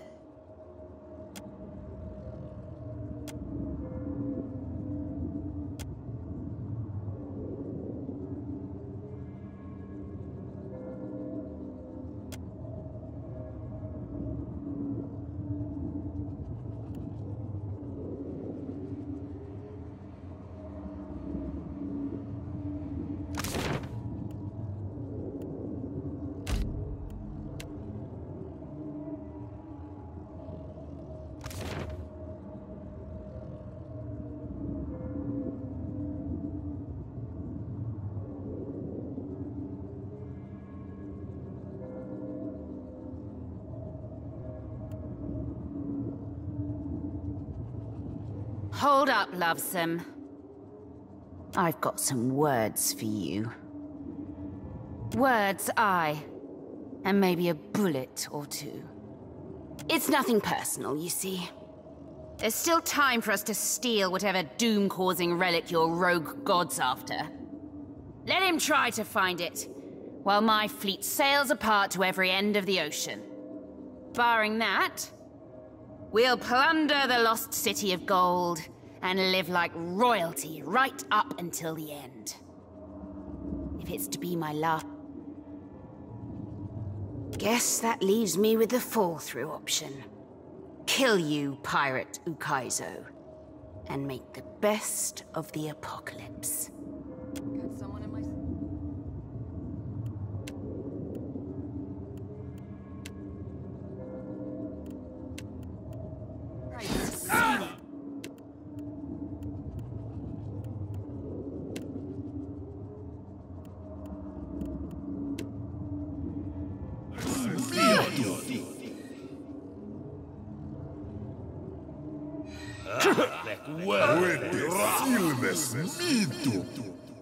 Moeth, Ixi, Ona!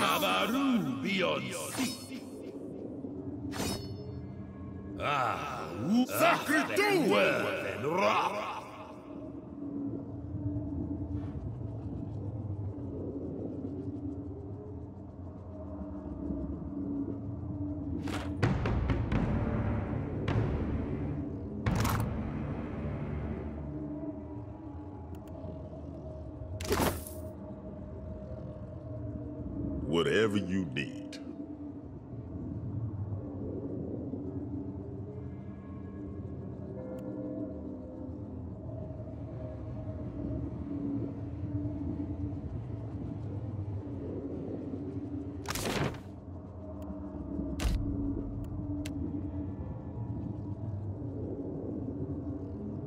You descend into the ancient winding streets of Ukaizo. Battered by storms for thousands of years, the ruins bear the marks of their role as the lone witnesses of the god's great secret at the center of the city. The houses and boulevards are pierced by great spears of luminous Audra. There are no ashen bodies, no birds, no sign or sound of any life. But with every step, the rhythmic pounding in the distance draws nearer. Soon, you can feel the vibration traveling up your spine.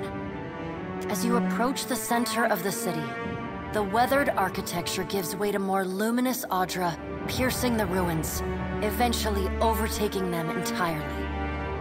An immense Angwithan machine floats above the monument, suspended by invisible energy emanating from a well of light beneath it. Great brass rings spin around a core of metal and Audra at the machine's center. Periodically, Aethys's massive arms swing back. The movement alone is enough to draw great gusts of wind toward him. When they come down on the machine, the impacts are accompanied by eruptions of electricity, fire, and smoke.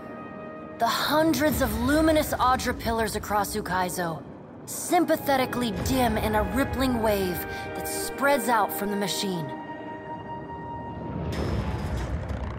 The only safe route to the god is a steep ascent along a monstrous pillar of luminous Audra. Intertwined with fragments of Ukaizo's ruins that it has carried through the centuries, the pillar bends in a long arc, towering above the machine. The pillar levels out near Aethys's head, a silent observer to the destruction of the machine it has grown beside over thousands of years. You weave your way along a treacherous, rain-slicked path up the pillar's skyward side. As you arrive at the top, you catch Aethys's attention. Fist pulled back, he pauses to observe you. With the same gentleness he showed at Ashen Maw, he lowers his arm and turns toward you.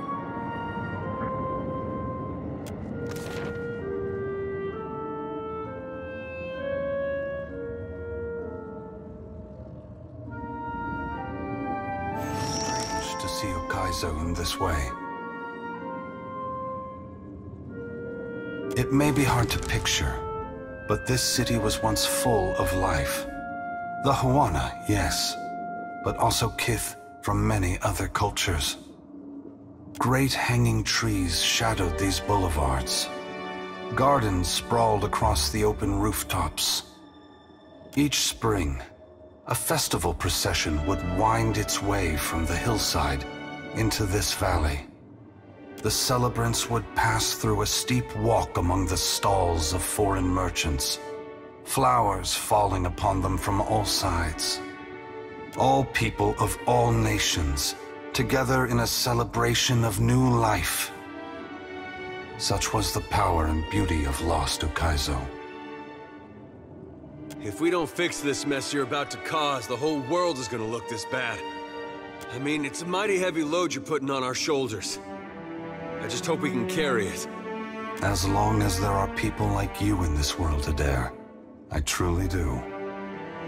This power has always been in the grasp of mortals. Now you will finally be aware of it. Now you will be able to decide what to do with it. Gon, please, I'm begging you. What do I do following this? How am I to best serve those still living? To improve our future chances of survival? The Deadfire and the Eastern Reach are full of animancers. Women and men with brilliant minds who can solve this great problem. They will also need people with brilliant souls, like you, Shodi. People who can tend to the spiritual needs of the world in a time of fear and desperation. Remember, the flame you bear is not only light, but warmth. Provide comfort to all who need it. Rawatai gave everything they had to reach this place. In the end, they fell short of hitting the mark. Will we ever have another chance to prosper? Or was this damn island our last hope? Only you can answer that question, Maya. Rawatai has persevered through great adversity. The storms that ravaged your homeland have ended, but that in itself may present new challenges for your people. It is my hope that after I am gone, Rawatai will work together with its rivals to create a new world, instead of fighting over the ruins of the old. But what of you, Watcher? Why have you followed me? Have you come to bear witness to the breaking of the wheel?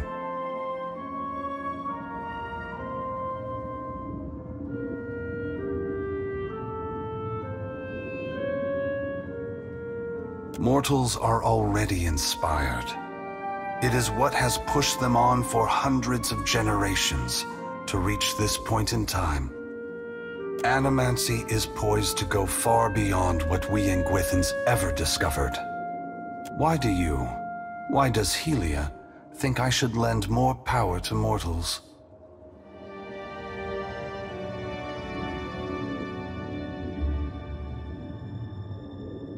It's true that even with all the advances in animancy, the gods will enter into this era much more well-prepared than mortals.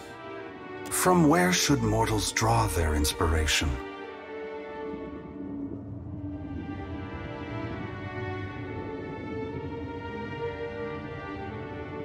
Very well, Watcher.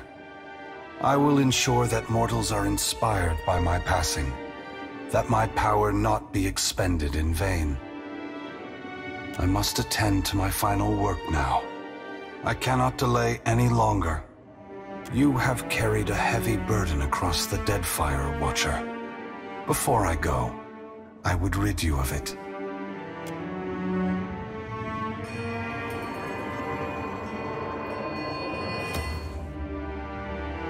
You are free now, as free as any of us can be.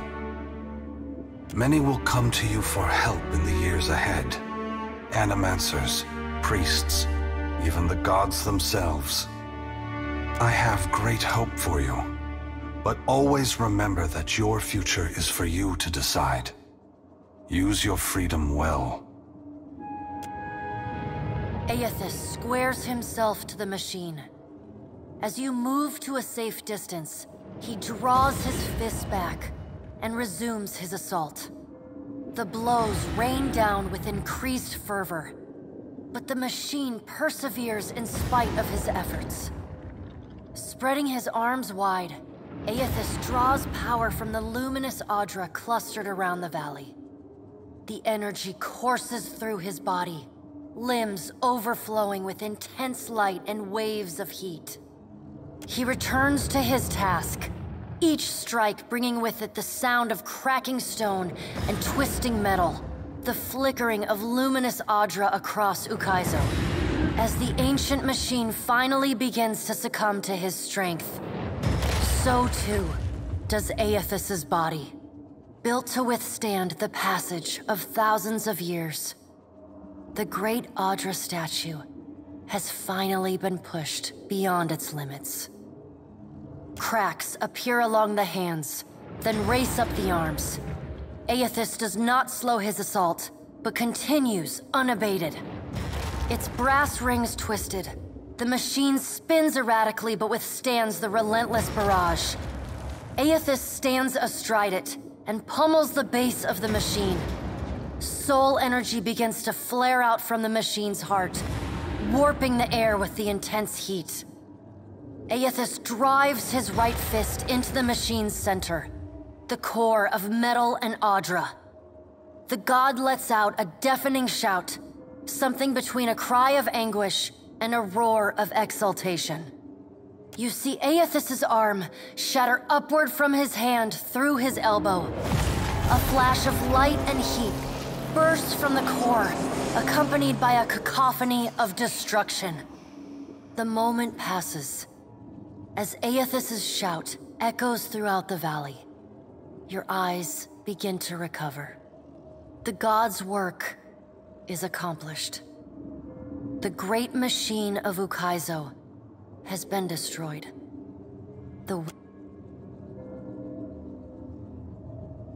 As Aethys' voice fades, the enormity of what you've accomplished sinks in. You have confronted a god. You have rediscovered the ancient city where the wheel was forged, and you have seen the wheel shattered. What comes next is uncertain, but already the legend spreads of the Watcher, who survived Andra's mortar and stood toe-to-toe with Aethys. On your recommendation, Aethys disperses his essence, and that of the thousands of souls within him, to centers of knowledge and learning around the world. Animancers, engineers, wizards, and scholars of all stripes make astounding breakthroughs in understanding and harnessing the phenomena that govern Eora. Under the leadership of Director Alvari, and amply supplied with Ukaizo's luminous Audra, the Valian Trading Company becomes the dominant force in animancy. Knowledge is gathered and hoarded, and rivals are recruited, discredited, or worse. The field of animancy is both invigorated and weakened by this fierce competition. While some of these developments prove beneficial to Kith, others are decidedly less so. But such is the price of innovation. What remains to be seen is how, indeed whether, they will restore the cycle Aethys has broken. At Ukaizo, the Valian Trading Company discovers vast reserves of luminous Audra. Under Director Alvari's leadership, the company begins harvesting it at breakneck speed. The Songreta Mea Compressa hastily approves the construction of several temporary settlements. And the message is clear. The company is here for business, but not forever. Valian wealth flows into the archipelago, and what powers remain chase it desperately. Huana tribes compete with one another for contracts, and independent traders vie for business. Everyone seizes what they can while the boom lasts, anxious in the knowledge that, one day, the Valians will leave, and the contest for Deadfire will likely begin again. With the Kahanga monarch reduced to a figurehead, the Huana tribes fragment further. Some profit by working with the Valians, and others find themselves evicted from their old lands. But for many, life continues much as it had before. The Valians' business interests trump their enmity, and they allow most of the Royal Deadfire Company's ships and personnel to remain in the archipelago to trade. Rauatai's legendary cannons pose little threat to them now. After all, the Valians could not want for better leverage than Andra's Spire. The storms across the Rauataian mainland subside along with those of Andra's mortar. However, Rauatai regards this respite with a wary eye, ever mindful that the machinery at Andra's Spire remains under their foes' control. The influx of Valian business into Deadfire creates an unprecedented opportunity for the Principi Sen Patrena. Though their dreams of conquest have been squashed, there are more than enough prizes passing through to keep the captains in silk and their crews fed and content. And business is good enough that the Songreta is willing to write off more than a few losses with each transit. The mysterious deaths of Governor Clario and Storm Speaker Ikawa provoke hostilities between the Valian settlers and the Huawan residents. What starts with angry words escalates to retaliatory killings as each side blames the other. By the time anyone bothers to question the strange coincidences surrounding their deaths, including reports of a cloaked Omawi woman seen in both the port and the village, both sides have gone too far to turn back. The conflict eventually draws the attention of the Songreta Mea Compressa. They dispatch a mercenary company to subdue the remaining Juana and select a strict hardliner to replace Clario. Port Mage becomes a cautionary tale for Juana tribes that would consider violence against the Valian Trading Company. As the balance of power changes in Deadfire, so too does Nekataka transform. The Valian Trading Company builds up the port in Queensbirth. The company's expanding presence, however, quickly outgrows the dockside district. Company facilities and personnel spread throughout Nekataka. The pirates continue smuggling food into the gullet, and the Raparu embrace their benefactors, aiding and concealing their smuggling operations. Over time, the gullet becomes a hotbed of piracy. With Skiarilifus's essence still empowering the Watershapers Guild, the practice of water shaping grows and flourishes in Nekataka, and its practitioners rise in prestige. They install conveyors in the falls that run through the city and craft sculptures for every street and plaza. Thus, the Watershapers Guild becomes a power in its own right in the city of Nekataka. Your brief encounter with Letharn proves deeply influential for the children of the Dawnstars. Plagued with nightmares and haunted by the deaths at Hesango, Letharn begins questioning his faith in Aethys. At first, his fellow Dawnstars chide him, but that changes as word of Aethys's deeds at Ukaizo spreads. After all, what business have they worshipping a god who denied his own legitimacy? The faith of the children of the Dawnstars fades, but their commitment to the people of Deadfire does not. They continue feeding, healing, and helping the neediest, just as they have for decades. It is no longer a holy mission, but it is a mission all the same. Ruanu, the chieftain of the Juana at Tikawara, dies mysteriously. The tribe finds his body washed up on the same beach where Anaharu challenged him to the trial of waves. Some blame Anaharu's vengeful spirit. Others see it as Ngati's final judgment. And a few speak of a strange man seen lingering in the village. The leaderless tribe eventually scatters. Some head to Nekataka, while others seek out the Wahaki. The dragon, Neraskirlas, no longer passes between Aora and the White Void, and the dead flow slowly breaks apart, exposing the temple long frozen within. Under Halfjorn's guidance, the Harbingers of Dusk resettle within Remergon's temple, vowing to forever protect it from the defiling touch of outsiders. Over time, the group becomes increasingly reclusive and fanatical. attacking any who dare approach their holy site. Having vowed to enact Remergon's will as his Dusk Speaker, you find the god of decay and disaster a consistent presence in your life. You soon learn that there are innumerable objects, institutions, and people in need of ending. And the Beast of Winter does not hesitate in tasking you with ensuring those conclusions. From her phylactery, Neraskilos whispers to you still. Utterly corrupted by the tooth of Tawamawai, the Adra at the primal island of Kazuwari continues to remain separated from the greater beyond. As increasingly anguished spirits roam the island in search of essence, blights form with greater frequency. The wildlife suffers, and the jungle thins as Kazuwari slowly dies. Weakened by the events at the island, Galawain retreats further from the intrigues of the gods. Rumors spread of his displeasure, as those godlikes touched by the father of monsters begin dying mysteriously across the whole of Aora. The faces of the hunt continue to rule the Crucible in Galawain's, or rather, Tawamawai's name. The trials summoned by the statue grow deadlier with each season, until only those rare few willing to brave the gravest of dangers seek out the bloody ordeals of Kazuwari. Like the other souls following in your wake, Muatu eventually yearns to move on to the beyond and the wheel. Stymied by Aethys' actions, however, he settles on returning to Kazuwari, where he joins the choir of souls that echo throughout the Crucible.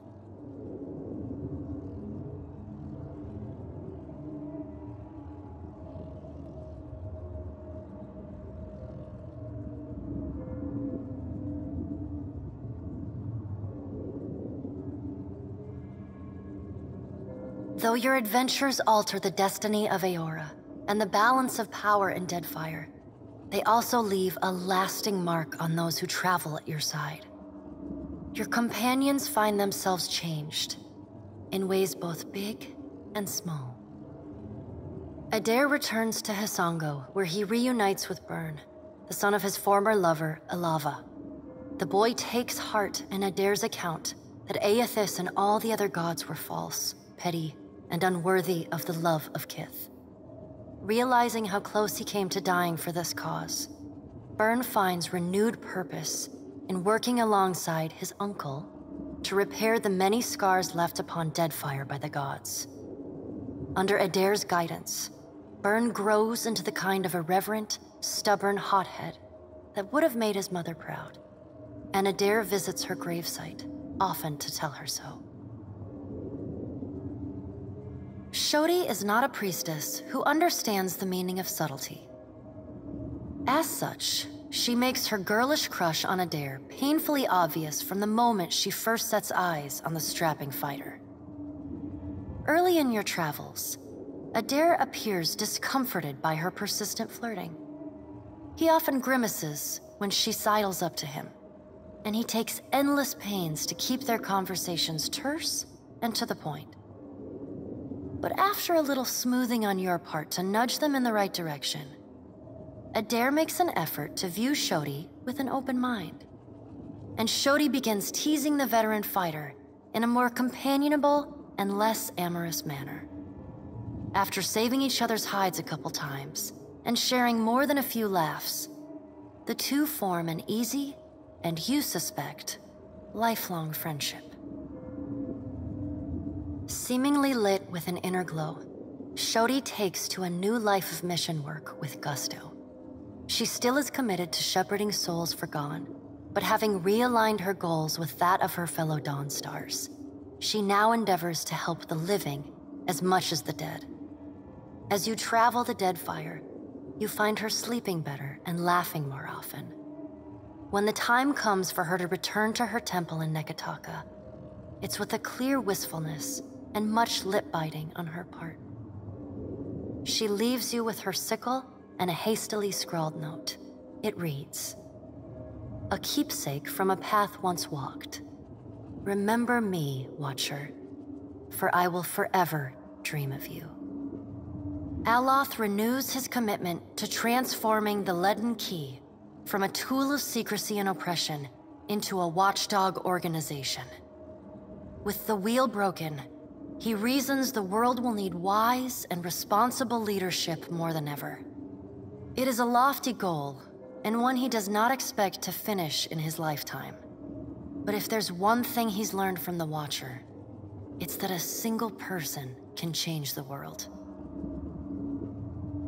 You let Romaro go, and the former pirate ostensibly set sail for the trade lanes of the Eastern Reach, the Edier Empire, Old Valia, and the Republics. For the remainder of your time together, Seraphon seems, if not exactly happy, at least contented with the outcome of your confrontation with his former mentor at Sayuka. And yet, when the two of you part, Seraphon seems emboldened, invigorated by a new sense of purpose. He buys you a drink, toasts to the Deadfire, says, let's see if we can make something worth a shit out of what's left of these Principe swabs, and sets sail the next morning. In the years to follow, rumors occasionally reach you of the Blue Orlan pirate of the Deadfire, a privateer captain as keen to free slaves or fight foreign influence as he is to plunder and pillage. For assisting the Watcher in securing Ukaizo for the Valian Trading Company, Pallegina is honored in a ceremony at Biajepe, attended by all 5 of the Duke's bells. Duke Ramasi is so overjoyed by his good fortune that he offers Pallegina a boon. She immediately takes the Duke up on his offer by requesting that the ducal charter of the Fremas Mes Conxualias be amended to allow the admission of women. Soberly, the Duke accepts, much to his chagrin. Following her triumphant return to the Republics, Pallegina is assigned to be the personal guard of the Duchess Sparento. She excels in this role, and is favored by the Duchess above all other members of the Brotherhood. She finds time to write to her camerata often, telling you of the great advances in animancy and arts the Republics continue to make at home, in the Deadfire and beyond. Pallegina renews her relationship with Giacomo, corresponding with him regularly, and even meeting with the old Animancer once or twice a year. Though she does not understand the intricate details of his research, she reads his letters and responds with great enthusiasm. Her brothers, and even the Dukes themselves, note that Pallegina's demeanor is always warmer on the days when she receives a letter. Rumors even spread that some of the brothers have seen her smile. Time away from the Navy gives Maya Rua some perspective on how Rawatai conducted the Deadfire occupation. No sooner does she return to active duty than she voices her frustrations over some of the more underhanded tactics she witnessed and carried out in the name of the homeland. Her voice carries all the way to the Ranganui, who reminds his admirals that battles are won by superior tactics, but war is a battle of precedent, and winning is not always a victory. Though Mayo's covert assignment in the Deadfire is considered a success, few claim knowledge of it or openly congratulate her. She receives no praise beyond knowing glances or the occasional raised tankard from her countrymen. She never responds.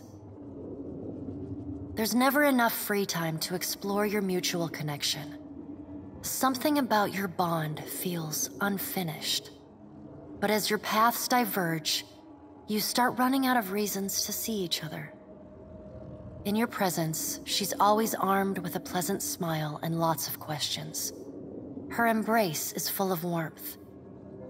If there is, she looks forward to seeing her brother again. So does Ashiza.